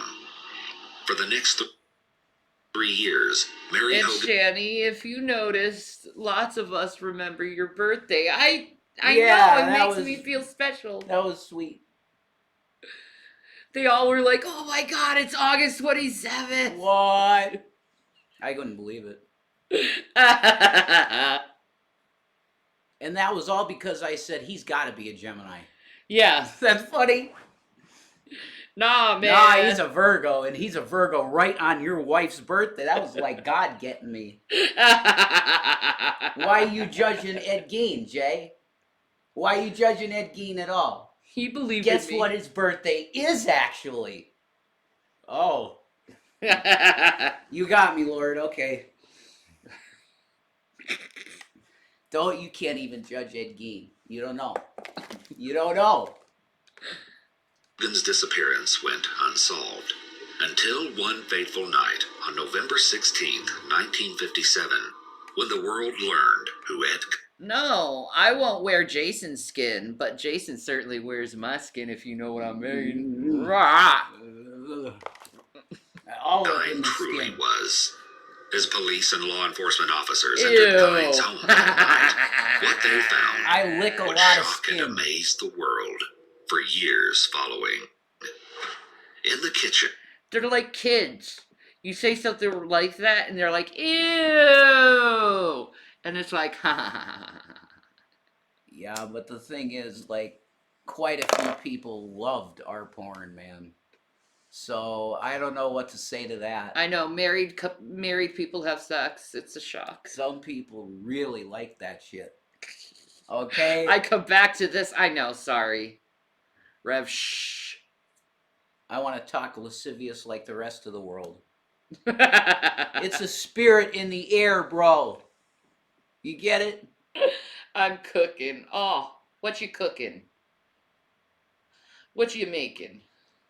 Don't look in the pot on the stove. I wouldn't want to. It probably has a head in it or something. You know? which stood adjacent to That's the what wall I where said, Grace was it is. found, officers struggled to move across the floor because of the piles of garbage that littered the floors.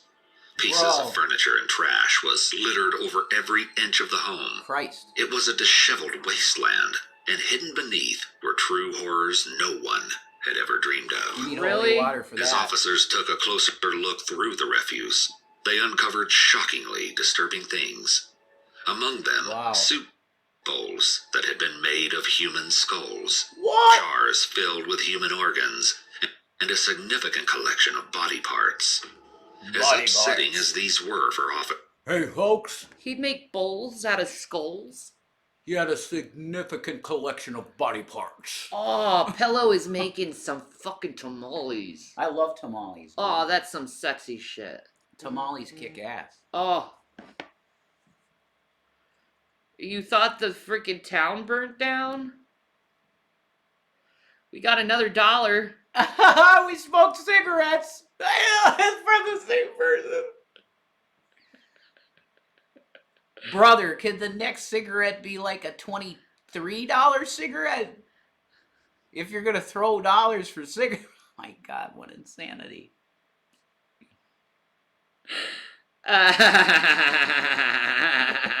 Man, tamales rule though. How about chimichangas? Chimichangas? Oh, fuck yeah. You like the commentary? Cool. Sweet. That's awesome. Like, this is what we really love doing this, and it's the thing, you know. But it's hard to do though when your mind is so fucked up. Well, his mind is fucked up, so he makes you feel not as bad. Well, that's Because you're not as fucked up as him. Oh, that's definitely the death of my mother didn't cause me. My God, I love my mother. Are you kidding me? And it didn't turn. It should have been pinned. It was pinned. Where'd it go? It disappeared. I will go back and pin it back. Come and knock on my door. We'll be waiting for you. And you know it's his and hers and his. Three's Company too. I want to watch that show. Actually, I'd probably appreciate it as a. I'm telling you, Three's Company is fucking timeless. Well, how could I not like it? Because I really think John Ritter's phenomenal. I love John It's Ritter. fucking fantastic.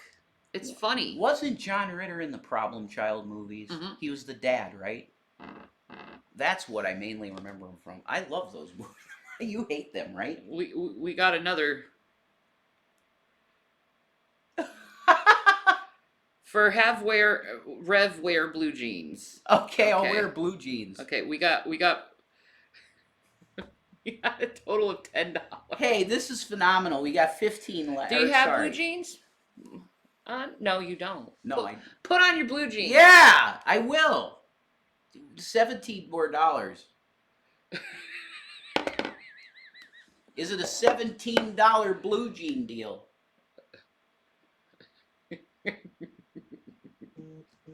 Oh wait.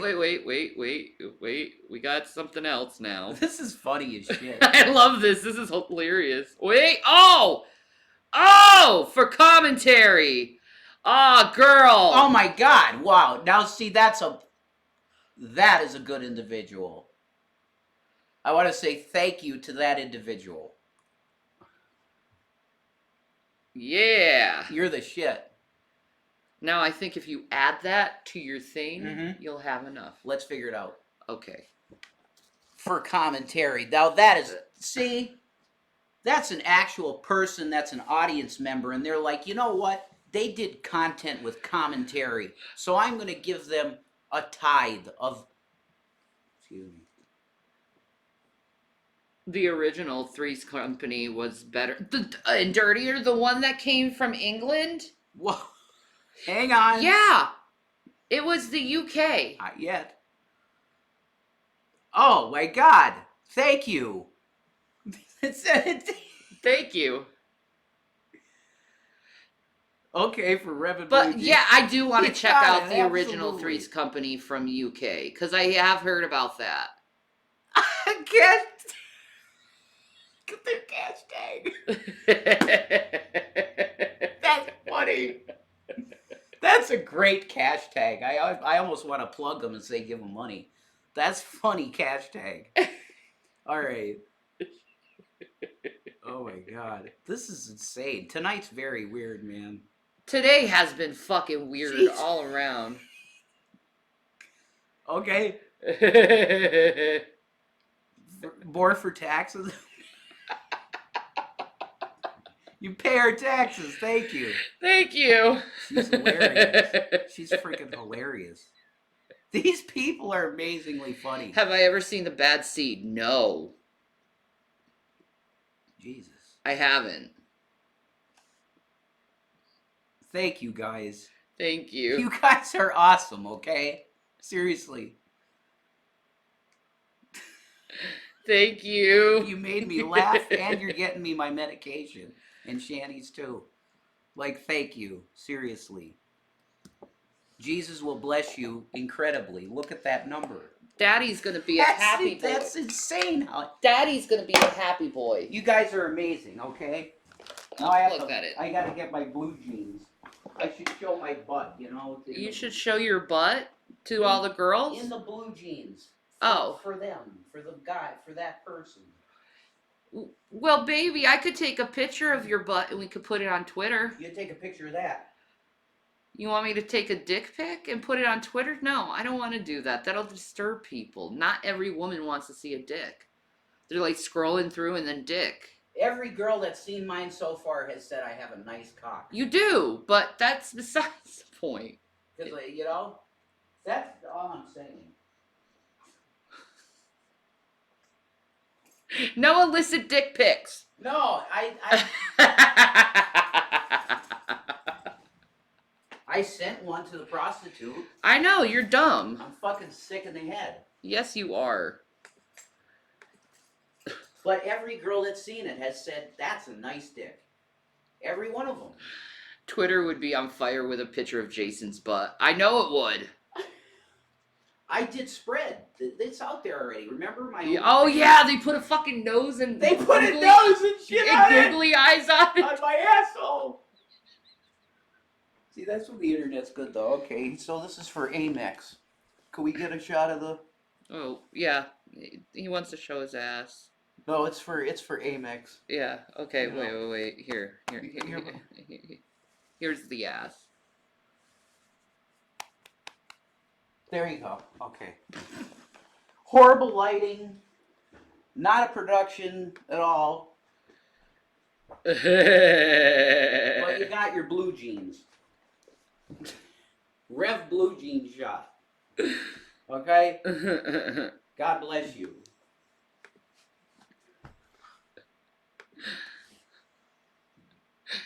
Put out an APB for Rev's butt. Oh, celebrity juicer, you likey?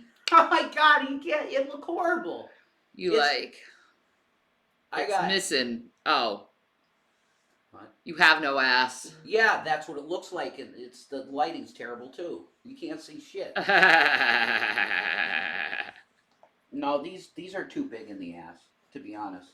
You can't see my ass in them. You could show your nipple. My nips? No, you might get in trouble with. Chowder nipple. Well, girls aren't supposed to show their nipples. I don't know about guys on this. No, I'm fucking pretty sure you can. It's like, I think that's unfair that guys can show their nipples, but girls can't show their nipples. yeah, that's racist. I think it's racist, yeah.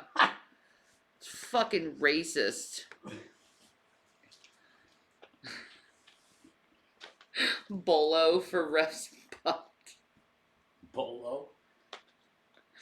No, not nipple. Biceps. Nipples and biceps. Nipples and biceps. I'll be right back. Alright, I love you, boo boo. No, oh my god, yeah, I'll go without my wallet. That's perfect. Alright. You're sexy. I love you. I love you. You're a hot girl. You're hot. I'm not hot. I'm old. You're a beautiful girl, whatever. I feel like shite. Oh. Nice. Stubbed my toe on the bed frame. I'm gonna go shit myself. Monkey Toast, did you cuss when you knocked your toe on the bed frame? I would cuss. Did you say shit? Fuck? Which one?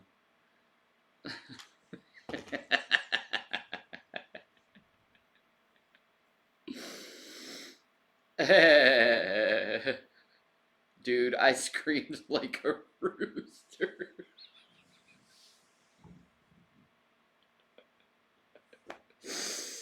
You ever stubbed your toe and try not to cuss? I have. It's like, oh, good. Get the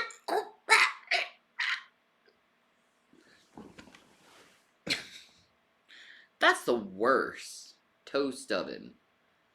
Let's continue with this freak. Officers to find, they were far from the most depraved items in the home. As officers began to understand some of the horrors that had taken place in the Gein household, they investigated even deeper into Ed's belongings. Faces of women lay hung across the walls like artwork. Chairs and lampshades were made of human skin and adorned the room as furniture. I mean, that looks like leather. Just plain leather. That's human skin, dude. He did that very well, though, if you look at it.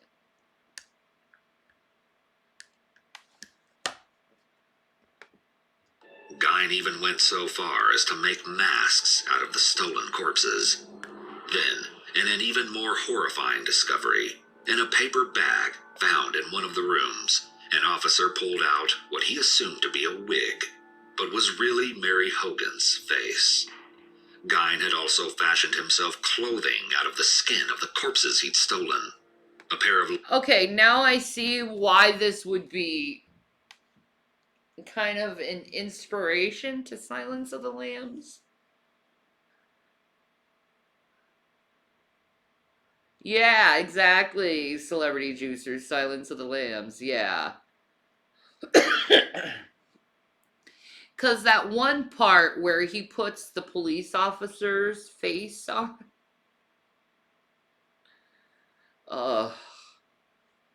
And he could labor his breathing, too. That's interesting. And Leatherface, yeah.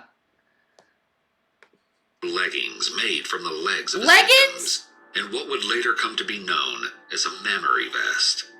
Gein spent his evenings creating clothing and furniture after skinning, dismembering, and preserving pieces of his victims.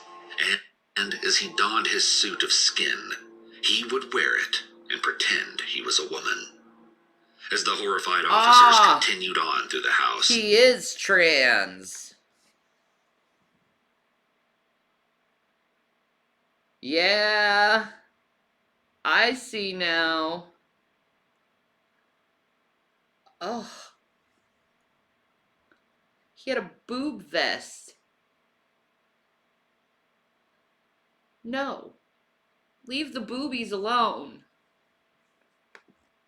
They found a room that had been boarded up. Tearing down the slats that barred them, officers made their way into the room of Augusta Gein.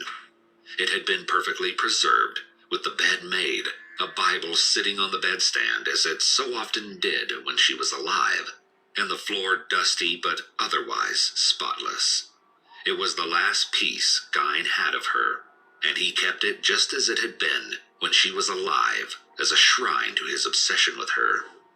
Police immediately arrested Gein, taking him down to the station, and for hours, Ed refused to speak. Then, after some time had passed, Ed made a simple request. He wanted a slice of apple pie with cheddar cheese on top.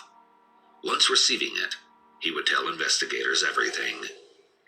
Gein confessed to the murders of Mary Hogan. So all he wanted was an apple pie with a slice of cheddar on top. And then he just told all about the murders and everything. Wow. He just wanted some fucking pie. It's gotta be some good pie. There's an interrogation technique right there. Give the motherfucker some pie. And Bernice Worden, and admitted to grave robbing. In all, he confirmed to mutilating 9 separate corpses, along with his 2 murder victims. Yet, despite his admission, he would later plead not guilty by reason of insanity.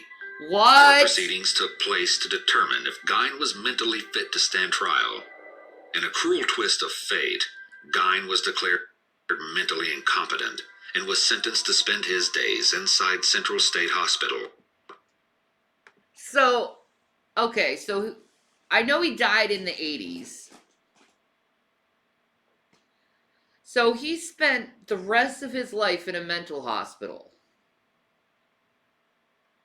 Yeah, he did need help. But he can also help, like, psychologists and people understand why people do this type of weird shit. So they could have, like, preventative measures so this doesn't happen. The same institution where he had worked only a few years earlier. Wow. After months of psychiatric analysis and treatment, Gein was determined to have schizophrenia. He said that he often heard voices speaking to him, and this was the presumed basis for his psychotic break with reality. Okay. In 1958, Gein's estate was set to be auctioned off, but on the morning of March 20th of that year, the town of Plainfield They woke burnt it to down? find the farmhouse ablaze. The house completely burned to rubble, leaving little more than a smoldering pile of ash and ember. Despite this turn of events, the auction for the rest of the estate would continue to take place, but the home and all of Gein's personal effects were destroyed. Upon hearing that his home had burned to the ground, Gein was reported to have remarked that it was, quote, just as well.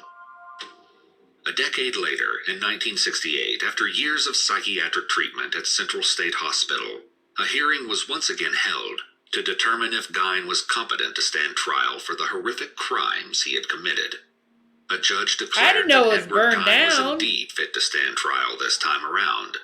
For financial reasons, the state chose to prosecute Gein for the murder of Bernice Worden only, though her death alone would be enough to send him away for the remainder of his days. He was found guilty of first-degree murder, and he was remanded to the custody of Central State Hospital, where he would remain until 1984, when Gein's health would begin to fail. Shortly before the end of his life, later that year, Gein would be transferred to Mendota Mental Health Institute, where he stayed until at 77 years old, he died of complications from cancer. You know what's really weird about this, though? Like, I didn't know the house burnt down. They have signs in Wisconsin pointing to the area.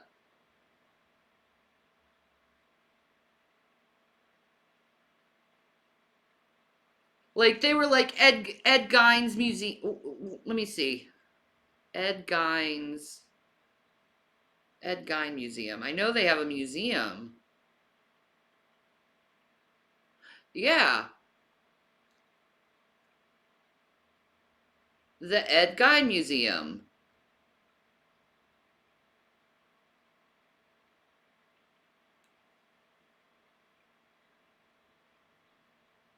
That's interesting.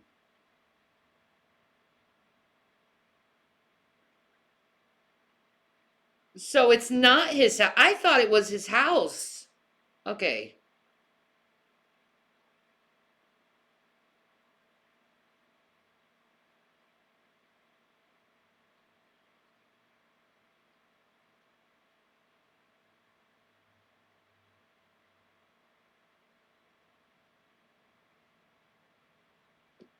But there is an Ed Gein museum, and it's in Washara County Jail. No, or the town of Wadama, near. Okay, no, wait. I'm not reading correct. No, it's in the Washara County Historical Society Museum. Like, they call it the Ed Gein Museum, and they, like, you see the signs on the road for it when you go through Wisconsin.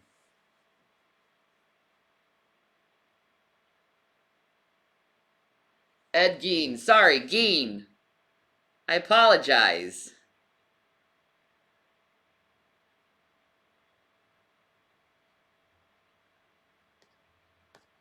So I was confused. I didn't know they burnt down the home. Buried next to his mother. While Gein's life may have been over, his legacy was not. Authors and movie makers alike took inspiration from his haunting, sickening story. Some of the most depraved villains in horror movies were created based on Gein's crimes. Leatherface from Texas Chainsaw Massacre was loosely based on Gein's obsession with masks made out of human skin. Gein's unhealthy obsession with his deceased mother influenced Robert Bloch's 1959 novel Psycho about Norman Bates, and later, the movie of the same name. As well, Buffalo Bill from Silence of the Lambs was inspired by Gein's mammary vest he sewed from human skin. Leave the Less boobies notorious movie alone. villains have taken their inspiration from Gein, including 3 on a Me. Okay. So,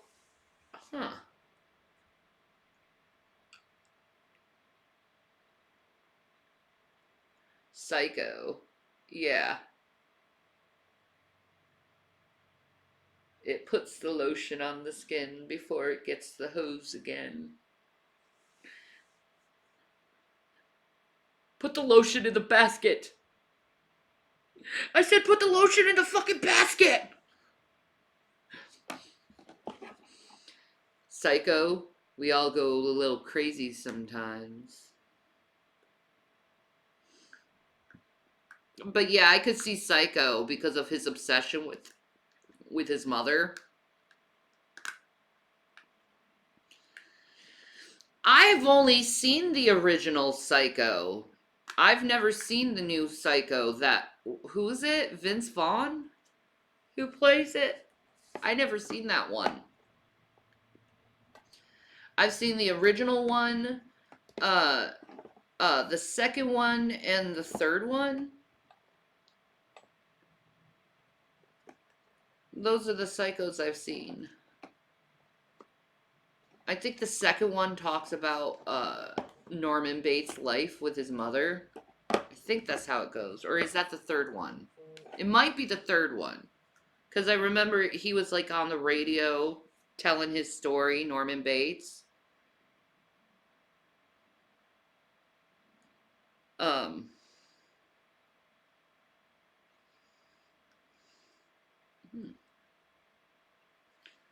I also love the original, and I love all horror movies really a lot. Like, oh, that's cool, Juicer. That's cool. The Girl in the Well. Well, Ed Gein is a sick fuck.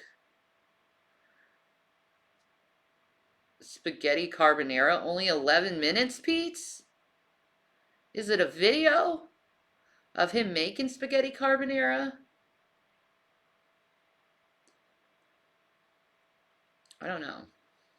Oh, Chantel just came out with a couple vlog at Dinosaur Museum and Aquarium Plus. Okay.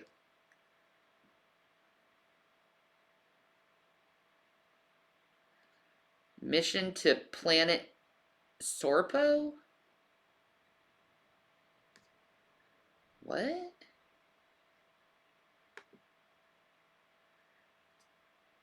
Today's episode of the Y-Files is brought to you by Established Titles. What if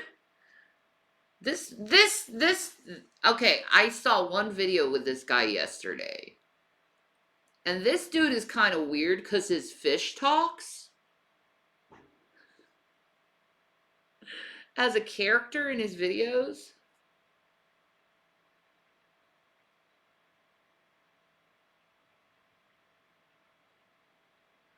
Pete's, what's he up to? Making spaghetti carbonara. Chantel needs to go home. Yeah, I'm not gonna watch any Chantel or Salah videos. Jason, first of all, he would not approve of it. She really pisses him off lately. I heard that BBJ is sick. She needs to go home and take care of her animal. And stop worrying about this fucking guy. She's gonna really regret it if BBJ dies while she's, like, in Kuwait. She's gonna regret it.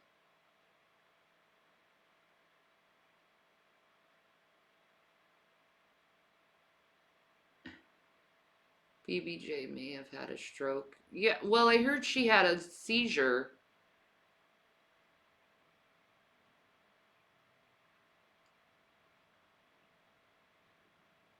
Like, I couldn't stay away from my cats that long. I love my babies.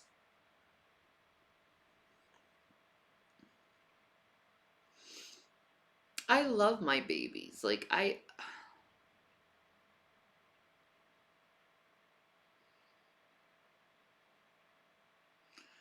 yeah, I know she talked a few times about putting BBJ to sleep so she could travel. I heard that. That was gross. Like, really? You're gonna...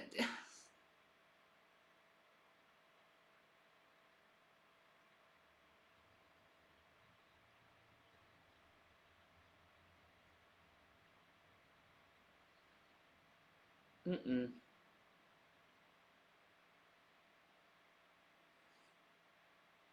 Most of us would go be with our pets. Well, yeah.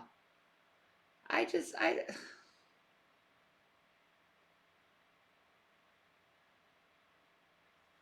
none of my business. It's her life.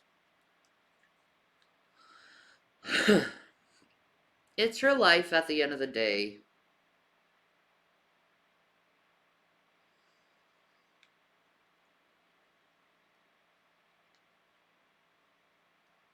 She drinks the poison she makes. That's on her. Yeah. I just I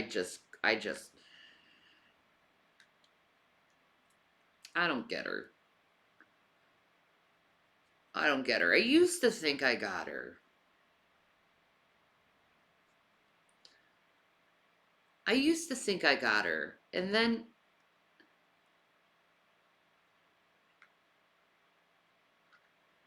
FFG is trying to help Pete with BBJ. He doesn't know what to do. Oh no.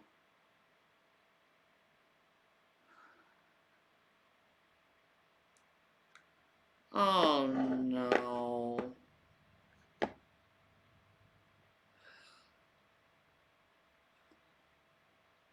Can he take her to the vet? Can he get like a cab and take her to the vet and get her checked out?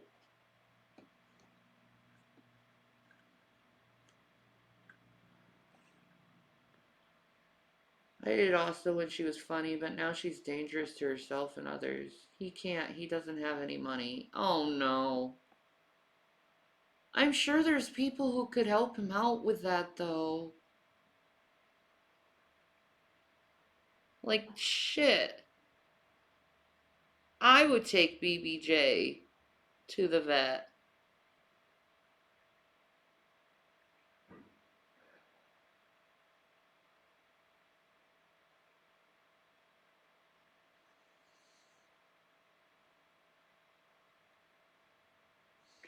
And what if they recommend euthanasia? She can't put him in that position. Yeah, I know.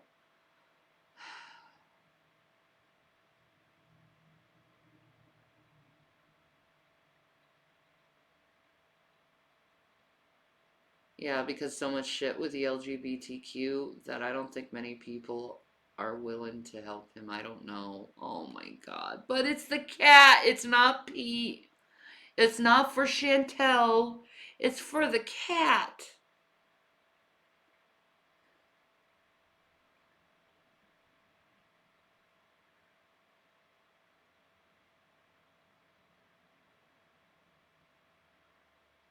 Like, if she had a stroke and she's having seizures, she needs to be seen.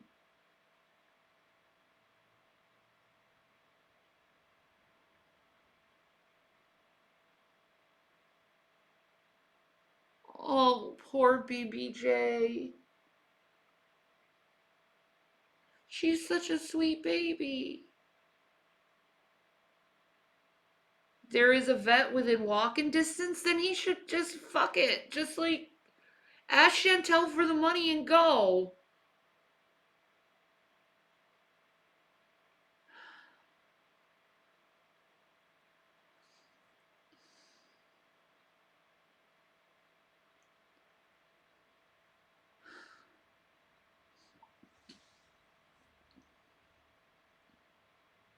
He said he already did ask her for money, and that was a month ago.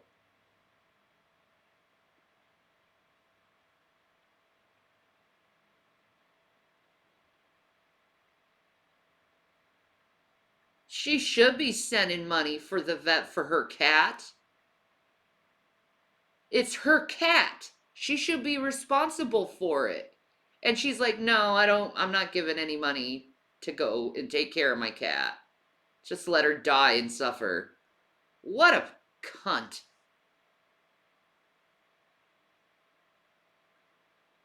That is so horrible to do to a cat.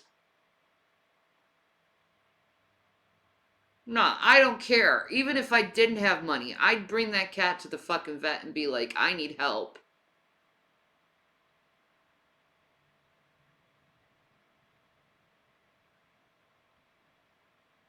That's what I'm saying, Chatty. It's a little stuff like this that we wanted to talk about, not like just to ream her in her videos.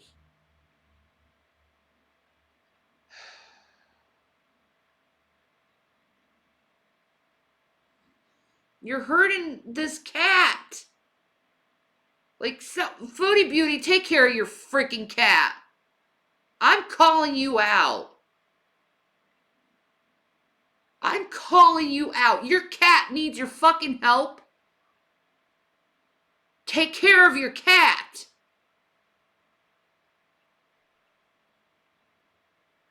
You can't let the cat you had for 20 years just suffer and die. You can't do that.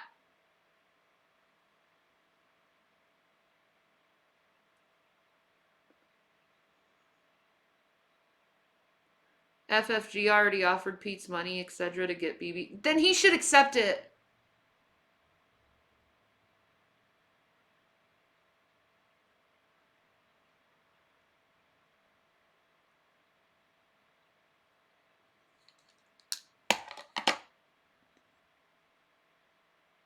Ooh, I'm pissed at her. For that reason alone.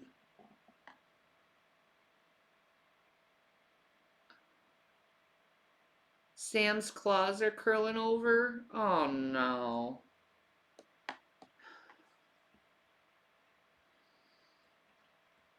Yeah. At least she's good to animals, like.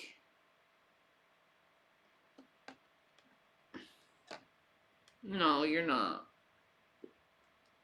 She needs to take care of her baby.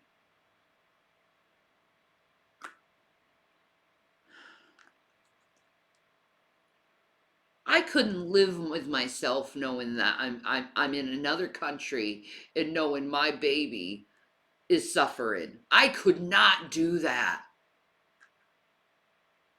Could you imagine Watermelon and Gavin are suffering and I'm just in another country and not giving a shit? I couldn't do that. I could not do that. I could not do that. I love my babies too much.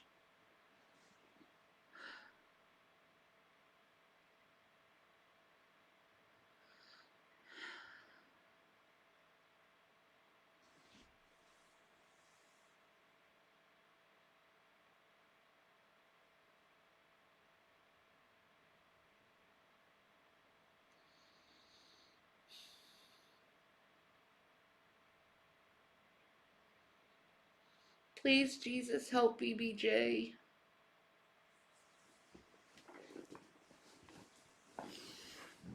That beautiful kitty doesn't deserve that. She's just such a lovely kitty cat. Oh, both them cats are so sweet. Sam and BBJ.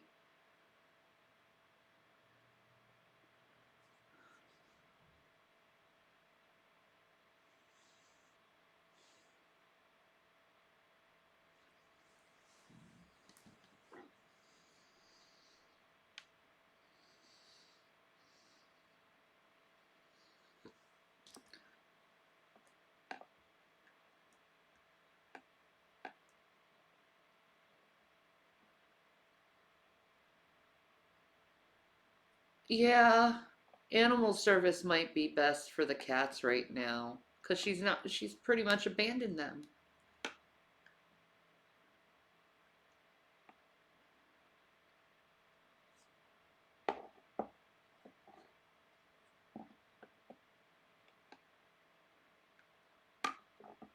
They just need a vet. Exactly. And it's not that hard to do, is finding a vet for your animal. They're all around.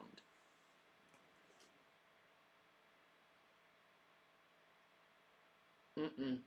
Mm-mm. I couldn't do that. I couldn't live with myself.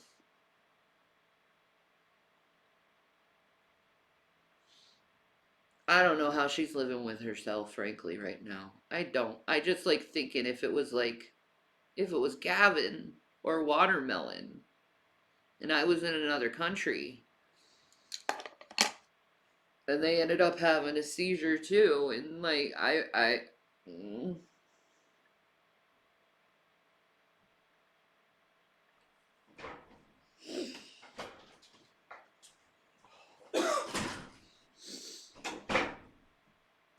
That's so fucking fucked up. Do you know Chantel refused to give Pete's money for BBJ to go to the vet? I don't know if that's true. And FFG is trying to give Pete's money so she can go to the vet. Trolls. No, I don't think this is trolls on FFGs. I think she legitly cares about the cats. Who wouldn't care about those cats? They're beautiful. Those look like some Arab sheikh or something. I'm serious. When people come past me and they go like, "Oh, hello," like that. It's so fucking weird. Chantel said she would handle it when she got back. Does she have enough time? Like, if the cat had a stroke, she needs to go now, not wait on it. It's kind of like an issue you can't really wait on.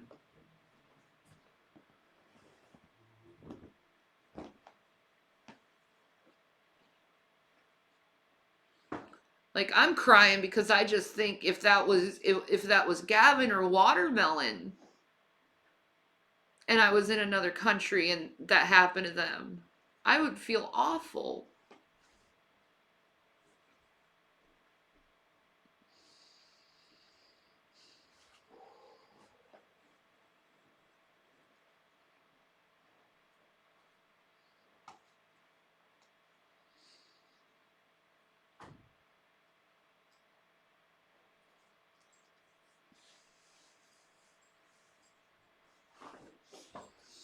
Chantel is just a big ball of disappointment because it's like she's better than this.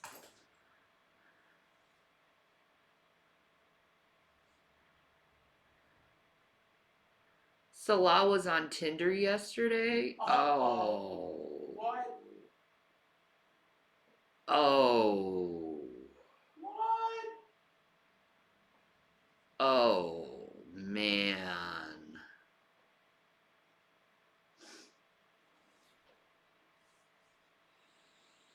Mm-mm-mm-mm-mm. Wow. Well, that would kind of make it 1,000% that it's fake. Unless they're swinging. They're swinging? Well, unless, yeah, I mean, you could call it swinging, whatever you want. They're looking for another person to join them. Maybe. Who knows? Oh, yeah, but homosexuality is a no-no, but... Hey, remember, Chantal, I think on multiple occasions, engaged in, like, group sex or threesomes and stuff with Natter. So maybe she's into that now, you know? Might be.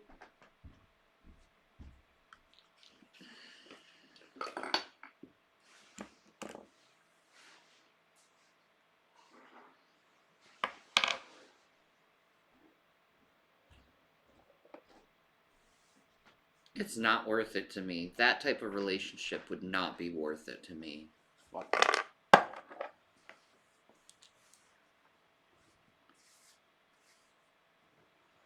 Don't seem very copacetic. And here Kat is dying and she's doing shit about it. I'll just wait until I come home to take care of it. What if BBJ ain't gonna be here when you come back?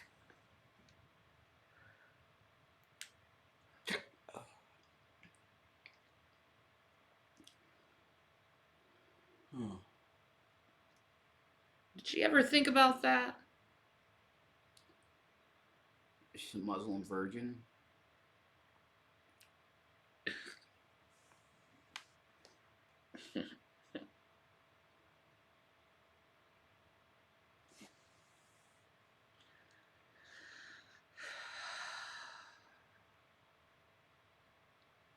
I don't think she cares if she's not getting that baby help. I'm so mad at her over that. She won't give money to Pete's for the vet. That's crazy. That just don't sound like her even.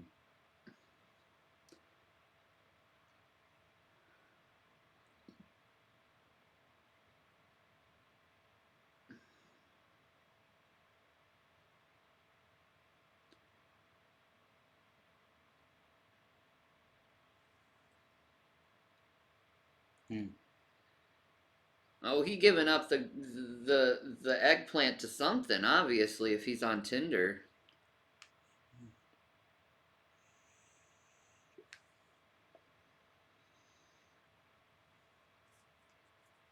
Oh my God, you're brilliant. You charged this, didn't you?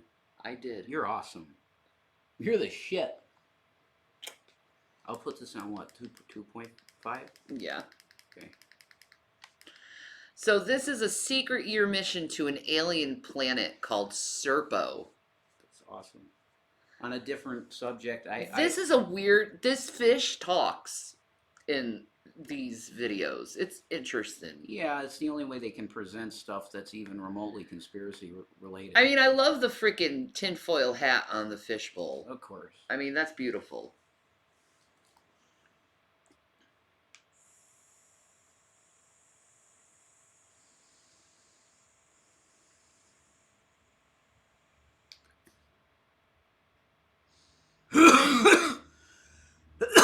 Nah, I ain't playing any shit tells videos on this. First of all, everyone's gonna cover them anyway, so it doesn't make a fucking difference anyway. Damn. And two, I really want to know about this planet. Serpo.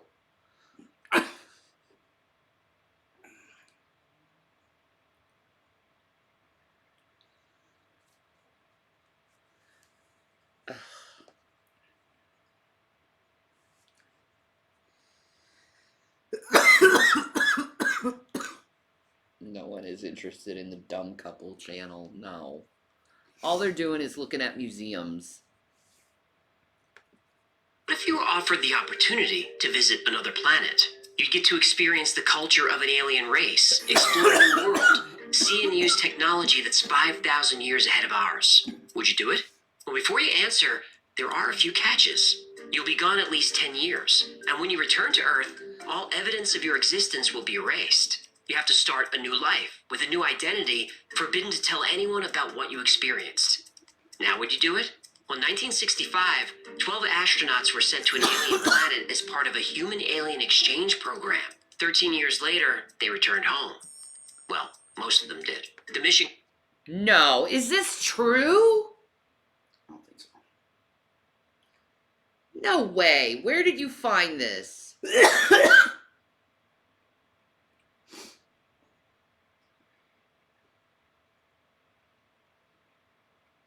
It's strawberry cough. Whoa.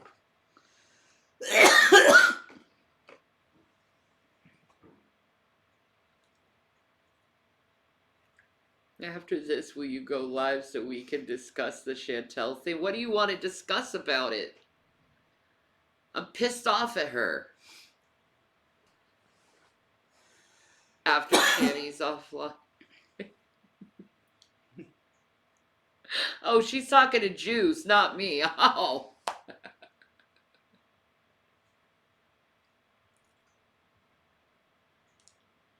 Holy shit. Bro. Oh, not the cat thing, the whole narcissist thing. It really interests me. Yeah. Well, you know, if she's doing stuff like this, it's hard not to think of her as one. I don't know. Like, care for the cats. I'm gonna cry if BBJ dies. She's old, Shannon. I know. She's old. Cat. She still doesn't deserve what she's getting right now. She needs to go to the doctor.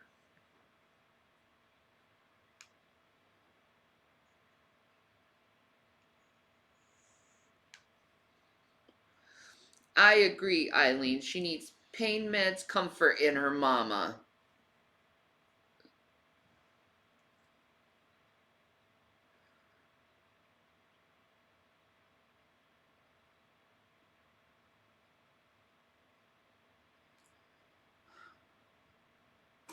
Oh, I was talking about Chantel. Oh my God.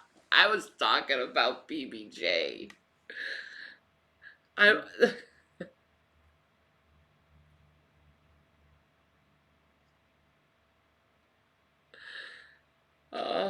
Commander wrote a 3,000-page report of everything the team experienced. First alien contact, the 40 light-year trip to the alien world, and everything that happened on the planet. This is the true story of Project Serpa. What?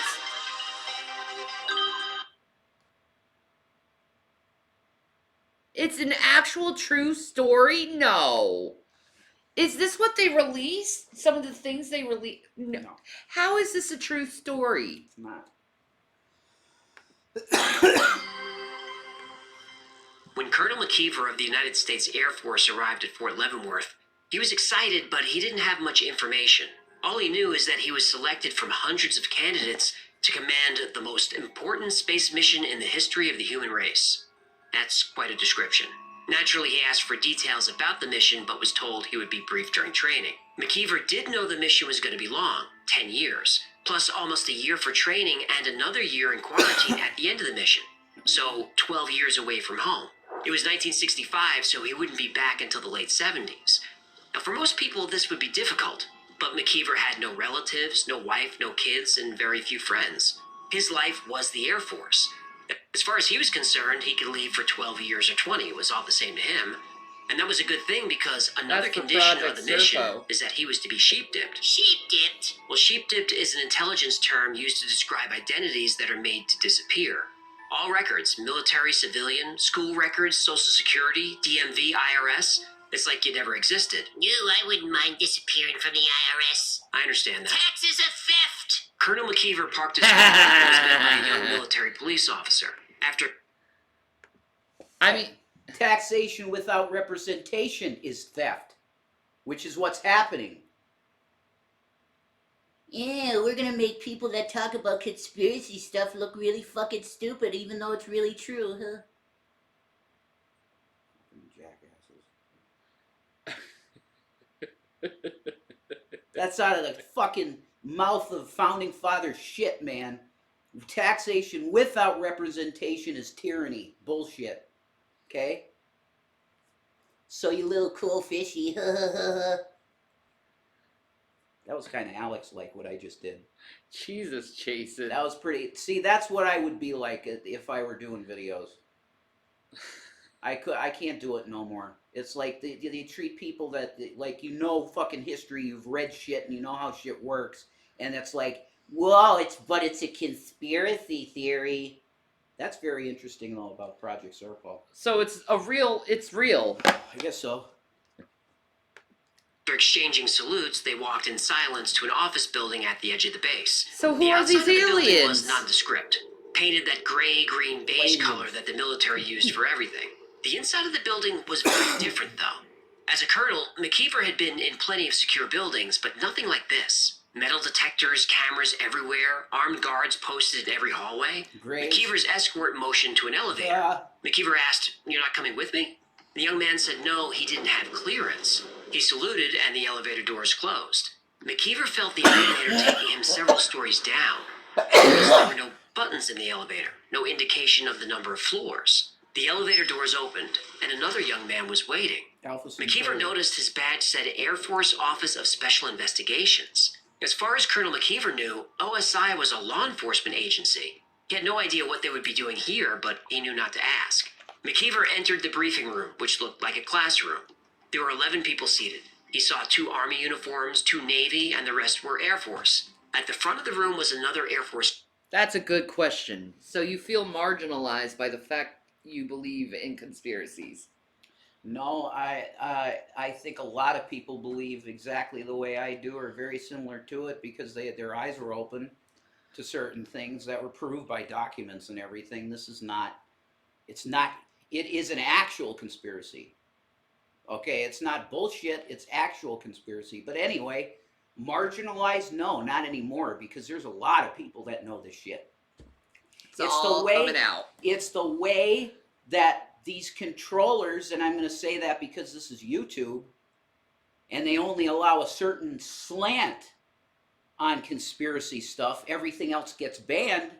They present it in a way to try and make you feel like an absolute fucking loon with a fucking goldfish with a tinfoil hat on. Well, can you not be so It's caring bullshit. about this, and can we just listen to what it says? You stopped it for him. I didn't say shit. Colonel that McKeever didn't recognize who told him to take a seat. The other colonel said to the group, "What I'm about to show you is classified beyond top secret. There are fewer than 60 people in the world who know this information. If you repeat what you learn here today, you'll be charged with treason. Understood?" The group nodded slowly, clearly aware of the weight of the situation. The colonel... Well, it's being repeated now. So is that we're all doing treason? Do I ever watch vids about me? Hell no. That ain't good for someone's mental health. Oh, it's like, why? Look at Chantel. She watches videos about her and she spazzes the fuck out. Same thing's gonna happen. I refuse.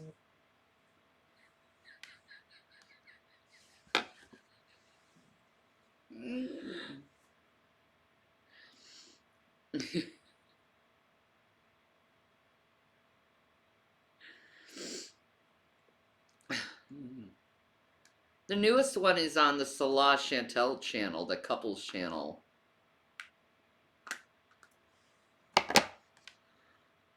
Colonel pulled down a screen and called to someone to get the lights. On the screen, a black and white film began to play. The first few seconds were the typical warnings about unauthorized viewing and other disclaimers that Colonel McKeever had seen 1,000 times. The footage showed what appeared to be the desert at night, though it was hard to tell. The footage seemed to be 20 years old. Then a title came on the screen that McKeever didn't expect. It read, Roswell, New Mexico, 1947, First Contact. The film lasted about an hour and left everyone in the room stunned. So Roswell was first contact, huh? I've heard that a Er- billion times. Hmm. I've heard that a billion times. She giggles and he eye fucks the camera. Yeah, born.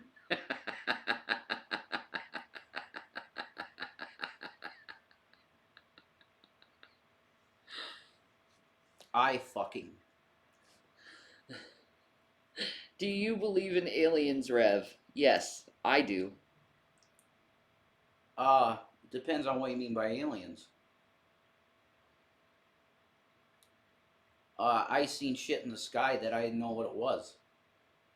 So, is that, yeah, I believe in UFOs because I've seen shit in the sky that I don't know what it is. Here you go. There you go.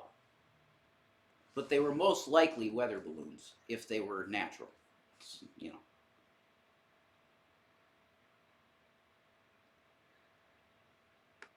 Huh. They had heard of Roswell and the supposed UFO crash. The Air Force said it was a weather balloon, and that explanation was good enough for McKeever. The film explained that the UFO crash in Roswell did happen, though technically the crash was in Corona, New Mexico. And 2 years later, in 1949, another UFO crashed nearby. Now, this was something McKeever didn't know, and there was footage of the Roswell recovery. At first, it was difficult to understand what he was looking at. It was clearly metal wreckage, but it could have been a plane for all McKeever knew. Then he saw it. Hiding behind a rock was an alien. It looked like aliens look in science fiction movies. Short, pale skin, large head with huge black eyes, small nose and mouth. The military called this creature Extraterrestrial Biological Entity 1, or EBA-1. EBA-1 was the lone EB. survivor of the crash. 5 other alien bodies were taken away. There was also footage of the 1949 crash. It was a similar craft, silver, saucer-shaped. What? There were 6 bodies. 1949? They're crash? releasing all this information. So... Wait a minute. 1949 crash? Yeah. There was another crash. Yep. What the hell? They've been looking at us for a while. Why didn't they tell us this shit? Like, for real. Maybe they didn't want to cause a, No, that's bullshit. They should tell the American people this shit. Well, they are technically now. You know what I mean. This happened in 49, the 40s. Governments that lie to their people suck. Oh, I agree. I think governments should be completely transparent because we're paying for them. Yeah. But anyway. Hmm?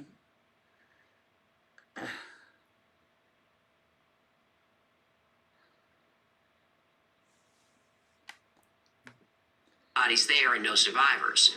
EBA-1 was taken to the Air Force facility at Los Alamos, and according to the briefing, he stayed there until his death in 1952. The Air Force learned a great deal from EBA-1 in those 5 years. At first, communication was difficult. EBA-1's language was comprised of tones, not words, but through hand gestures and repetition, EBA-1 was able to communicate. He said that his race, which the military called the Ebans, had been visiting Earth for 2,000 years. On this trip, something caused his ship to crash. EBA-1 suspected it was radar, which was a technology his people didn't have.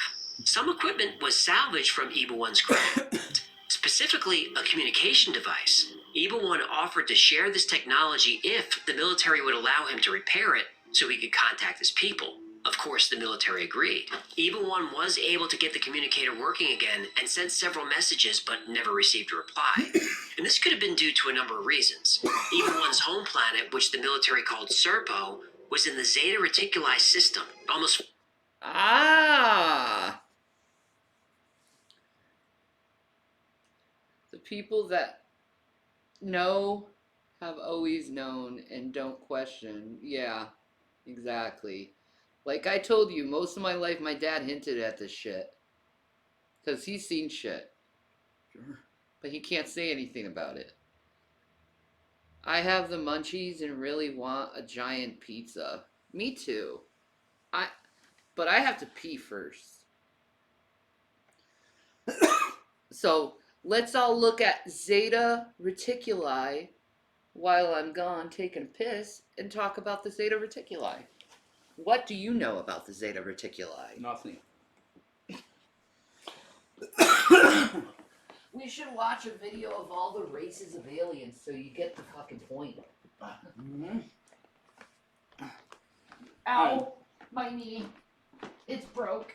Ow. I tend to not give a shit about alien stuff because I believe most people in the movements are lying.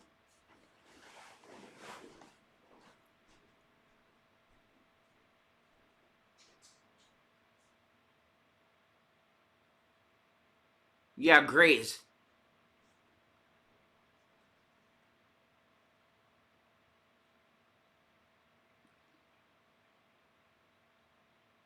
Zeta Reticuli are from are Grays. I mean, I don't know. Honestly. Cause I'm gonna be 100%. When I started, researching and studying New World Order stuff back in like 2008, the last thing on the list was aliens because there's so many clear liars. It's like, who gives a shit because so many people lie. Whew. Okay.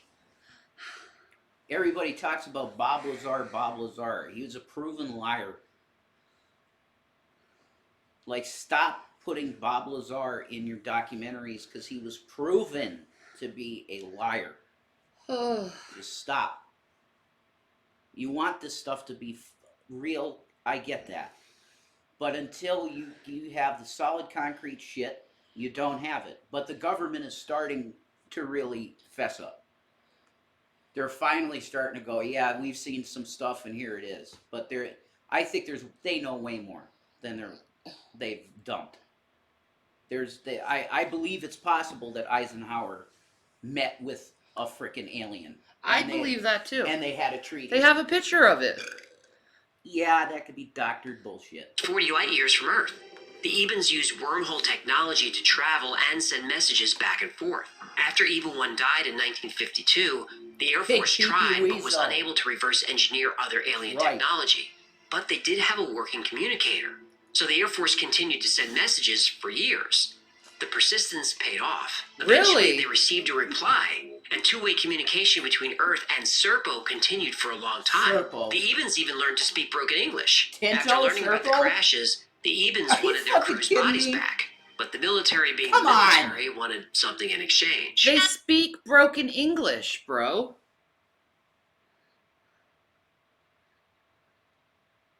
But seriously. I'm gonna watch the Pete's BBJ rage. Oh my god. Is he raging over BBJ? Holy shit, really? Oh no. Oh no. Oh no.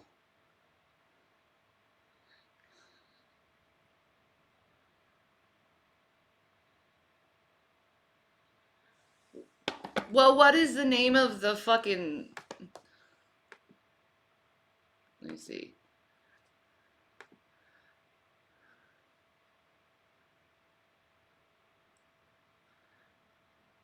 There he is. Okay. He deleted it. Oh. Shit. Oh yeah, like I said, I honestly think that it was just that she was having trouble balancing on the footrest that I use.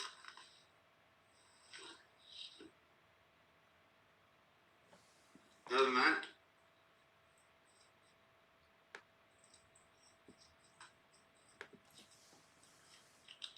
Pizza's a boy. He's a boy. just shut the fuck up, people! For fuck's sake! The cat is fucking fine! Jesus fucking Christ, you fucking people are just goddamn tedious! Like Christ, just shut the fuck up! She's fine! The cat is fucking fine! She's fucking fine, you idiot! Jesus, that Fuck gave me off! anxiety. Holy shit. I never seen him like that. Holy fuck. Shut the fuck up! Oh my Hey, God. Rara. Okay. Just leave it. Just fucking drop it. Just fucking drop it. Drop the fucking thing. Just fucking drop it, alright? Fuck you. Oh my goodness. Whoa. Whoa. I've been there. I've been there too. Like, totally, I've been there. Yeah, I've been there. Chat one. Fuck you, assholes. Damn. Oh man. He's done. I never seen that. Yeah, lay off Pete's, guys. Yeah, let him chill, man. Like, and I get that because they tried to say, I love watermelon, man. Yeah. And I was reading the scriptures and she jumped up on the table and I just put her aside, you know? And they were trying to say, you threw a fucking cat, you abused a cat, you threw it. I did not throw the cat. I literally just let her off. Like, I know. so I get them, you know? And then people just, no, you abused the cat, you fucking threw the cat. I totally get it. It's so fucking annoying, you know? Really annoying, actually. Andy needs to vacuum for fuck's sakes. You could see his autism there, though. Like, you just stop it. Just drop it. Just drop. That was his autism, man. It was Yep. coming out.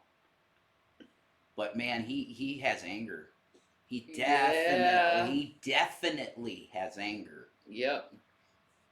It's all right, Peach. Just go to a shrink, whatever. Oh no, we'd be hating on Pete's, whatever. Jesus Christ. Let's have another person I hate. I'm not gonna hate Pete's. Fucking ridiculous. He just got fed up with being nabbed. And I get that. Because I kind of did that today too, so I can't really judge. Yeah, he has Asperger's. Yeah.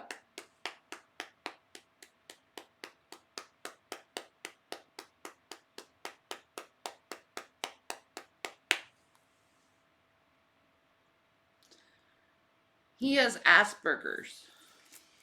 Yeah.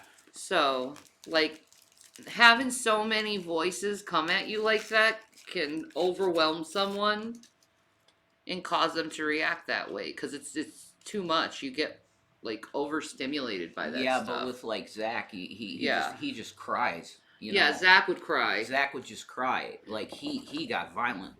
Yeah. He gets angry and violent. Yeah. Yeah, leave him alone. Yeah, leave Pete alone. Let him chill, dude. He doesn't know what to do either.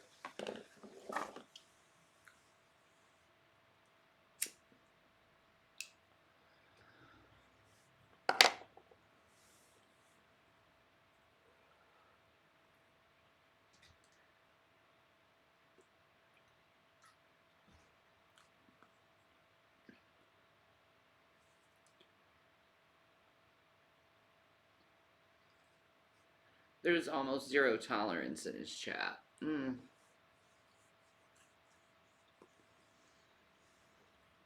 Yeah, most people are gentle with Pete's, but the people who aren't, you're gonna overwhelm the guy.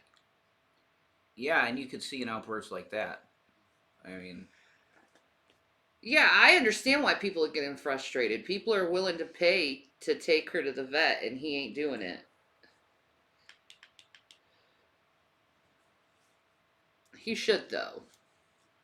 It'll look good on him and to his audience.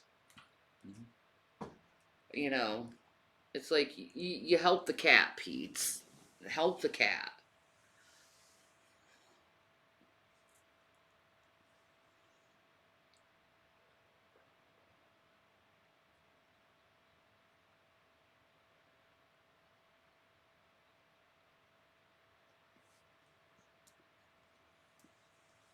I think he cares about the cat, but I also think he deals with like agoraphobia and going out, and he has to walk everywhere. Do you know how hard that is for someone who has like Asperger's or autism to be out with cars and all that noise and stuff? That's got to be torture. Like everything becomes fuzzy in their mind when they get overstimulated.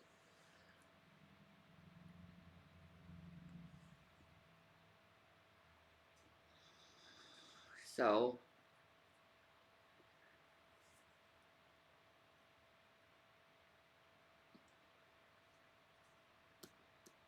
yeah.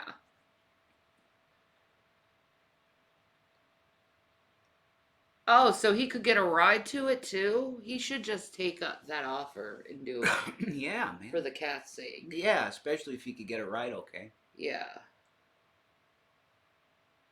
But maybe it just seems too overwhelming for him. I don't know. Like, You know how Zachary is when he gets overwhelmed. he shuts down completely. He shuts down completely. Totally. Exactly. Maybe Completely. Pete's the same way. I think he gets rage. And then probably shuts down. Probably.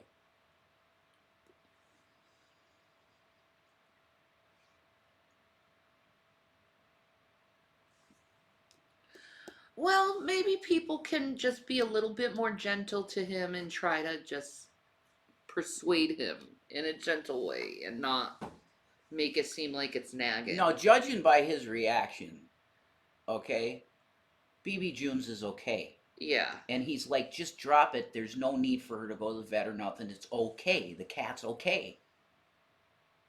She's fine. But she's very old and she should probably be going to the vet on a much more regular basis, right? I would Because assume. she's so old. She's old. So, I mean, she should go to a vet, you know? Yeah.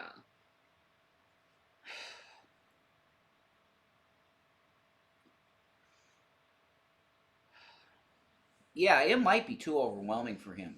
It might be. It very well could be, but judging by his reaction, because I feel him on this, Yeah. he saw it too many times. The cat fell, the cat Pete's, blah, blah, blah, blah, blah, blah, da, da, da. He couldn't take it. It was one too many message, and that was it. He shut down. Yeah, well, and he had an outburst. You know? Yes. I totally get that. Okay? Like, we got to understand that with Pete. He has Asperger's, so if he gets overwhelmed, you might see a harsh reaction. That was horrible. Like, I just think about myself, you know, what I've done. Me too. Like, I've been there. Sometimes it's hard when you have the whole audience coming at you at once. It's I mean, hard. It's insane, dude. Like, it'll make you do really bad shit, though. Yeah. I re-streamed the Geek Room, streaming us, saying, look at these disgusting losers. They should kiss themselves and not kiss them, so you know what I mean. Yeah. That's bad behavior. That's not shit No. becoming of anybody. No, I feel bad for those type of reactions myself. Like, exactly. It I happens. don't want to go back to that. Mm-mm. No way.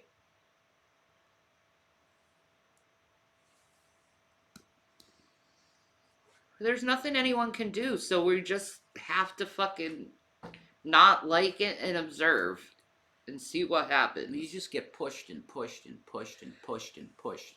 And then it's one more push. That was too many. Yeah. And then you're doing something bad because you're human. You're fucking human. That's Still. true. Still. All right. Back to Project Serpo. Yeah, Serpo, Tento, I can't. Oh, let me guess. They wanted technology. Yep. But the Ebens said it would be too dangerous to give humans their technology. Ah! So the Ebens suggested a compromise. The military would return the bodies of the alien crew. In exchange, an Eben would come to Earth and assist the U.S. Army. And 12 humans could spend 10 years on planet Serpo. This became known as Project Serpo, though its actual name is Project Crystal Knight. Oh. And so began the first intergalactic exchange program in history. Okay. Or The training was intense and long, a year. Colonel McKeever thought Special Forces had a difficult training program, but it was nothing like this. There were the usual physical exercises and classroom training. They trained in survival, escape and evasion techniques. See, I'm on your side, Sunshine. FB up and leaves him, pulls all money she always gave for food, no transportation, and responsible for her cats. It's not fair at all. Then yes, everyone is on him. That's FB's fault. Yeah, exactly. Like, why is everyone on Pete's when this is FB's cat? Yeah.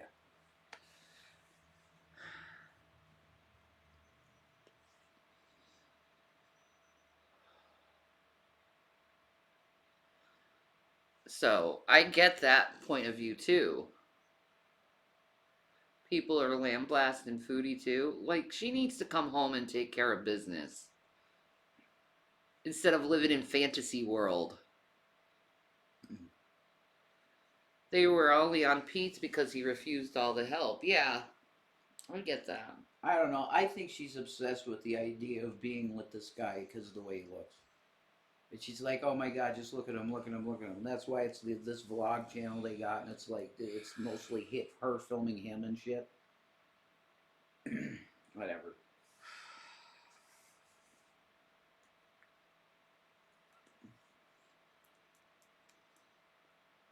I feel for Pete's. Yeah, me too. Because he doesn't know what to do, and he's overwhelmed by the audience right now. So it's like...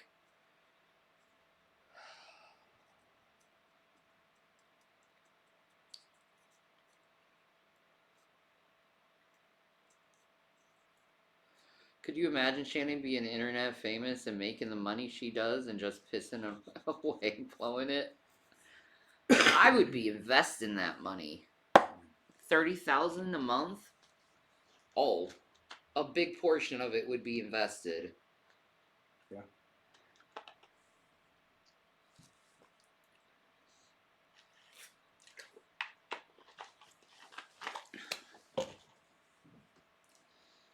Well, she's coming home to Canada soon. Maybe she'll eventually come to frickin' reality and realize that she can be free in Canada. You don't have to wear black shit. Oh, you can let your hair go free. Yeah. You don't have to be in some hot environment all the time. Mm-hmm. Yeah.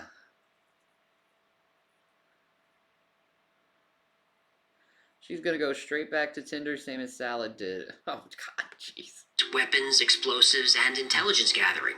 They also learned about even history and even biology. But there was aggressive and invasive psychological training and testing. McKeever remembered one unusually difficult exercise designed to test the team's ability to cope with isolation and confined spaces. Team members were buried 7 feet underground, one at a time, in a 7 by 5 foot box for 5 days. What? No lights, no way to communicate. Only a small air hole and food and water. Everybody passed this test, but some people really struggled with it. Oh, come on. 5 by 7 feet is a palace. Grow up here. During training, McKeever got to know his team. There were Jesus. That's because you're a fish. But I think we could do isolation pretty good. Yeah, I was in solitary for 13 days. Yeah. 13 days. I was fine. Me and Jason are perfect for isolation. Yeah, we could do it. Easy. Mm-hmm. Pretty easy. I've been isolated most of my life. Mm-hmm. Yeah, me too. In my own way too. Yeah. were scientists, linguists, pilots, 2 doctors, and a security officer. They all received general training and training geared toward their specialty. For example, the pilots were taught how to fly an Eben aircraft. This was surprisingly easy and apparently a lot of fun. The Ebens returned to Earth in 1964 to retrieve the bodies. This happened at Holloman Air Force Base in New Mexico. And there's actually footage of that landing. What? Oh my God.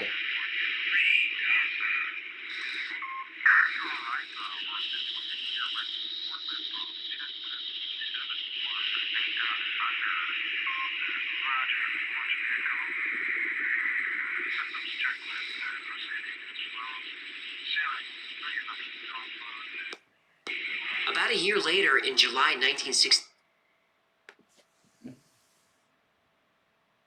Wow, all this new stuff is coming out. A lot of what we see up there is probably the military. Probably. A lot of it. Bastards. There you go. 65, the team traveled to Groom Lake near Area 51 for the landing. At 6 a.m., the Eben ship landed. Several Ebens came out to meet the team of 12 and about 16 military officials. The human team was allowed to bring whatever they needed for the stay. They brought 40 tons of gear, including 10 motorcycles and 3 jeeps. Everything was easily loaded using anti-gravity technology. You know what's funny about that? What you just said, Sunshine? Is like she literally was trying to pay Nader to fake love her, and the whole time Pete is doing the most loving things he could possibly do for that woman. Yeah. And she's totally just blind that he is completely devoted to her. Yeah, he was getting her food at the door and all that shit. Yeah. Like, she Yeah. doesn't realize how much Pete loves her. Yeah, he does. Definitely. He does, because he wouldn't put up with her bullshit if he didn't love her. Pete put cream on her infected fupa when she couldn't reach. There you That's go. Yeah, love. there's Yeah, another that one. is love. That is love. That's true love. Yep. That ain't fake love. That's true love. You do that for the people you love. You don't do that for someone you don't really care about. I bet Salah wouldn't do that for her. Probably not. Probably not. Like, she's an idiot. She's an idiot. Like, you have a guy who will willing to do anything for you, and you just completely ignore him.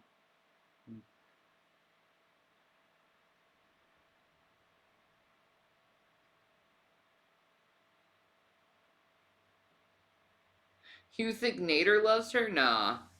Nah, he just likes the attention she gets him. That's the truth. He's just taking advantage of it. Because of the views. Pretty much. He doesn't give a fuck about her.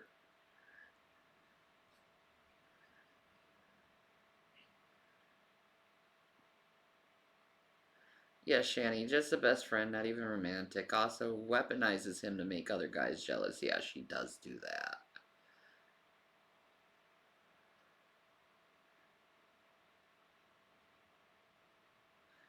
Lucky for us, McKeever was ordered to keep diary. Okay, we loaded everything and it fits, but we have to transfer all of it to the bigger ship once we get to the rendezvous point. Really excited about this. No reservations by anyone. The training commander asked all members to make a final decision. The team all said go. We go. Interior of Eba craft is big.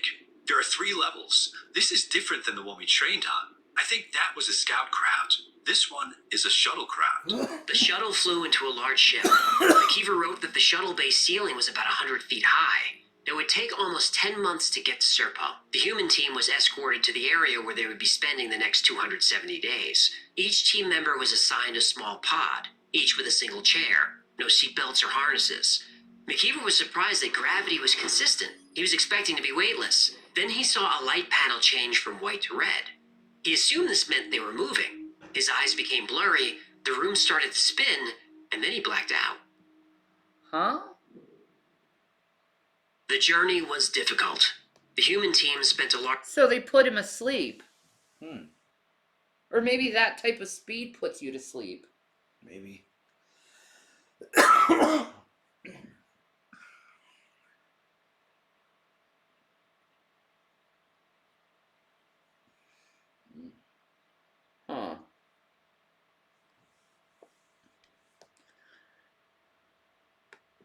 large part of 10 months sick. They would often become dizzy and sometimes physically ill.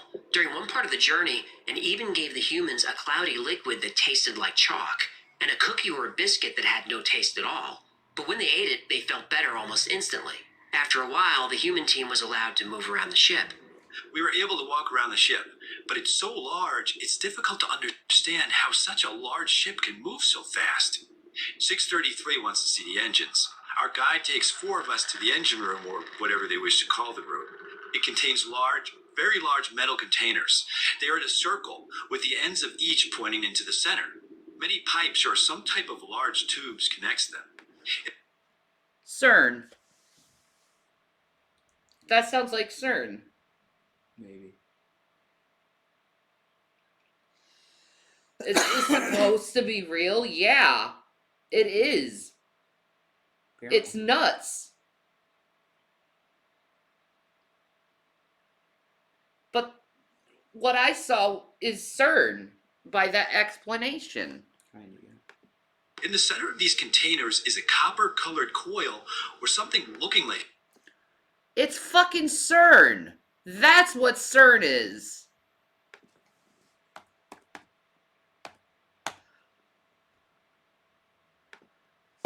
It's literally what he's explaining right then and there. I mean, that's, yeah.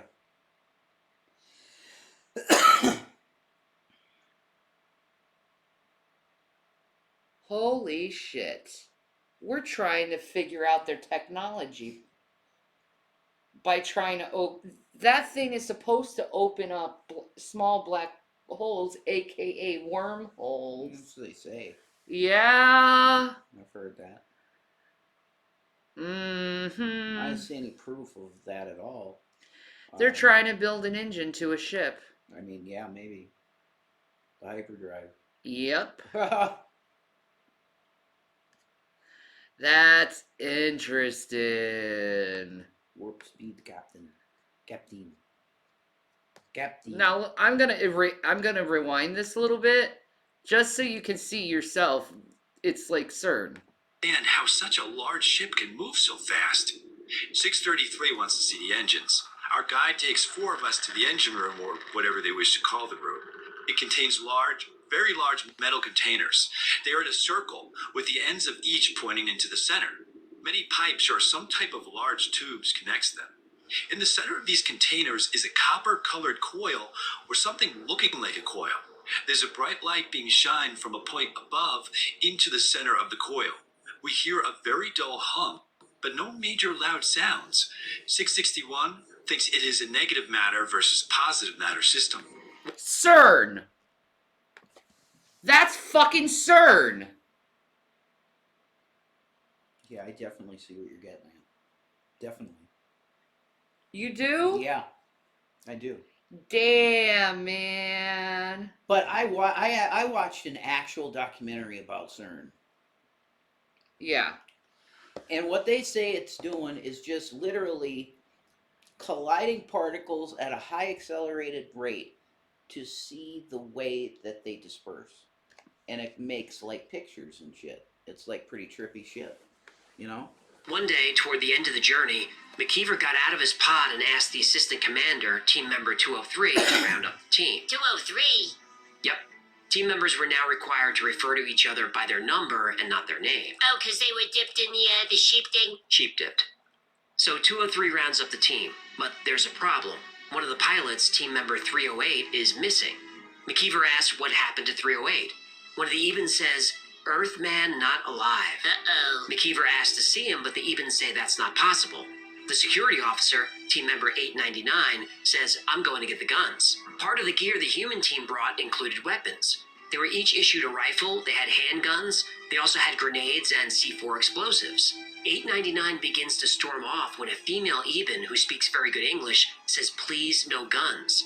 She explains that 308's body is in quarantine until they can figure out what happened. The Ebens allow the human doctors... Holy shit.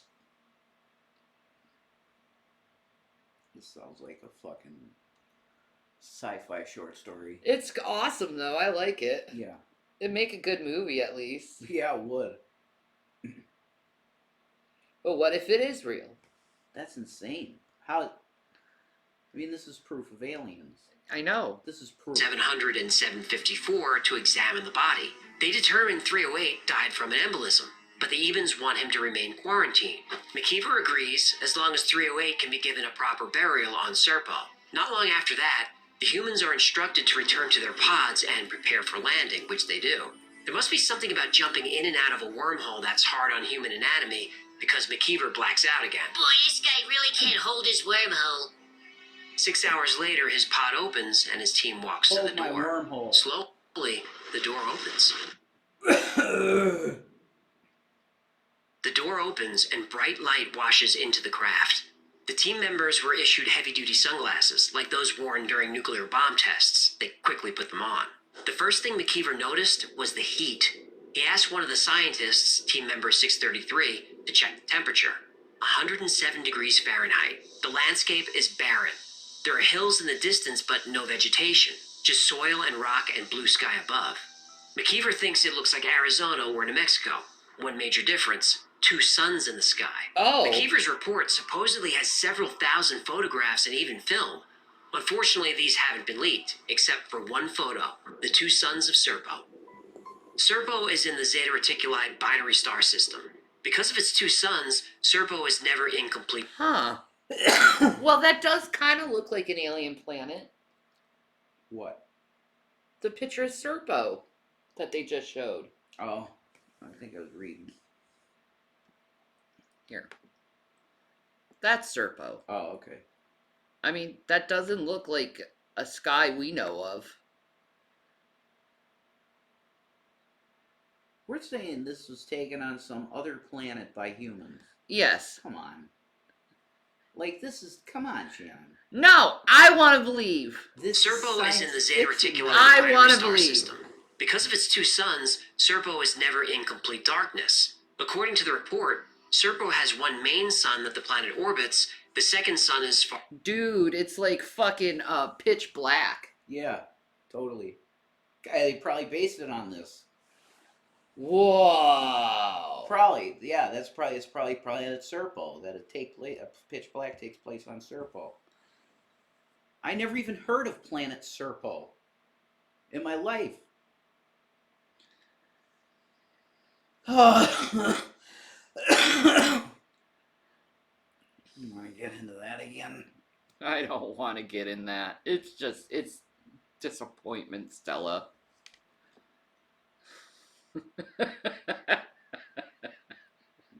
Totally.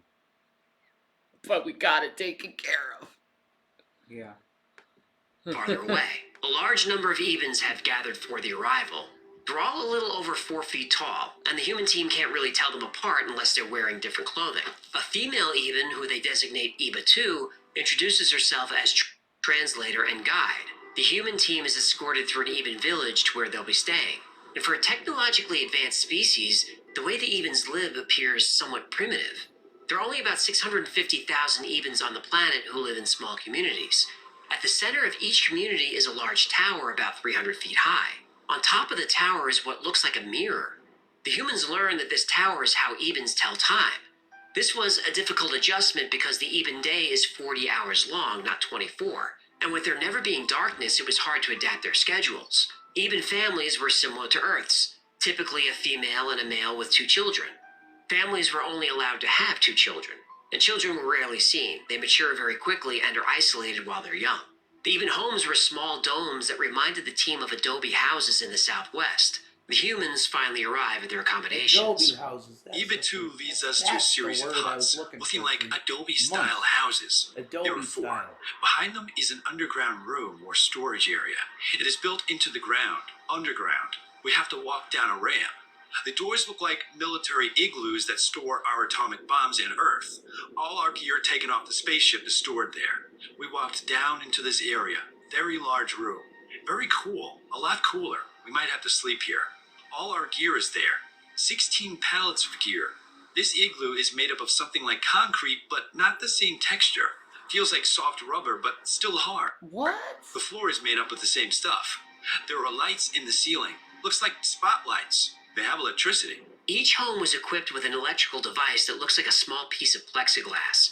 No matter what's connected to it, the device outputs the correct amount of voltage. These devices could power a small handheld radio or an entire home without a problem. Supposedly, one of these devices was recovered from Roswell, but scientists haven't been able to reverse engineer this technology. Allegedly. Right. Now that they're finally on the planet, McKeever requests the body of team member 308 so they can give him a proper burial. EBA-1 takes McKeever to a building that looks like a medical facility. An Even doctor meets them at the door. He speaks English almost perfectly. McKeever says he Wow, they speak English too. The Ebens. So Eben is like the race name for Ebies. The Ebi. I guess so. They're grays. Yeah. Fucking grays. They can't tell the sex. No. How do they mate? And they eat feces and stuff. How do they mate? I don't know. Remember If you can't tell the difference between the sexes, how do they mate? Like, are they like reptiles and have like a cloacula or something like I that? have no idea, man. I'm not down on alien genitalia, you know. Vaughn would know. Vaughn is good with horse genitalia. That's true. Damn it, I know a good horse vagina when I see it. That's a pretty one. And you know, I love Skyrim and everything, but those female horse vaginas are just not looking right to me. They're not accurate in proportion, or how would you say it? Depth. It doesn't work for me, so I'm making a mod. So everybody's got to download that mod for the correct horse vaginas. How could someone get that obsessed over a fucking cartoon horse? I don't know. He's really into Skyrim, though. I'm pretty sure he was into modeling even the women's clothes and shit. He was making women's clothes and stuff, like dressing up his wife and stuff in the game. Okay? He's pretty into it, you know? Should have been into taking care of his children. Oh my god. Yeah, I guess that's true. People are like, you're very hypocrite. I am taking care of my children still. Fuck you. I'm just sick. wants 308's body. The Eben doctor's confused. He says you can't have him. McKeever says, give us our man or we'll take him by force. Eva too jumps in. She says it's not... Well, FB has a scary reality here in Canada and assure the fact she will have no money to return to Kuwait anytime soon. 2 years bankruptcy at least and fines or prison for getting payday loans. Live streamed it. Not so smart. That's prison or fine. It's deep. Oh my god, really? Maybe she should go back to Canada. She might want to Come stay to in the Kuwait. US. Go to the US instead. Yeah. Yeah, come to the US. Foodie beauty booty foodie beauty pizza in the US. Yeah, we like immigrants here. USBs. Or we used to, anyway. No, we still love immigrants. Definitely. What we like is legal immigration. That's what we like. Yeah, Shani, so her spot's open. Don't fuck it up. I'm trying not to. God damn it. Planet Serpo. Take the crown. Fat girl crown. Fat girl crown.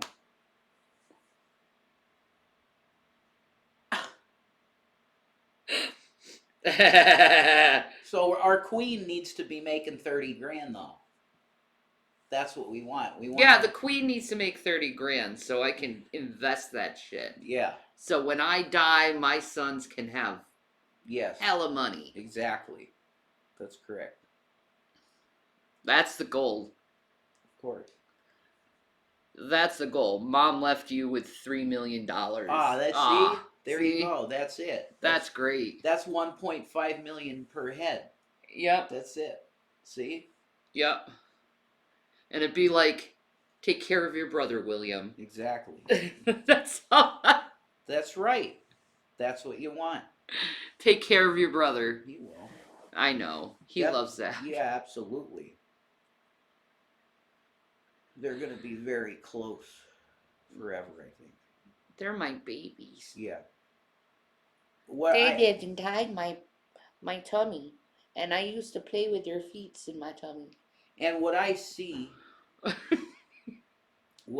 in them, they have spats and stuff, but they're always still close. That's one thing. I loved being pregnant. I loved playing with their feet when they were in me. It was so fun. It's cute.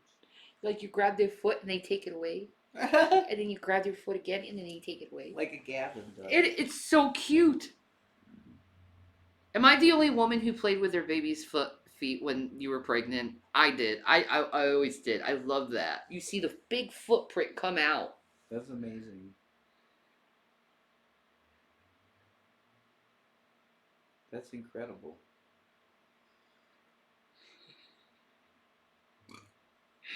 We need to step it up a notch.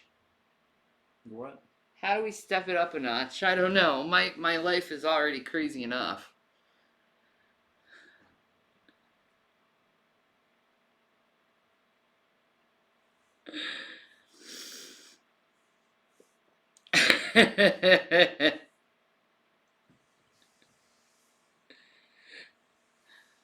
Actual shows, that'd be awesome. We don't have the technology for that yet. Or the setup. You already have your ride and dies, now you need to pull in more. More maximum profit. Maximum profit. Maximum profit. That's right. Think like a Ferengi. That's right. I think my new motto in life, for the most part, my new motto in life is, aside from following Jesus, of course, would be do your best to be more like Cork. He's smart. Moogie. No, that's Nog. Or fucking I know. Rom. I want my boys to call me Moogie. Moogie. That's cute. They would. You know they would. Yeah. They already call me Moom. Yeah, you got to show them that episode though. Oh my god, they'd love it. And then they'll get it. Moogie. They'll start calling you Moogie. They would. Yeah, I think they would. It's cool.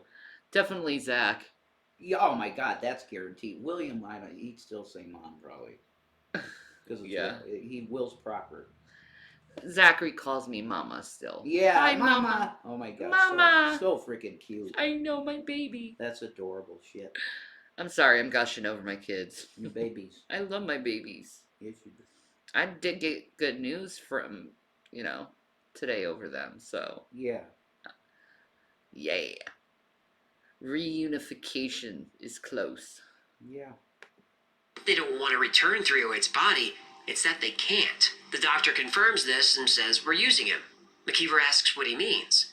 The doctor casually says, well, we're cloning him and using him to create hybrids. What? Obviously, cloning a member of the team without permission was a problem.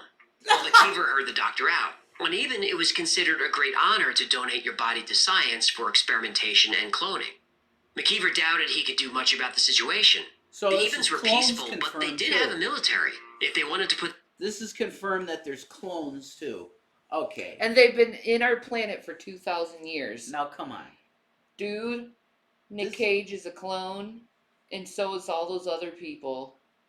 They're all clones. From the pictures of the Yeah. and it's them. From the old times, And yeah. it might as well. We should bring up a chart of all those people. That's crazy. That's really cool though when you see it Celebrity clones. in history or whatever. Yeah, like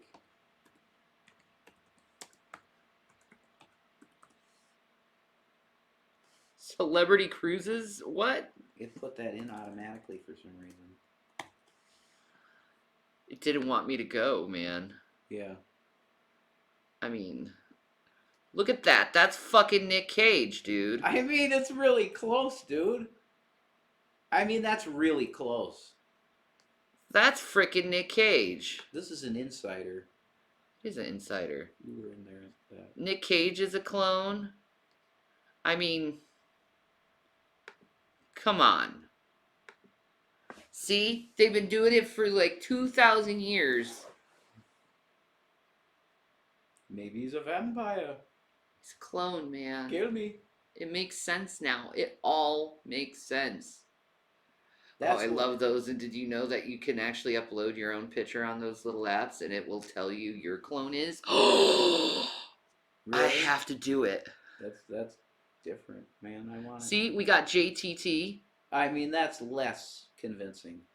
What do you mean? It looks just No, like him. I don't think so. Not at all. Clone. No, that doesn't look like Rupert Grint. But That doesn't look like Charlie Sheen. No, that's a no. They got shitty ones. Van Gogh is Chuck Norris? That's insane. What? He still has his ear. Yeah, Bruce Willis, Douglas MacArthur. That's pretty close. You're getting closer with that one. Mm-hmm. Definitely. That's definitely some Bruce Willis shit.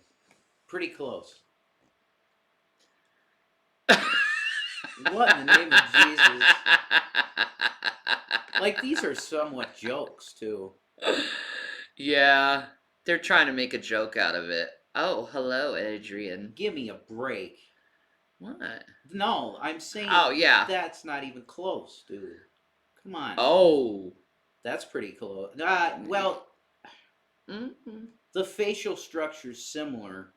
Yeah. But the features are different.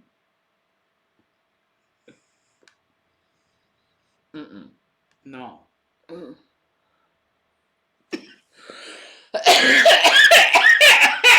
This is just a bad representation of what we were talking about. It really is. Jack. Dude! Okay. Jack Black's a clone. Look at that face. That's fucking Jack Black. I think Jack Black is one of the greatest human beings to ever live. He probably would say he's a clone knowing him. Oh yeah, he'd play along with that shit. I saw the Inquisitions. No.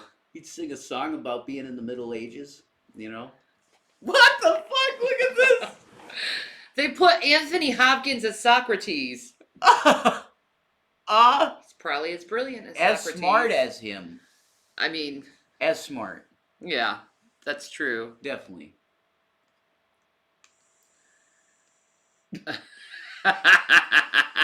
That dude.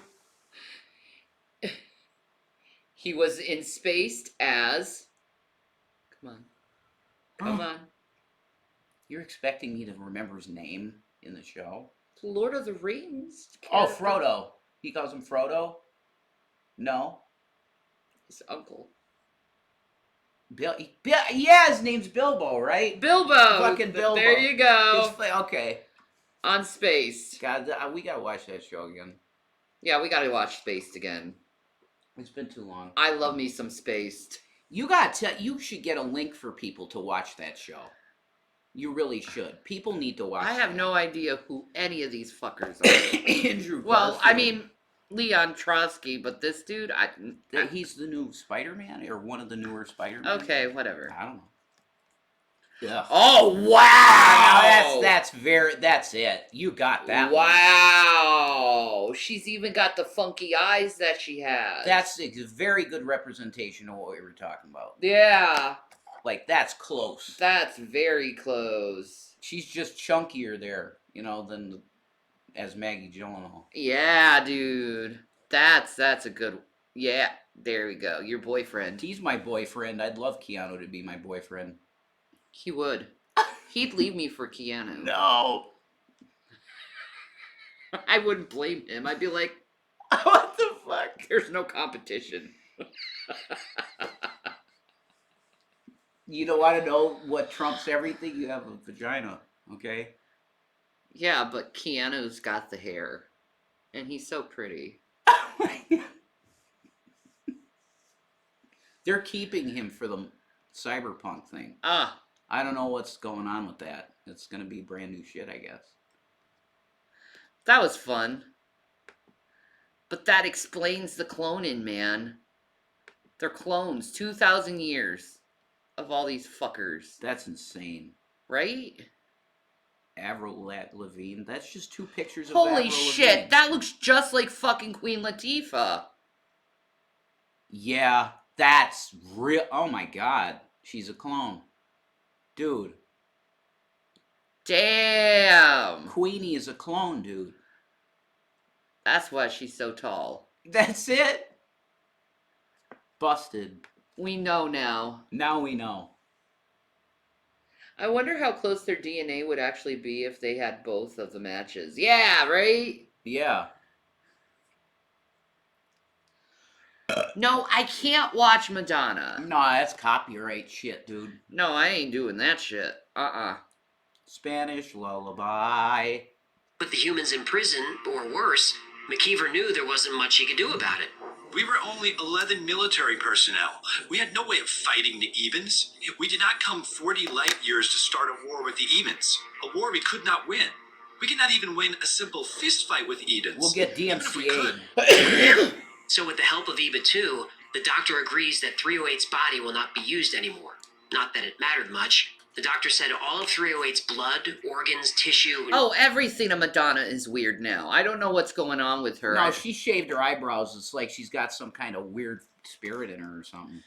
She's going through But something. she does that. But then again, at the same time, she does wonderful charity in Africa. No, but I'm saying she So goes... like I can't hate her because she does do wonderful charity for the people in Africa. So like most people don't give a fuck about that shit. No. Ever since a Brazilian butt lift, it's all over with. Yeah, that's right. You see her ass. It doesn't even look normal, but it's Madonna. No, I don't shave my fucking eyebrows, bro. No, I did shave my eyebrows because the punishment, but I got eyebrows, dude.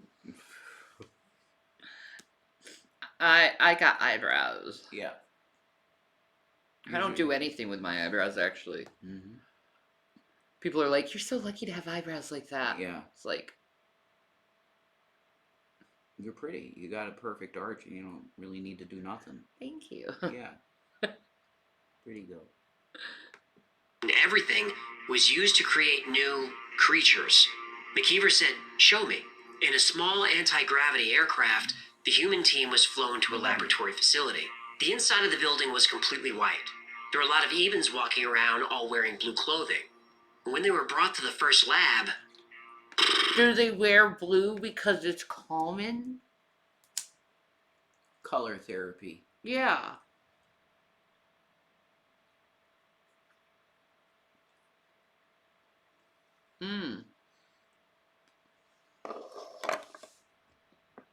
I've never heard of her. Actually, maybe. Mm-mm.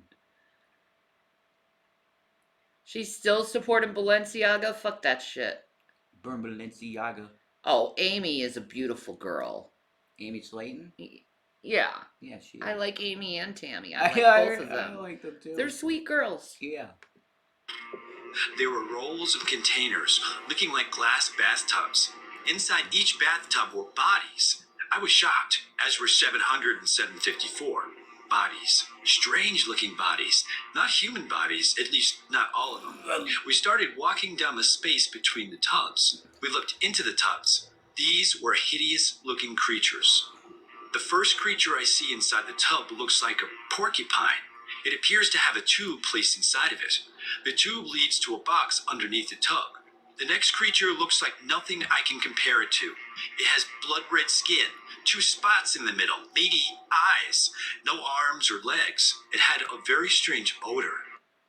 Dude.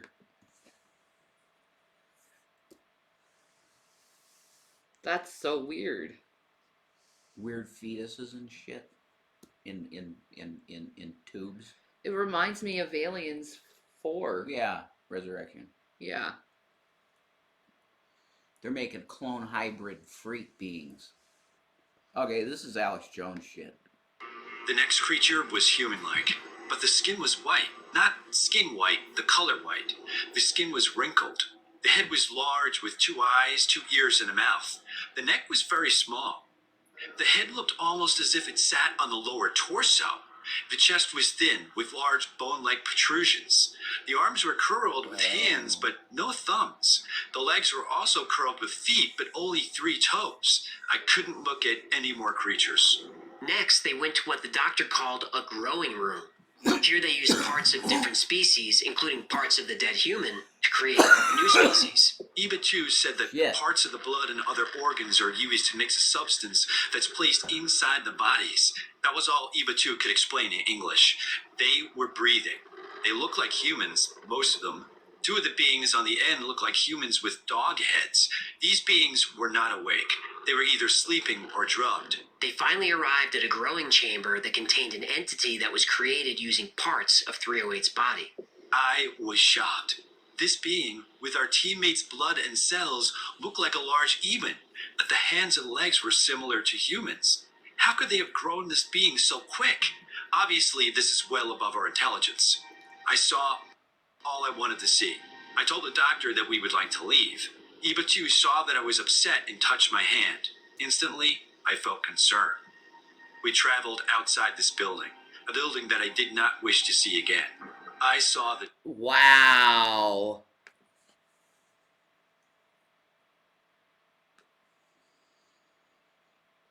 You saw the dark side of the civilization.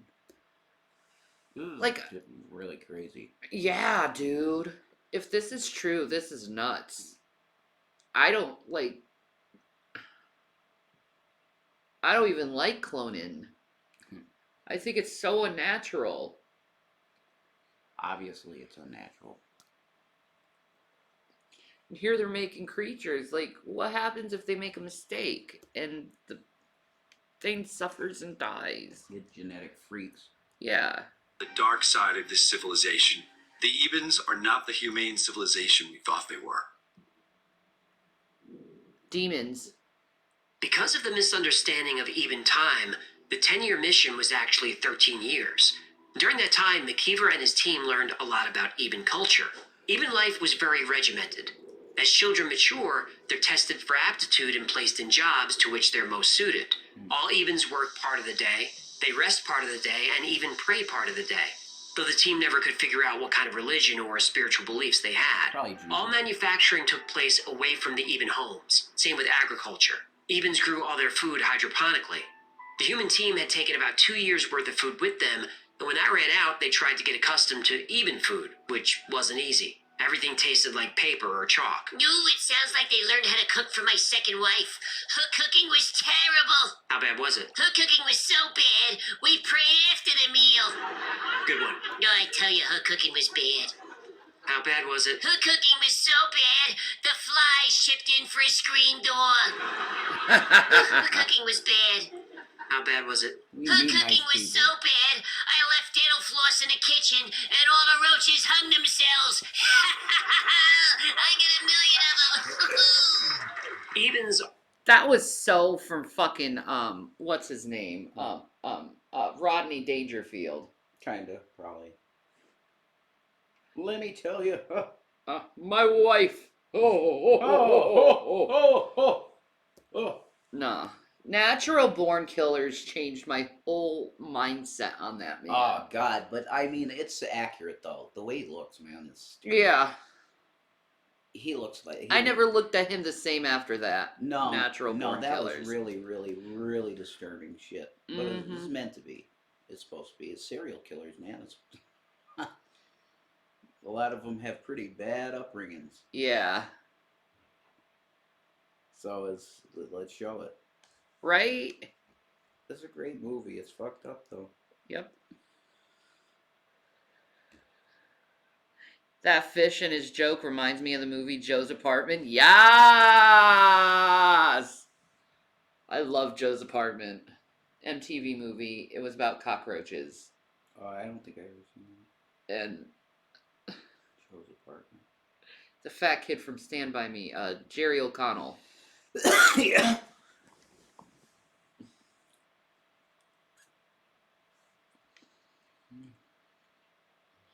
That movie was so funny. It was. Are vegetarian, but the humans wanted meat, and there were animals on the planet. As I mentioned before, the Ebens allowed us to kill the beasts for meat. The meat isn't really bad.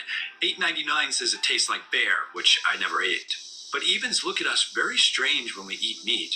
They allow us to do just about anything we want, and eating meat is something we need for the protein. We use the last of our salt and pepper, which does make eating their food more of a challenge. The Ebens don't have anything similar.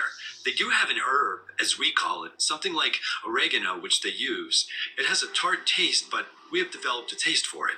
The Ebens don't use money. All Ebens are required to work their assigned job and contribute to the community. There was a council of governors that controlled every single activity and every minute detail of the Ebens' lives. Food, clothing, furniture, everything is supplied. The Ebens go to a central distribution center and make a request, and we're given anything that they need. You know, I noticed every time we do an alien story, they turn out to be hippie communists. Well, maybe it's a better way. Oh yeah, better for the people in charge.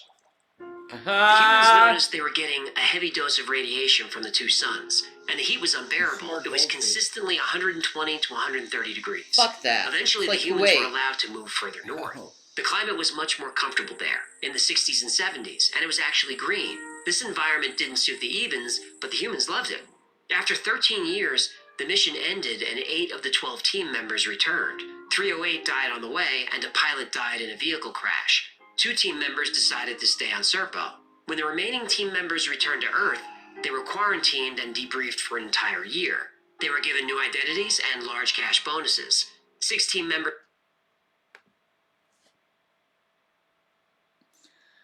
I think Negs got mad at me.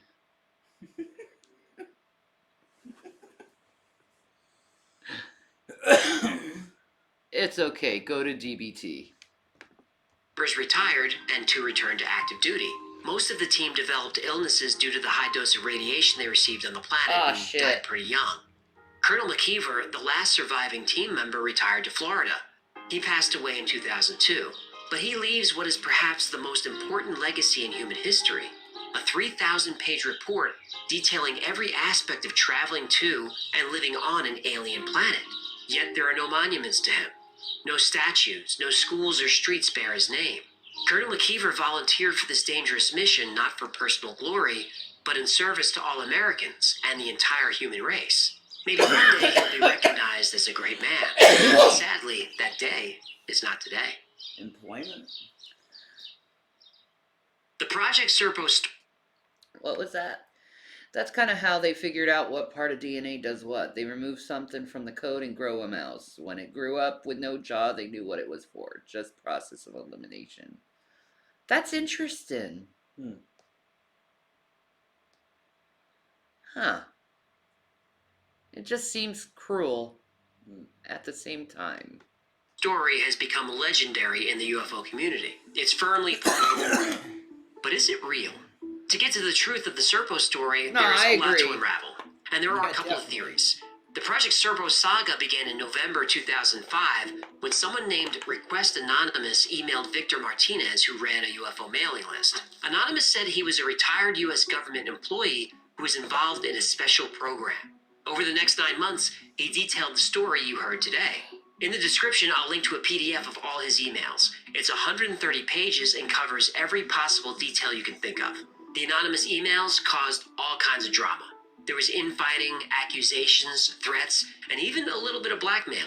The fighting all came down to, was Anonymous telling the truth? And if not, who was he and why was he doing this? After some excellent sleuthing from a couple of tech-savvy mailing list members, at least 5 separate email accounts, including Anonymous, were traced back to one man, the infamous Richard Doty. Doty, this guy again? Yep. If you've seen our episodes about Paul Benowitz and Dulce Base, you'll be familiar with the name. Doty was an Air Force intelligence agent who specialized in spreading UFO disinformation. He specifically targeted Paul Benowitz, an Albuquerque businessman who Well, thought how he do was we in- know this isn't UFO disinformation? That's why I didn't spend much time on this shit. Because his name always shows up. No, not this particular guy. It's in general. There's so many liars. Why deal with it? Yeah. You'll never know what's true because there's so many liars. It's useless. Huh. intercepting messages from aliens. Doty also used respected UFO researchers like Bill Moore to spread disinformation throughout the entire UFO community. 5 different accounts, including Doty's, were emailing from the same internet provider from the same neighborhood in New Mexico. Now, to be fair to Doty, he admits to being part of the disinformation campaign, but he also says that almost everything in the campaign was true. Roswell, abductions, underground bases. What? Okay. Alien Scientist is awesome in the Blue Room. Oh, and the Truth Seekers. All right. This guy's interested. And even the Project Serpo Intergalactic Exchange Program. He said everything happened. He said When it's confronted true. about the IP address issue, he got very angry and said that he could spoof any IP address he wanted to. Well, if that's true, why didn't he? Because, in my opinion, before Doty was exposed, Doty didn't realize email headers contained IP addresses, nor did he know that IPs could be spoofed. Eventually, the Serpo story exposed what was called the Team of Five. Christopher Green, Harold Putoff, Richard C. Doty, Victor Martinez, and Bill Ryan. Several of them worked for the CIA and military intelligence. All of them contributed to the Serpo lore in some way. But did they create the lore? Probably not. Huh. Even though Richard Doty and the Team of Five propagated and added to the Serpo lore, a story about an alien A what? No, come back. exchange program has existed since the 1950s or 60s. In 2006, when Serpo was lighting up the UFO forums, a user named Chapman Maybe they're the Anunnaki. What? Maybe they're the Anunnaki. A human exchange program. That sounds like the Anunnaki, what they did. Yeah, but they're not described as reptilian. No, but they've been doing hybrid experiments for a long time now, so maybe they took the fucking reptilian out of them. Well, who knows, dude? See, I'm thinking out of the box, bros. He said he was formerly of the British Ministry of Defense and said he saw the Serpo files. Yes, the files were real, but the events described in them were not. Chapman said the original Serpo story was created by Alice Bradley Sheldon. She had a successful career as a science fiction writer under the pseudonym James Tiptree Jr. She published a lot of books over a lot of years and was inducted into the Science Fiction Hall of Fame. Wow. She also happened to work for the CIA. During World What? Okay. That's where you get your great story. It's fiction, dude. She wrote it. It's fucking sci-fi. Fantastic. It's awesome. Military intelligence and reached the rank of major, which was very high for women at the time. After the war, she joined the CIA. In the early 60s, the Soviets had successfully convinced the US government that they had nuclear weapons hidden on American soil. The nukes were supposedly in abandoned mines near large American cities and could be activated by sleeper agents. This wasn't true, but it wouldn't be completely disproved until 1980. Project Serpo was a response to this piece of intelligence. The CIA wanted to scare the Russians into thinking the United States had acquired advanced technology and was becoming friendly with aliens, and the Soviets might want to think twice about detonating a nuclear weapon. At first, the Serpo story worked. The KGB was nervous. But the story became more convoluted and started to sound like a cheesy sci-fi novel. This made the KGB suspicious. Then the CIA added photographs to the story. The Russians didn't buy it. The Serpo story had been forgotten for years, but resurfaced when Richard Doty and the Air Force perpetrated a very aggressive disinformation campaign against the UFO community.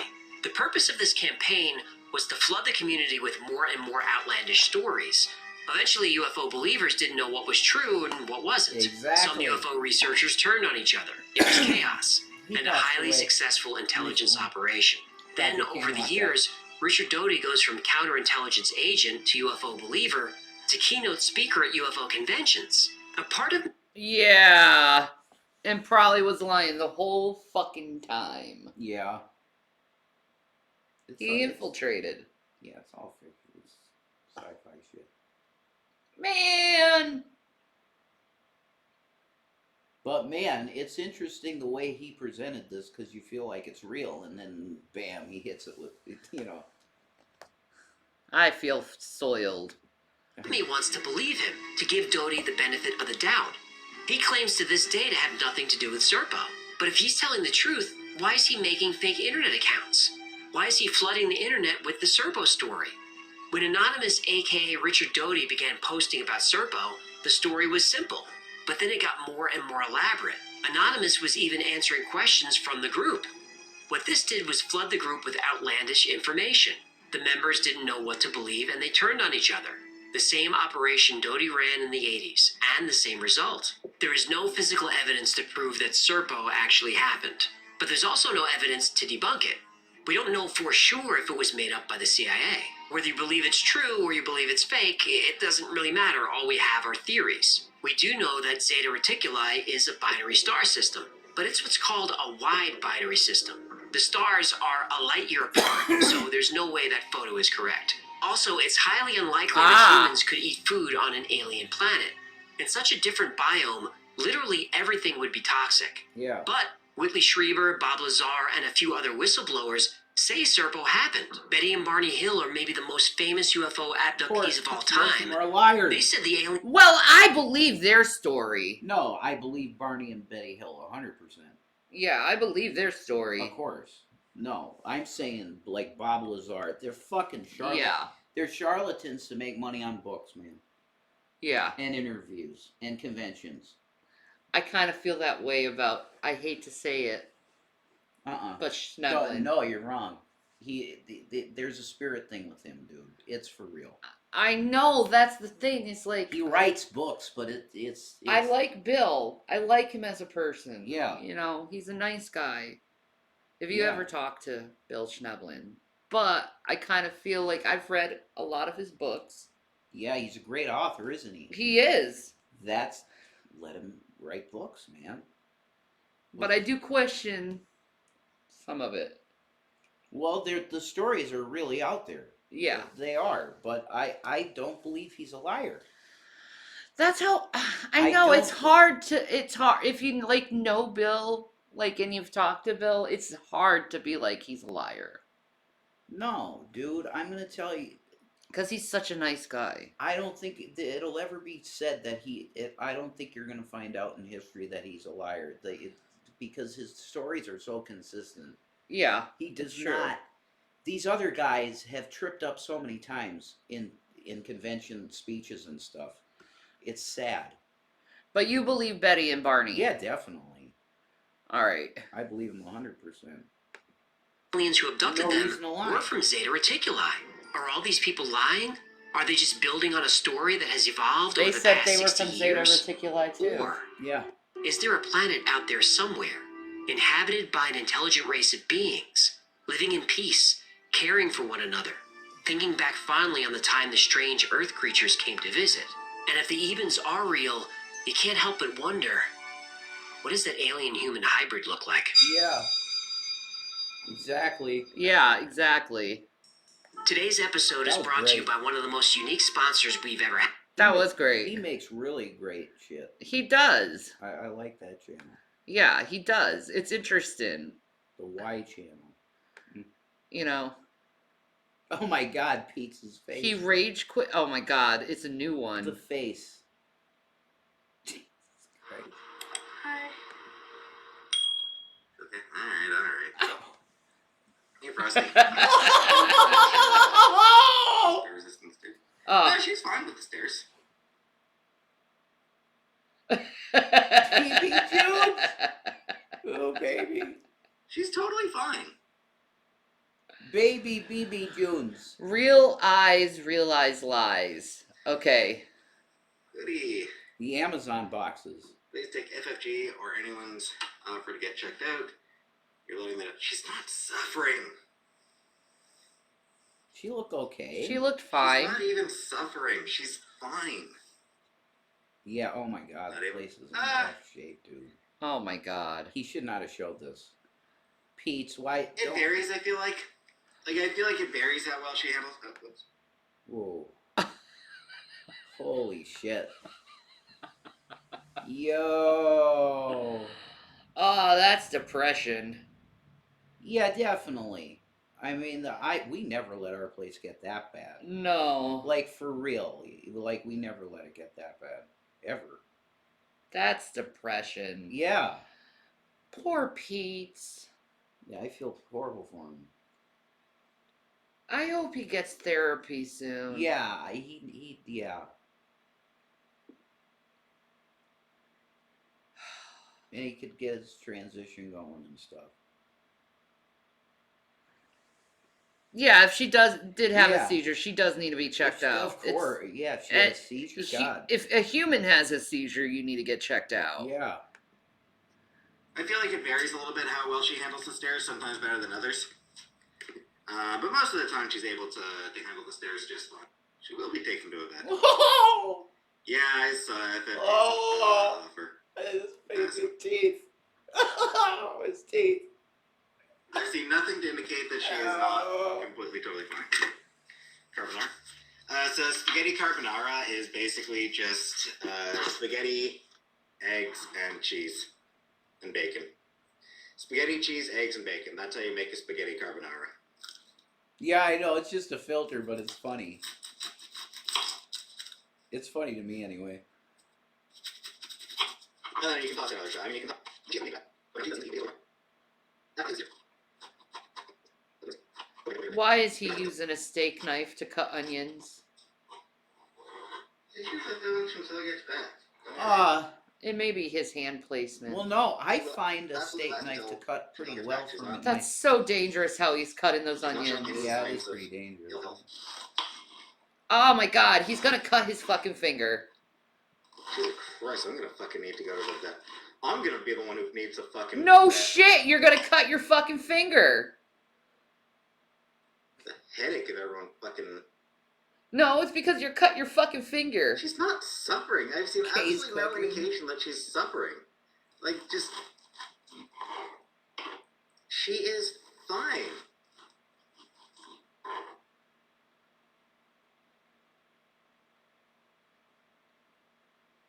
God, why are you doing that, dude? Oh my god. Show that to Gordon Ramsay. He's got issues though. Like he holds his fork like that. She does start to show ill health tomorrow. Like I said, I'm keeping an eye on her. I'm keeping an eye on her. If it starts to seem like the teeth. It wasn't even a fucking seizure. It seems like she is legitimately in bad health. Call in a fucking vet. But right now, she honestly doesn't seem. Just shut the fuck up, people! For fuck's sake! The cat is fucking fine! Jesus fucking Christ, we fucking people are just goddamn tedious! Just shut the fuck up, she's fine! The cat is fucking fine! She's fucking fine, you idiot! Fuck off!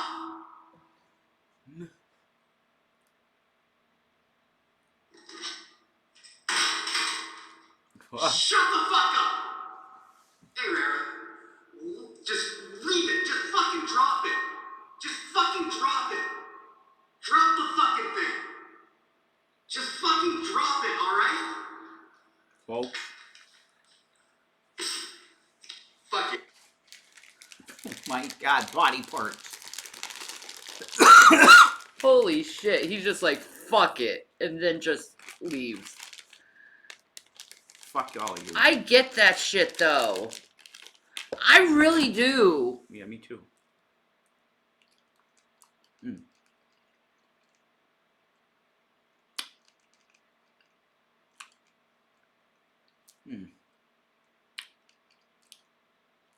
People mess with him, they think it's funny, it's messed up. I agree, they do the same to me too. This is sad. I feel bad for Pete. I really do. Yeah, Because he was put in this fucking position because Foodie Beauty's selfish. Mm-hmm.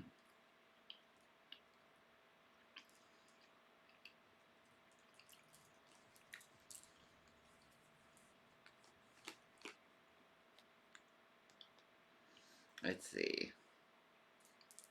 Can we find something?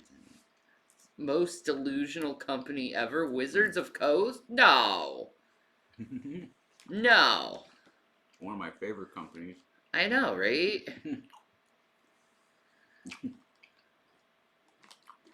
The sun is not a star?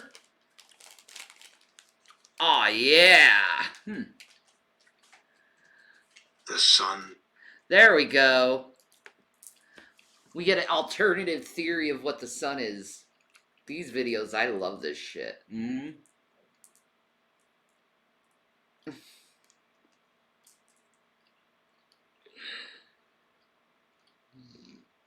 He shouldn't be forced to deal with this just because she abandoned her cat. I know. Well, no, he's not Chantel's responsibility, which means those cats really aren't his responsibility because they're Chantel's. But he gets all the shit while Chantel goes in hiding. Yeah, it's When accurate she should have taken care of her cats way before this even happened.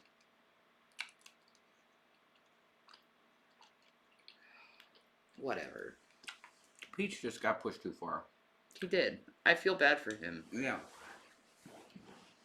I'm mad at Chantel. Yeah. You could tell that to her too. I'm mad at you, Chantel. Is not a star. That's what I heard my father say in a fit of fear once. I was 12 years old when he came back from working at NASA. He retired and started working on solar panels instead, but always hated working on sunny days. He wasn't warm or even remotely acknowledging of me or my mom anymore. Cthulhu? Mm-hmm. This is a Cthulhu fan. Jeez, this is an hour long. Yeah. Yeah, I wish it was like smaller than that. Like 15 minutes. Keep it at 15 minutes. Okay? Like this. These two prophecies says he's the last one. Mm-hmm. The Pope. Okay. See, that's 8 minutes. Pope Francis, the Jesuits, the two Pope prophecy, and the last Pope prophecy of St. Malachi. That will be the subject of this video.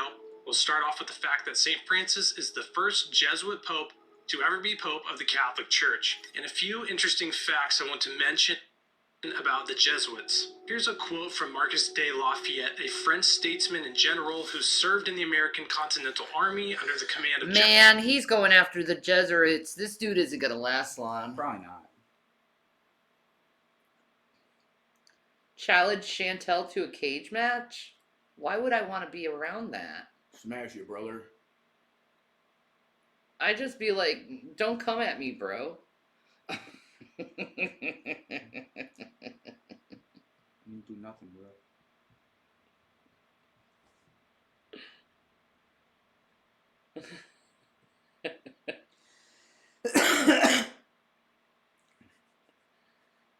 Look, Chantal's 5'1", Shanny's 5'10".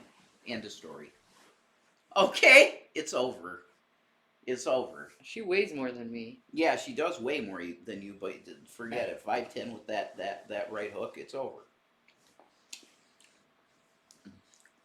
Real quick. Just take her by the ankles. That's her weak point. Yeah, I guess so. Take her by the ankles. Potatoes. General George Washington, and he said, quote, "It is my opinion that if the liberties of this country, the United States of America, are destroyed, it will be by the subtlety of the Roman Catholic Jesuit priests, for they are the most crafty, dangerous enemies to civil and religious liberty. They have instigated most of the wars in Europe." Damn. One more interesting fact about the Jesuits This to guy's back up gonna that get his claim is channel that the Jesuits taken. were serially I do not promote any of these things that he is saying on these channels, Jesuits. I'm just seeing this to what he says. I respect the Jesuits because I know you should be respected. Don't come at me, bro.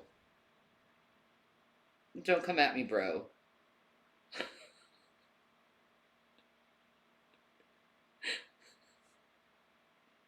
No, man. Chantal's a size queen, dude. Nah. Ugh.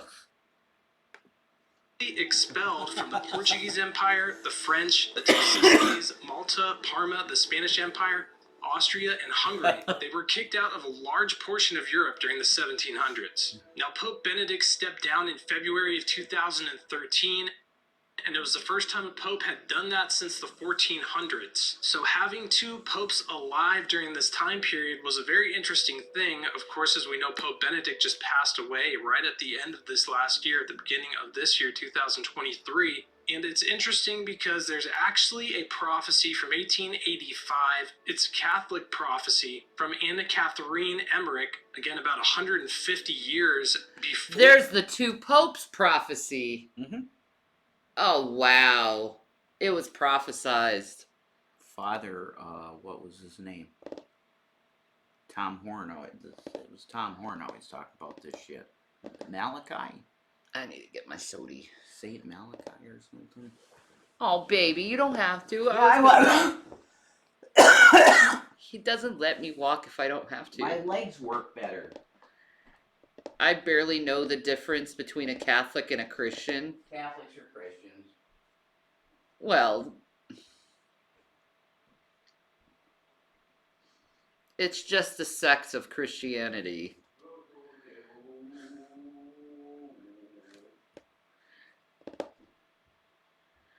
But Catholicism is one of the most oldest, well-established Christian churches. Yeah. Ramstein's in my head so bad. You know, The fuck? started in 500 AD by Constantine, the Emperor of Rome, Constantine. That's when the Catholic Church started. Incorrect. No? Yeah. Incorrect. The first pope was Charlemagne, honey. Yeah, but he started the Catholic sect, per se, and moving it in that direction, if you look at the history. Who? Constantine. Yeah. Yeah, you could say that. He was the first, he was the Emperor of Rome. Guess what the Vatican's pretty much? The Empire of Rome. Anyway. No, but the Catholic Church claims the first pope to be Peter. Yeah, So they do. it's all bullshit. And I have argued with Catholics about that before. Don't do that. That's debate. And debate is reprobate. I think the start of the most evil thing ever on the planet is the start of the Holy Roman Empire. I'm not going to have no threesome with Chantel. Ew. Jesus God. Do you realize that this woman has, like, the hottest cosplay chicks that you could imagine hit on her? Why the hell Before would she... Pope Benedict even stood down, and this prophecy is of two popes, and it reads, Higher. I also saw the relationship between two popes. I saw how baleful would be the consequences of this false church. I saw an increase in size. Oh, they said false church. And what was that article we saw today? The church... It's fallen. The Pope admits the church has fallen. Yeah. Wow. Dude. Yeah, I mean, I'm really going to myself, where's Jesus? He's got to be so close. Yeah. Because right? it's over. The church is... Look at all this opulence. The church has fallen, and they say it in the news. And it was like CBS. Look at this stupid opulence. Oh my God, man. All this gold could go to the poor and feed them. No, Shanny wouldn't be lowered herself to that shit. No. No. I like my man. I'm satisfied. No, but if you were doing, like, shit, you know. You have to Google opulence, riches. Yeah. It's another word for bougie. Riches, yeah. Opulence and bougie. Yeah. Yeah. Opulence. That's a very good synonym. Yeah. Yeah, you're correct. Yeah. Okay. of every kind came into the city of Rome. The local clergy grew You're welcome. lukewarm, and I saw great darkness. I see that the false church of darkness is making progress, and I see the dreadful influence it has on the people. The Pope and the church are verily in so great a distress that one must implore God night and day. So again, a very interesting prophecy to hear, considering 150 years after that prophecy was given to Anne Catherine Emmerich, that that's pretty much exactly what is going on within the Catholic Church in Rome at the moment. Which leads us to another Catholic prophecy, the prophecy of the 112 popes and of Saint Malachi, which is an interesting prophecy, and prophecy is definitely still for our time as told to us in 1 Corinthians 14:1, and that says, "Pursue love and desire spiritual gifts, but especially that you may prophesy." So prophecy is definitely a spiritual gift that still goes on and something that wasn't just intended for the early. That's so funny, Nick. Be jealous, bitches, the Catholics.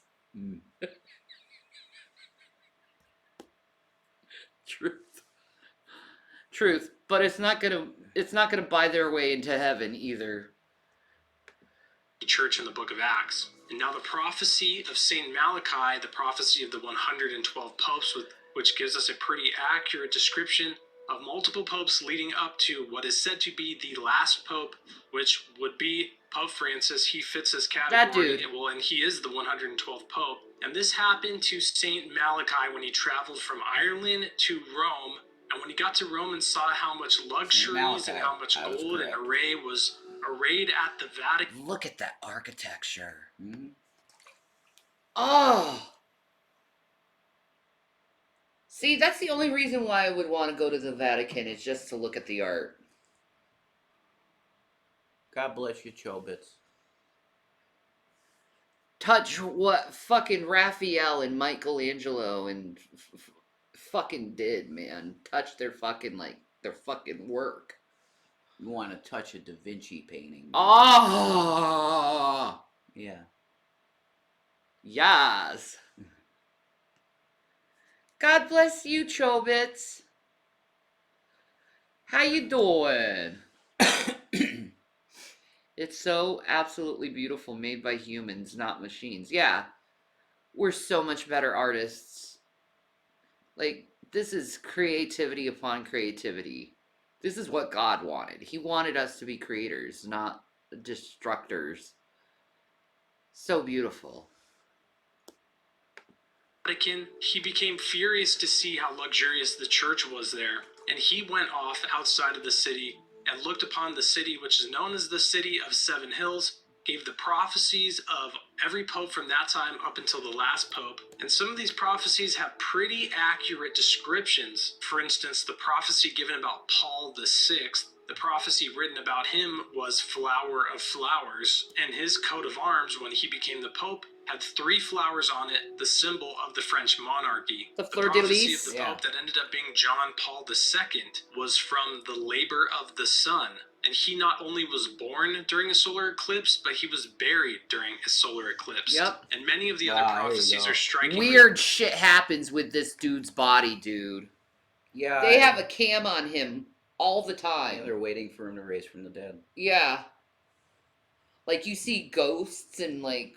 Weird shit, really? Yeah? That's for real? Yeah. I think we were looking at that together when he died. I think so. We were looking at that. You were like, Shannon... I think you were like... You got me on, like, Facebook and you were like, Shannon, do you see the weird shit that's going on with the Pope? Man, that's crazy. You remember that? No, vaguely. Vaguely. That was, like, when we, like, first got to know each other. 2012. Something like that. Pope John Paul died a while ago. Well, 2009, I think. Something like that. Yeah. Yeah.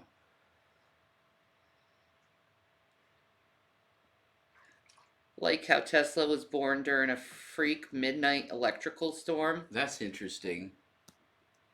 Wow, that's really interesting. That's completely Tesla. Yeah, that was his spirit saying, "Here I am." Yeah. You know, I'm gonna harness fucking lightning. Yes, the Pope did die recently.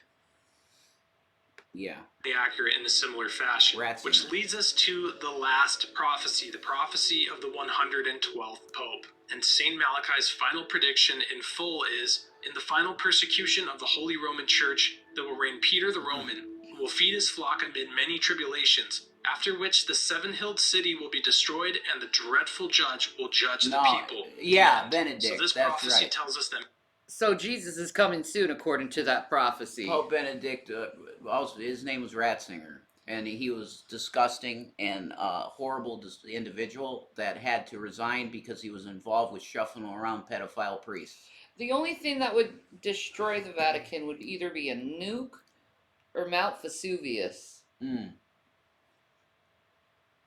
It's gonna be on fire. Yeah. That's what the Lord said. So that would be Mount Vesuvius or a nuke. I can't figure which one. Or stones from heaven. Mm-hmm. Meteors. Yeah.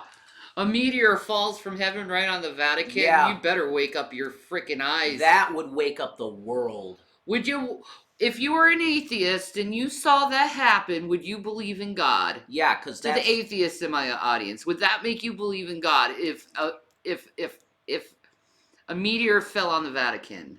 Yeah, I think some people would. Would that be enough to tell you he's real? No. Wow. Jeez. That's a big sign. What if you saw Jesus Christ in the clouds? Would you believe then? I think they're hallucinating.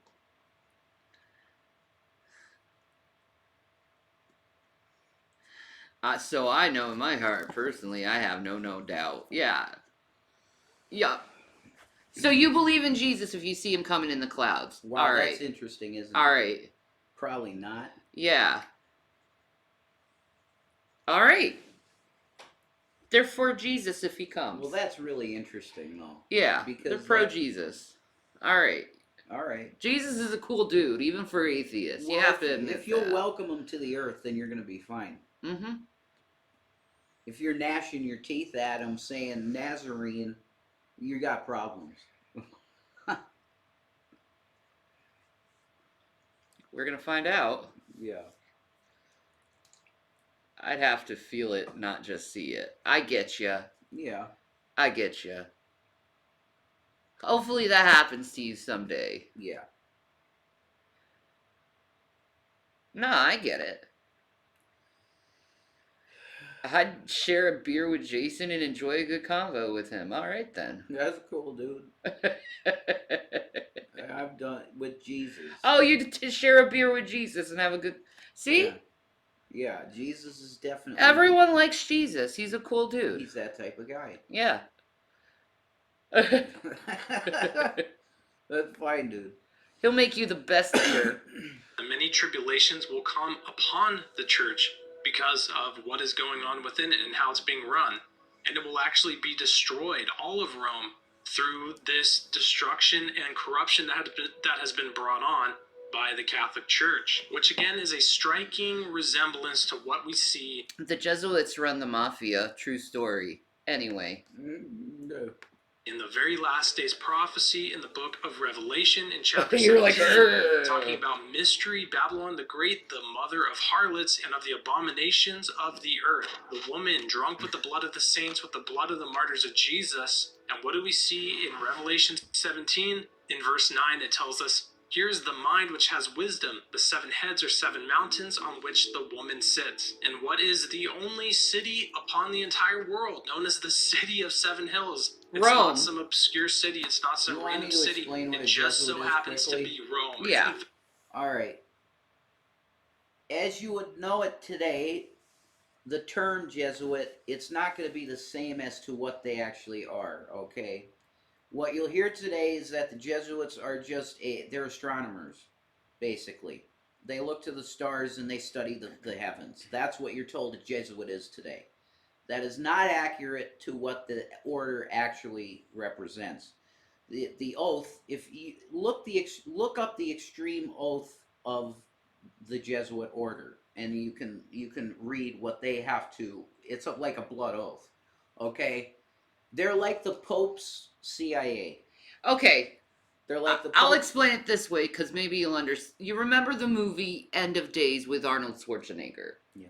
The guys, the religious guys that were attacking the girl, they were Jesuits. Yeah.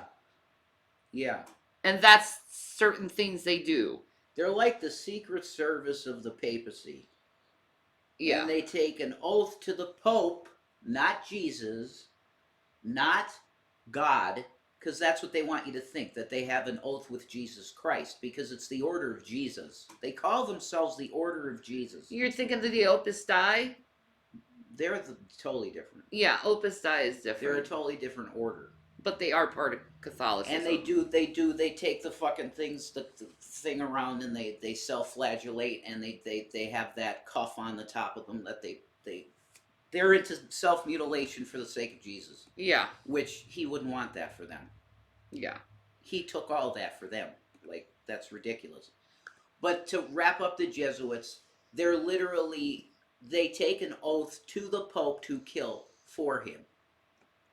They are like a military branch, you could say, but like more like the CIA. They're most like the CIA, like an intelligence gathering organization that takes an oath to kill for the Pope. Yes, they're like the Knights Templar. Yeah, very similar to that type of stuff. The Templars, man. I mean, the Templars. See, you get like messed up stories with the Templars. Some say they're satanic, others say they were doing God's work. Their main mission was to protect pilgrims. Yeah. In the Middle East. So that's a totally different order. Yeah. The Templars are completely different. Yeah, they don't exist anymore though. No, they were killed off. Yeah. But all I know is I would really love to know exactly what's in the Vatican Library. That's all. There is so much there. The books that they have from the Library of Alexandria. Yeah, that's it. You would just be there drooling. The knowledge. I get off on that. Like, you have no idea. The Vatican archives.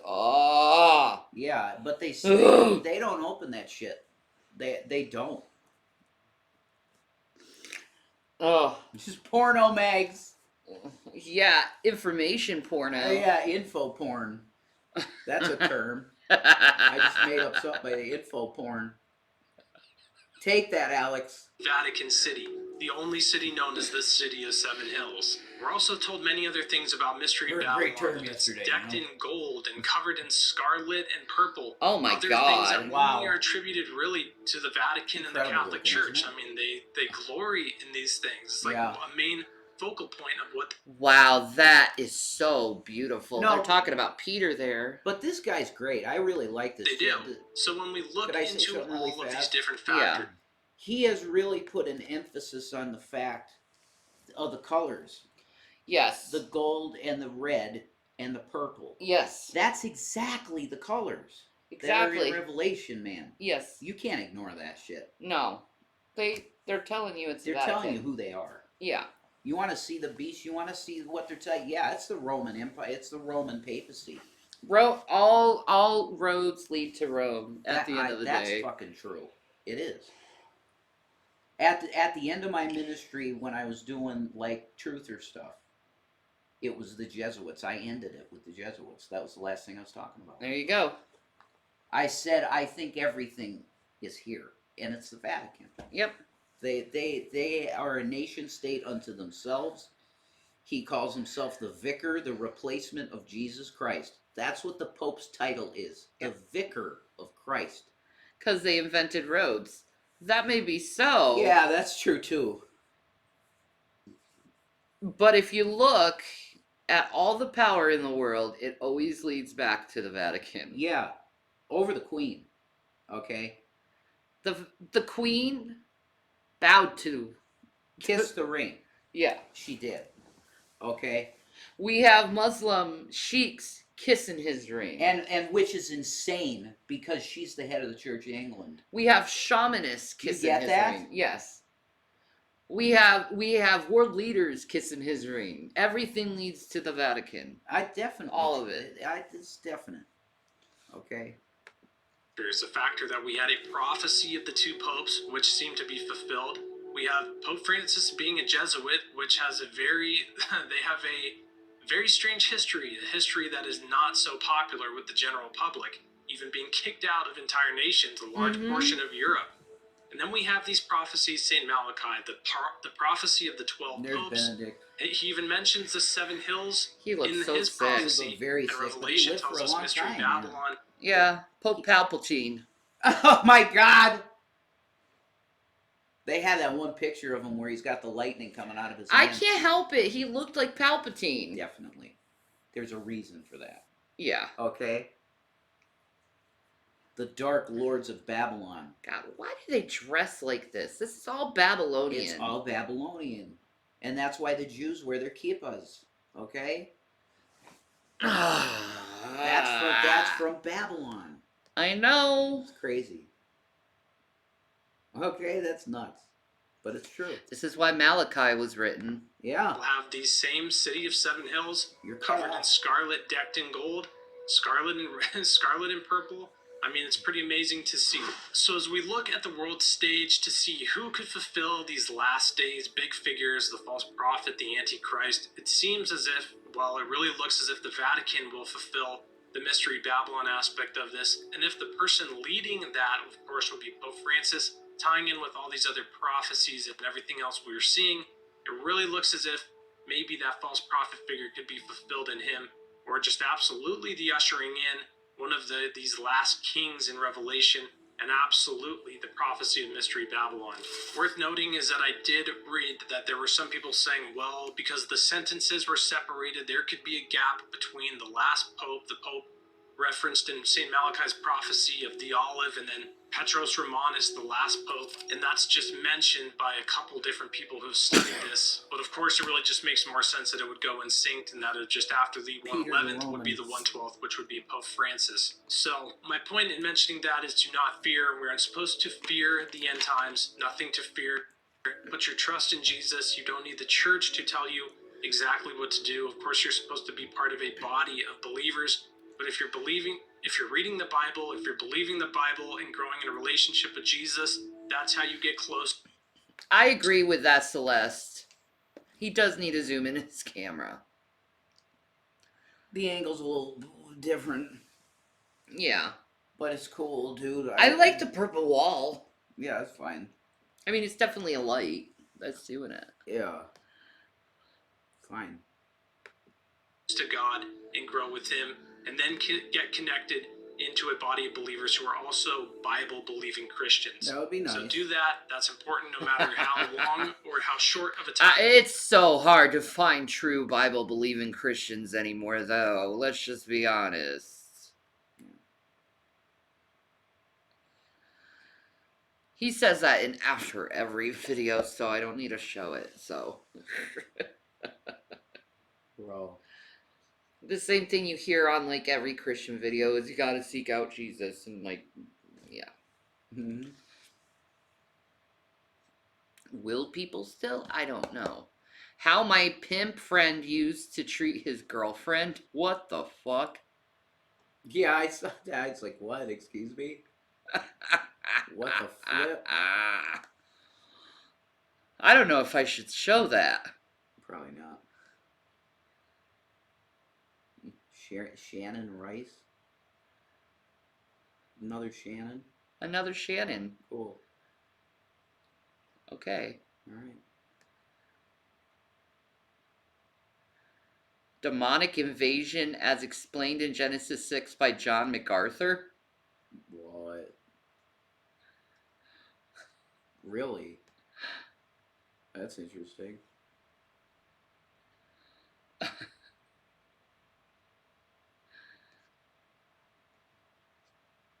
That's interesting. Yeah.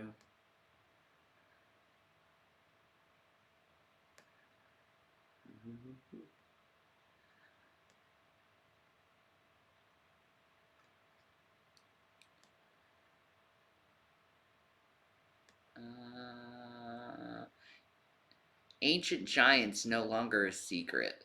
Zohar Stargate Ancient Discovery. Oh my god, this over, okay. Yes!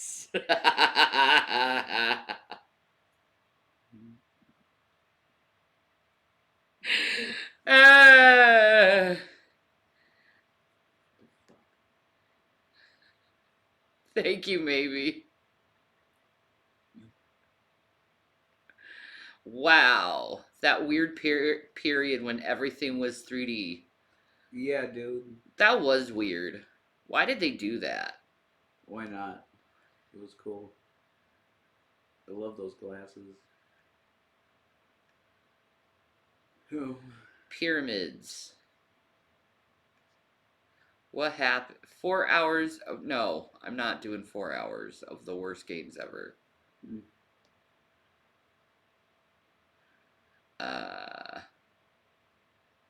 The potentially diseased alien anatomy of prawn species. What?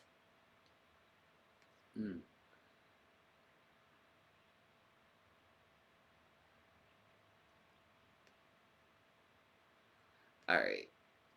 Confessions of an Impulsive Maniac.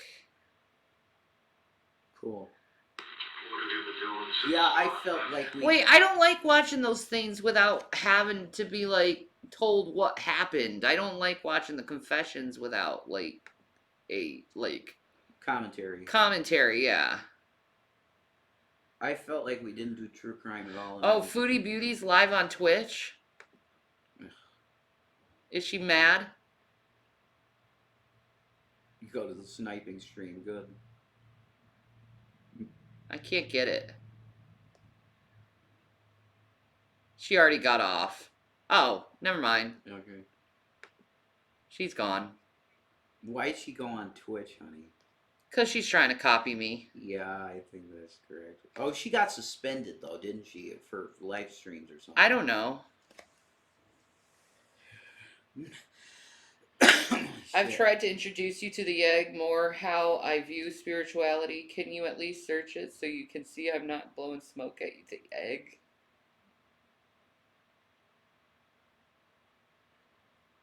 Maybe she really is suspended. Maybe. Yeah, that would be the reason she'd be on Twitch. But she's gone now. Yeah. That was short. Oh well. You could find her on Twitch and fucking... See, her face doesn't look exactly like that picture. No. It doesn't. It's... People say it's the filter. Okay. Paranormal demonic poltergeist. The fuck? The Pelehi. It was an ordinary day in southern India, and at the home of the sub-magistrate for the town of Needamangalam, clothes had been laundered and left to dry in front of the fire. When one of the family's children, lying in their cradle upstairs, began to cry, the women of the house rushed to kind of bored. and discovered Alright. the nearby clothes ablaze. Water was good. thrown on Yeah. She's good when you want to go to sleep. That, yeah, I would agree with that. Yeah. Definitely. Beyond Evil, the story of Lawrence Bittaker and his accomplice Roy Norris, the Toolbox Killers. No, it's rape. I don't want to see that. See, it's. I don't want to see rape. And those stories are so rough, dude. They really are. They kind of go into detail in some of these videos. That's true. They should have trigger warning, like, for real, on the video. Yeah. Like, all of them. The most mysterious children in the world? Or in history? Oh. Children of the Damned Kids? Maybe. I love that movie. I like Children of the Damned. I love Christopher Reeve, man. He's great. In 12th century England, Superman. Remember when we watched it, we were like, oh my god, it's Mark Hamill. Yeah. Mark Hamill's in that movie, 'Cause Children I of the Damned. Totally forgot that. Yeah, he plays the priest. And he's great in it. He's great. He's not in it too much, but when he's in it, he's great. He plays a good priest. See me with filters? I can make my own filters with makeup magic. There you go.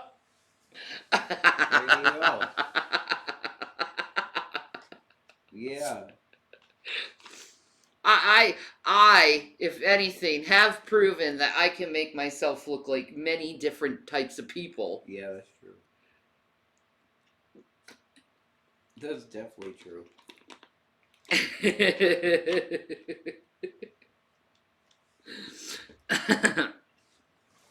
I can even go alien. No, but that one picture of you, man, is and you got blonde hair. Holy shit! My titties? It totally changes. Like, I don't know. You look like somebody like from California or something. You do your makeup and stuff. It's insane. When you were blonde. Hey. I liked that actually. You miss the blonde? It's pretty hot. Yeah. But your Picasso hair was the best. Yeah. That was the fucking best. It's amazing. It was worth every penny. I always wanted to dye my hair like a Starry Night. That color scheme? Yeah, in those places. I think that'd be really cool. Could you do that? Probably. Put a Starry Night in my hair. That'd be sick. The blonde was so beautiful. Yeah, thank you. Yeah, you looked amazing. Really, really great. Like a fucking model, dude. But what I thought was so hot is when and it wasn't even permanent hair color. It was just spray. You did the spray, the green. That was fucking long. I wanted that every second of the day looking at you. You looked so fucking hot. And when you went out, you were wearing those big, like up to here, white boots that were fluffy. The guys looked at you like so bad. It was like, I need a fucking hammer out here with these dudes. The way everybody looked at you, dude. Like, damn. I love you with powder blue hair. No, that green was, I don't know, there's something about green hair. I really like green hair. I liked the rose pink. That's your favorite? Is the unicorn pink? Yeah, I like that. That was so pretty. Yeah, it's pretty. It's a delicate pink. It's not too extreme. Yeah. True. It's pretty. You're a pretty girl. I never dyed my hair fully purple before, so I wonder. I know purple brings out blue, so... Yeah. It'll probably look amazing. Yeah, it's like a pastel pink it was. Yeah. It was pretty. I always wanted that, though. Yeah, it's pretty. Pastel pink hair. But when it comes down to the end of it, like, I'm always gonna just really, really, really love, like, crazy multiple colors. Yeah. Like, that's just the way I am for some reason. I don't know. I want to do that. It's cool shit. I want to do it my way, though. Mm-hmm. Dye my hair my way. Mm-hmm.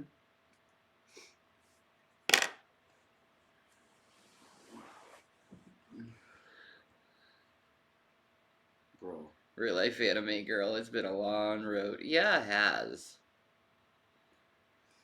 That's right, real life anime girl.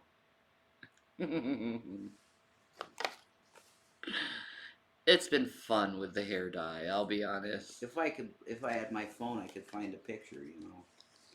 Just go to my Instagram, they're all there. Mm-hmm. Yeah, all the pics are there. That's cool. 2 children were found lost in a forest. They spoke only gibberish, wore strange clothing, and had bright green skin. When the children finally learned to speak English, they described where they were from. And that's why, after almost 1,000 years, people still talk about the Green Children of Woolpit. In 1828, a teenage boy was shuffling through a public square in Nuremberg. He seemed confused and... Oh, my friend had a pink and white black dress. It twirls together and looks like a lollipop. I love that. Compile them into a TikTok. That's a good idea. Yeah, you could do that. I could. I had my fucking iPhone. That's a great tool. Fuck. Be like, I am the makeup artist. Shit. Disoriented, he had trouble walking and speaking. When police finally approached him, he was holding an envelope containing 2 letters. And those letters sparked the mystery of Caspar Hauser. In April 1922, in Brittany, France, 2-year-old Pauline Picard went missing. A massive search turned up nothing. The family was losing hope. A month later, Pauline was found wandering around a village over 200 miles away. And though her parents were overjoyed to have her back, they soon realized something wasn't quite right about their daughter. What? These are 3 unsolved cases of the most mysterious children in history.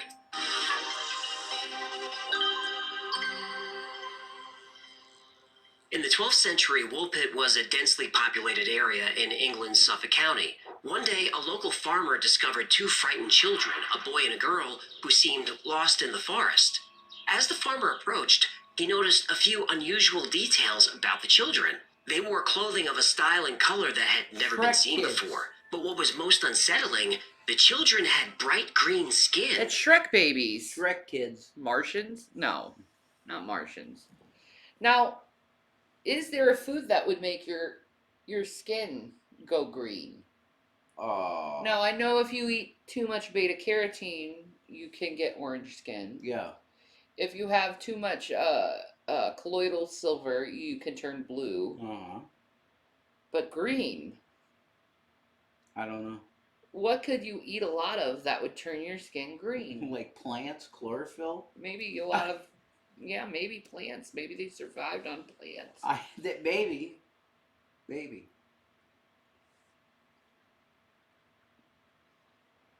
It's also possible it's been exaggerated over the years. That's true. But there are blue people because of colloidal silver. Yeah. That's true. That's the thing. And they look ridiculous, but you know what? They like their colloidal silver. It is what it is. Martians. I'm not even 1 minute into this thing yet. Hey, I can smell Martian babies a mile away. Can I just give you the information before you jump to a conclusion? Go ahead. I don't mind telling you I told you so. When the farmer tried to speak to the children, they couldn't understand him. They spoke only gibberish. Martian. The children were brought to the home of Sir Richard de Calne, a local wealthy landowner who agreed to take them in. And though the green children were clearly starving, they refused to eat. Oh, they didn't have any Martian food in the pantry? After eating nothing for several days, Sir Richard's cook brought in a bundle of beanstalks. The children got excited at the sight of these and ate green beans and nothing but green beans raw for months. Alright, so there we go. Chlorophyll. That's why they're Holy green. shit. Well, I'm not stupid. There you go. They like eating green beans and green shit. Ooh, green food. Green. And gradually, Sir Richard introduced a greater variety of food into their diet and their health improved. Even the green tint of their skin went away. The boy became depressed, ill, and soon passed away, but the girl stayed healthy and strong. Chlorophyll. Sir Richard and his family continued looking after the mysterious girl and started to teach her English. Finally able to communicate, Sir Richard set out to unravel the mystery of the green children of Woolpit. When Sir Richard asked the girl who she was and where she was from, it didn't sound like any place on Earth. I told you so! What? The young girl who took the name Agnes learned to speak English and told Sir Richard her story. The young boy traveling with her was her brother. They were looking after their father's flock when they found a cave. And that's when they heard the sound of bells, which Agnes described as the most beautiful and unusual sound she'd ever heard. They followed the sound of the bells through the cavern. When they exited the other side, Agnes said they felt transported to another world that was nothing like their own. Agnes said she came from an underground village called St. Martin's Land. St. Martian's Land? St. Martin's. Uh-huh. She said all the inhabitants of St. Martin's Land lived underground and had green skin. Above ground, the land existed in perpetual twilight. Yeah, But lacking Ferngully. strong daylight, the landscape in her world was lush and green. And there have been a few theories as to where the children came from. The villagers thought they were from a fairyland. You think she went on Twitch because she realized I was saying some shit and... No. You know what? She put that shit out there. I have an opinion. I love Ferngully.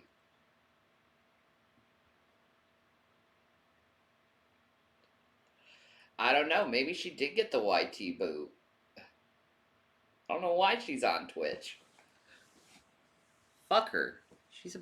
I think she got suspended from doing live streams. Good. Maybe she should stop acting so crazy with people. BBQ has it up and it was taken down? Oh. Mmm.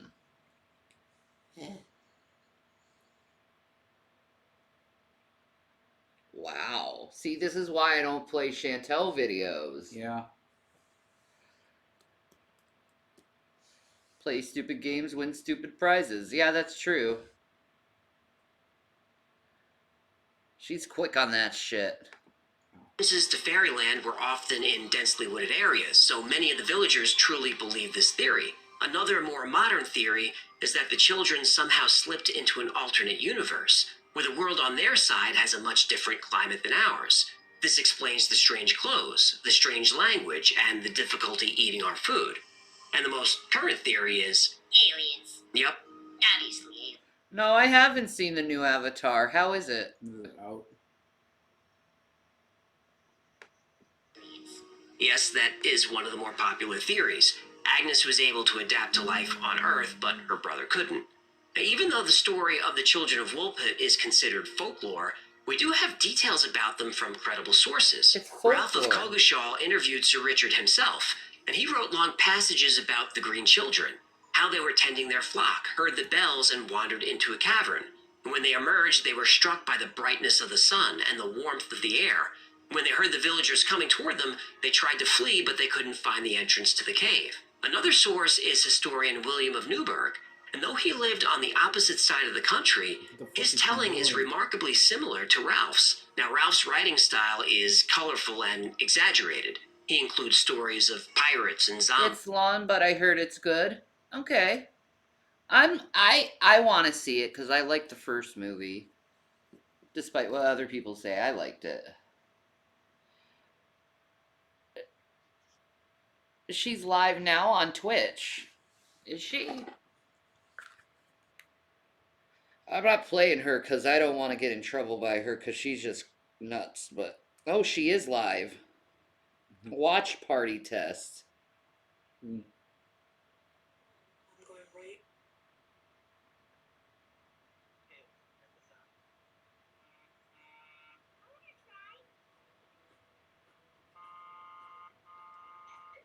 A lot of people, man.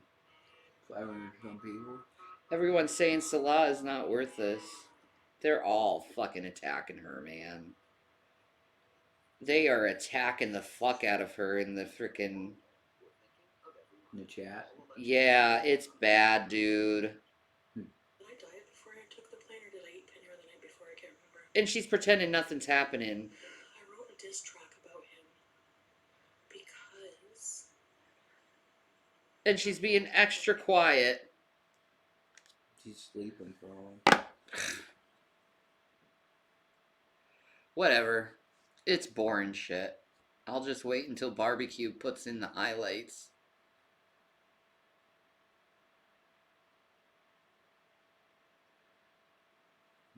Yeah. It is weird. Ugh.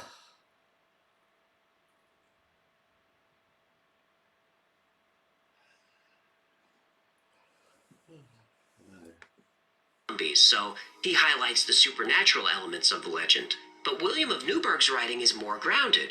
William wrote like a journalist, just the facts, no flair. Oh, so you have to go back 1,000 years to find journalists who actually report facts, huh? It would seem so. The stories differ on what happened to Agnes later in life. Well, they used to believe that the news was actually important by making it fact-based. And now for the news, it's like the most extreme thing, what's newsworthy, I guess you could say. Yeah. Which is the most extreme, ludicrous things. With a little sprinkling sometimes of something good. Rarely. Yeah. Pretty much like Twitter chat rooms now, the news. Yeah. Everyone's got a fucking opinion.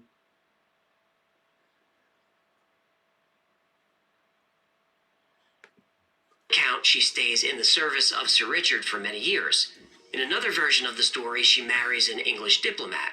Now, unsurprisingly, every time the story is told, details are changed and added, but the original works by Ralph of Coggeshall and William of Newburgh are considered the most reliable. So, no debunking? Maybe. I'm going to give you as many facts as I can, but remember, these 3 cases are technically still unsolved. On May 26, 1828, in what is now Nuremberg, Germany, a teenage boy was shuffling around town. He walked like a toddler and was mumbling nonsense.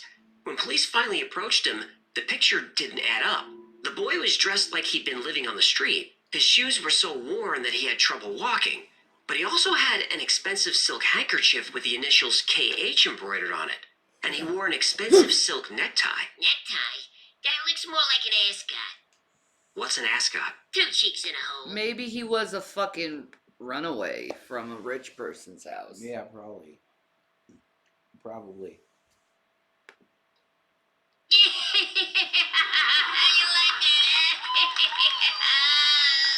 At first, the boy didn't say much to the police. Smart kid. But he carried an envelope containing 2 letters. The first was addressed to a cavalry captain. The letter said the author was not related to the boy, though he had raised him as a son.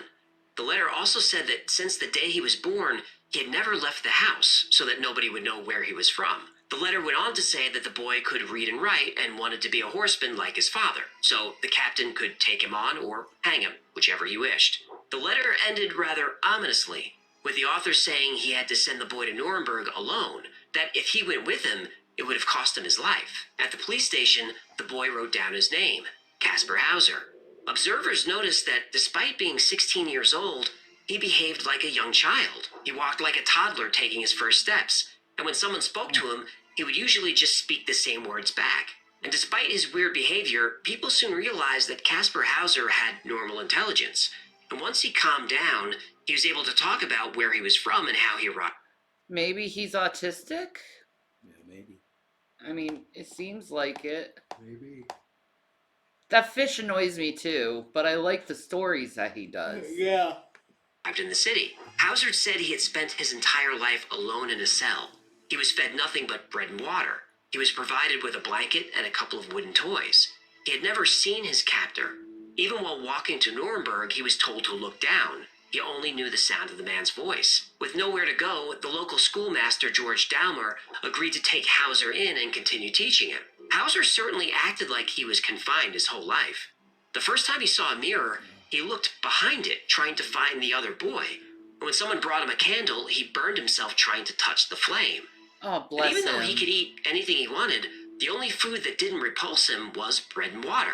As his communication skills improved, Hauser gave more details about his life. He spoke of a recurring dream he had, where he was in an enormous castle. He saw a tall man with a sword dressed all in black, and a woman wearing an elegant dress. He wondered if this was actually a memory. Over time, Caspar Hauser became a local celebrity. A favorite pastime for people in the city of Nuremberg was to try and figure out the true origin of the mysterious boy. Some people thought he was just a con man, addicted to the attention that he was receiving. But there was a rumor going around that he was a lost prince, possibly the son of Grand Duke Karl von Baden and his wife Stephanie. Well, I freaking nailed it then. Yeah, I thought the same thing. Yeah. De Beauharnais. But whether Hauser's story was a lie or the truth, eventually his past would catch up with him. Huh. One day in 1829, Hauser was found in the basement bleeding from a head wound. Hauser claimed his attacker was his captor, the man that had brought him to Nuremberg. The man wore a hood, but he recognized the voice that had said, You still have to die, ere you leave the city of Nuremberg. Another incident happened a few months later when Hauser was living with a different family. Hauser was shot by an attacker who he didn't see, but he later said he was climbing on a chair to reach a book on a high shelf. He accidentally knocked a gun off the wall when it just went off. And Hauser started bouncing from home to home, and everyone who took him in said the same thing. He seems like a gentle boy, but he's a liar. In 1833, Whoa. Caspar Hauser was staying with yet another family. On December 14th, he burst through the doors of his home with a massive wound in his chest. Blood was everywhere. He claimed he met a stranger in a park who had given him a purse, stabbed him, and ran off. He said the purse was still there. And by now, everyone was suspicious of how Hauser became injured. Reluctantly, police went to the scene, and sure enough, there was a small purse. And in the purse, there was a note written in reverse handwriting. Hauser will be able to tell you quite precisely how I look and from where I am. To save Hauser the effort, I want to tell you myself from where I come. Dash dash. I come from dash dash dash. The Bavarian border dash dash. On the river dash dash dash dash dash. I will even tell you the name. MLO. Not very helpful. It's not. And there were a few... What the fuck? Okay. Who is this kid? 50 Cent? I know, man. He's a survivor, dude. Everybody keeps trying to kill him. This dude's nuts. Who's chasing after him? Yeah. Suspicious details about this attack. It was snowing that day, but there were only one set of footprints found. Hauser's. And the letter was folded corner to corner, which is an unusual way to fold a letter. But Hauser was known for doing this. The letter also contained grammatical errors that Hauser was known to make. It was thought that Hauser attacked himself again, but thrust the knife in too far. He died of his wound 3 days later. Even after his death, people tried to unravel the mystery of Caspar Hauser. Some thought that Caspar Hauser was actually the Prince of Baden, who was born in 1812. It was alleged that he had been switched with a dying infant to prevent him from inheriting the title. His parents were rumored to be Karl, Grand Duke of Baden, and Stephanie de Beauharnais, the adopted... Well, he certainly looks like them. Yeah, definitely. Yeah, he's got his dad's face a lot, but mom, Yeah. but you see mom there too. Yeah, dude. He looks like them, dude. Definitely. I think they nailed it. The lips, too. Yeah. And the chin. He's got the cleft in his chin. Yeah, it all fits. Yeah. Yeah, man. Mm-hmm. The daughter of Napoleon. And since Hauser died with no male heir, whether he was a real related to prince or not, Napoleon? it no longer mattered. In 1876, historian Otto Mittelstadt researched the case and found no evidence that Hauser was the prince. Another historian, Fritz Trautz, confirmed Mittelstadt's findings and said any claim that Hauser was a prince is a silly fairy tale. In 1951, letters of the Grand Duke's mother were published, and the letters gave detailed accounts of the child's birth, illness, and death. So the Hauser as a prince theory was finally put to rest. Hauser was buried in a local cemetery where his headstone reads, "Here lies Caspar Hauser, riddle of his time. His birth was unknown, his death mysterious, 1833. And there's even a statue of him in the old city center, at the very place where Hauser first appeared. His life was a mystery for 100 years, and now the statue of Caspar Hauser can fuel the imagination of others for hundreds of years to come. Huh. Interesting. Weird. The Picards lived on a farm in Brittany, France. 2-year-old Pauline The was... Picards lived on a farm in Brittany, France. Well, it's definitely France.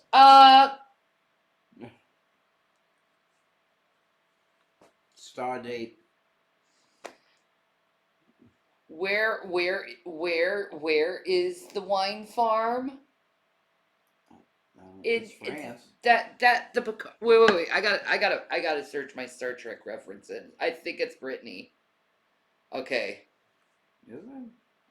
Picards, brothers, vineyard location. Trekkie shit. It is Trekkie shit. Mm. But dude, I think this is where they got it, man. Maybe, I don't know.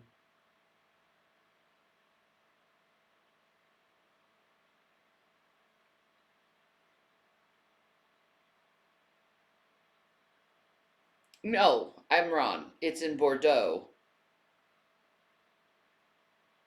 Bordeaux. Okay. Bordeaux, France. So I was wrong. But that's interesting. Yeah. A farm with the cards. They're all hating on Chantal. I know they're all hating on it. I can't watch that. That's triggering to me.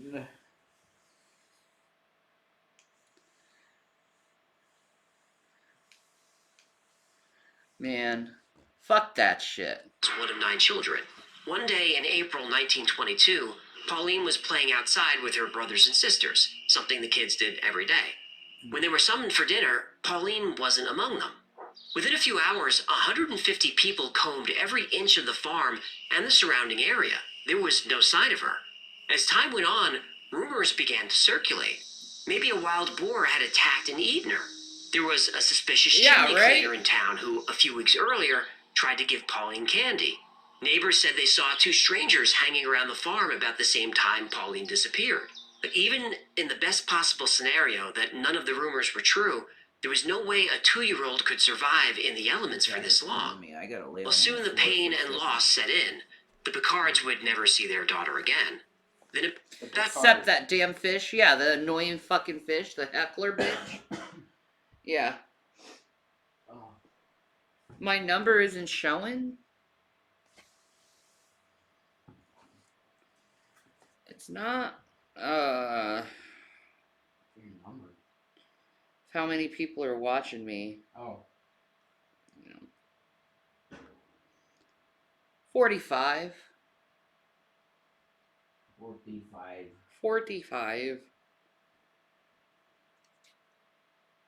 I see 48. Okay. It does. Everyone's at foodie right now. Of course there is. But she's boring as shit. So, whatever. Well. Go see her play phony. And pretend nothing happened. That's okay.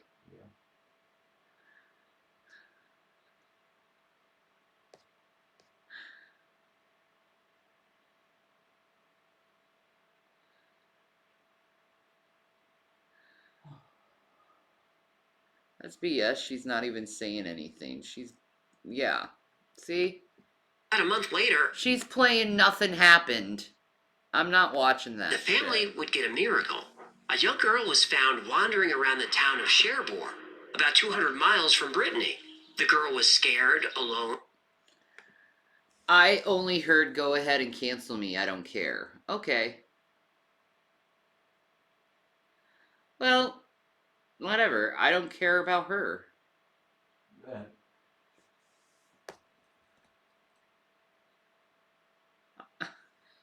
I'm so mean right now. I'm sorry. I apologize. And on foot. The police showed I'm a photo sick of to the liars. Picards. They couldn't believe it. It was Pauline. Pauline's parents went to retrieve her, but when they finally saw her, Pauline didn't seem to react. The Picards sat with her, they talked to her, but she seemed distant. The Picards were worried Pauline was in shock, but doctors said that aside from being malnourished, she was perfectly healthy. Then they started to wonder if this actually was their daughter.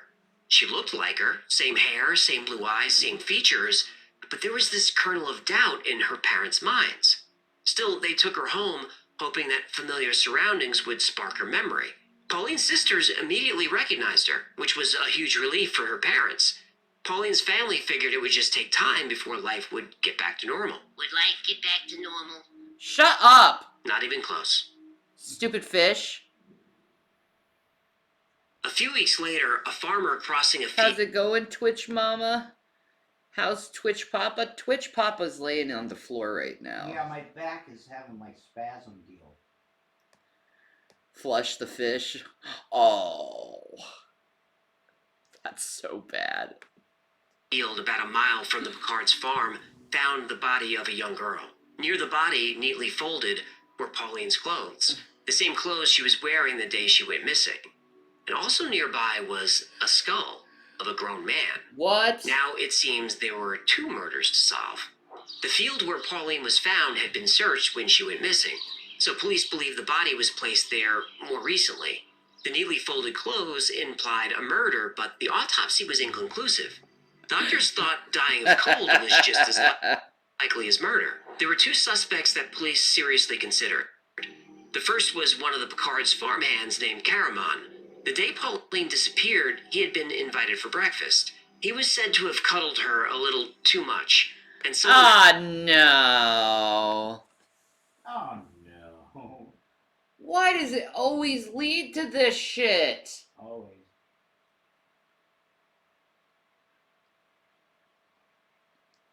Can you just keep your hands off the children? Ah. Please?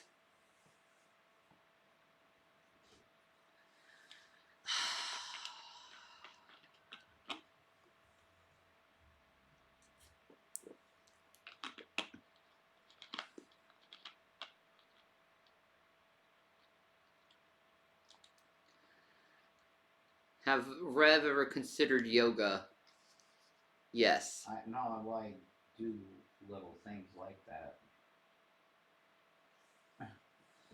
Fuck her.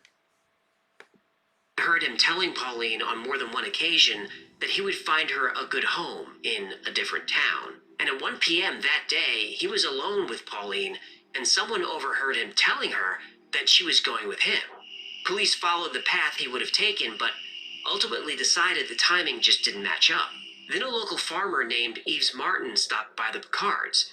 He said he'd heard Pauline had been found. They told him she had. He then blurted out, "God forgive me, I am guilty," and ran No, for what it is 700 people yelling and screaming at her.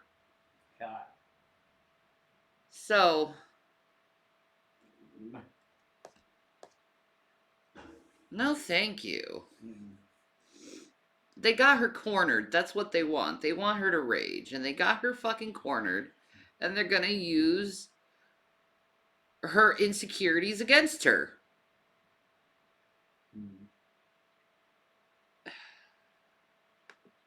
from the farm screaming and laughing. The next day, he was taken to a lunatic asylum. Although he confessed to the murder, no other evidence has ever been found. No other clues or suspects emerged, and Pauline's death remains a mystery. So, what can we unravel? She's laughing that her cat is dying? Boy, she knows how to get attention. I swear to God, I cannot go down that low to get attention. Needs money. Yeah. I say fuck her and don't give her attention. From these three stories. First, the Green Children of Woolpit. You mean the green Martian children of planet Mars? Unlikely. Given what was going on in that area of England during the 12th century, I think we could put together what really happened.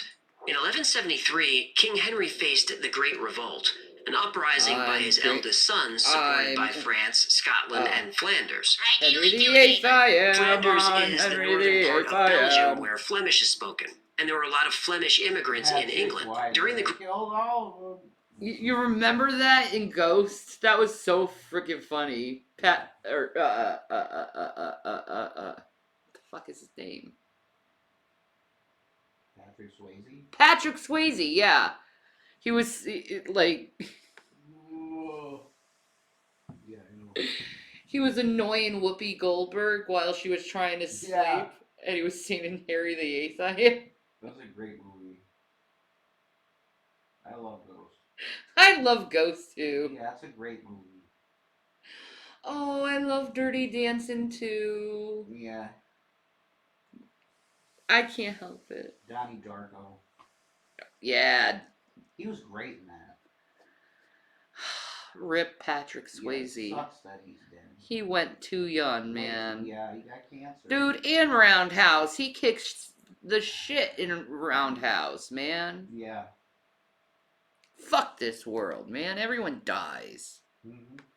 Great Revolt, the Battle of Fornham was fought just a few miles from Woolpit.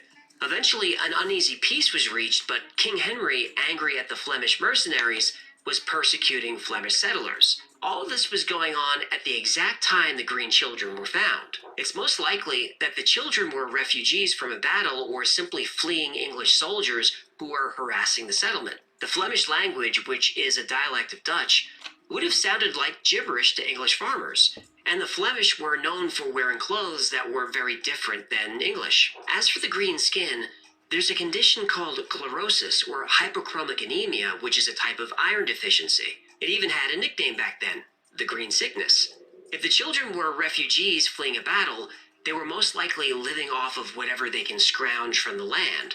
Lack of meat would explain the lack of iron, and also why they would eat nothing but raw green beans for months. But as the children ate a more diverse diet, their green skin returned to normal. Why the boy died is not entirely clear. Some speculate it could have been arsenic poisoning, though arsenic typically acts faster. Nobody really knows. The caves the children spoke of do exist in the area. Flint and chalk mines are everywhere. Huh. That's interesting. They couldn't find their way home, those poor kids. Yeah. That sucks. And a cave would be a good place to hide from a battle or from soldiers. In fact, there are large caves between Woolpit and the small village of Fornham, the site of several battles during the Great Revolt. And the church of Fornham was called St. Martin's Church. When the girl said she was from St. Martin's Land, this is likely what she meant. All of these details, mixed with the fuzzy memories of a terrified child, That makes it's sense easy to see now. how this legend was born. Still, these are just best guesses. Nobody really knows who the children were or where they were from. Now, Caspar Hauser, the real mystery is, who was he? Remember, several historians debunk the idea that he was a prince. They used public records and private letters to prove this. The problem with public records and private letters? People lie. Right. People lie. Yeah. But DNA doesn't. After a couple of hit and miss tests in the 90s, a DNA test in 2002 yielded an astonishing result. Hair and skin samples from Hauser's clothes were tested. They proved with 95% accuracy that he was related to Princess Josephine of Baden, whose mother Oh! He is their kid, man. Yeah. You got it right.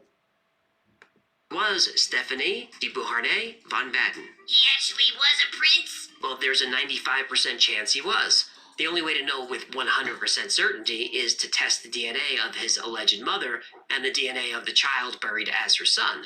But the House of Baden has declined to participate. Of course. Our final mystery is the case of Pauline Picard. Unfortunately, there's not much else to report.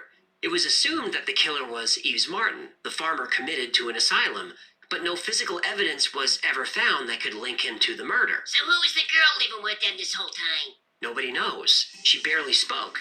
After learning the true fate of Pauline, the Picards didn't know what to do with the girl. They sent her to an orphanage where she died a few months later of measles. Her name has been lost to history. Oof. But the stories of the Green Children of Woolpit, Caspar Hauser and Pauline Picard, have not been lost to history. They're now part of it. And who knows, with enough time, we may finally get the answers to these mysteries. But until then, they remain unsolved. That was cool. That's interesting. So he's 95% probably her son. He is royalty. So his mother lied. But they say he's a liar, so I guess he got that from mom. The lion gene. But anyway, guys, I'm gonna go for tonight. You guys can go watch Foodie Beauty, enjoy yourselves. Laughing at her acting like an ass. I'll be seeing you tomorrow. I love you guys. Thank you for all the support. You guys are awesome. Bye, guys.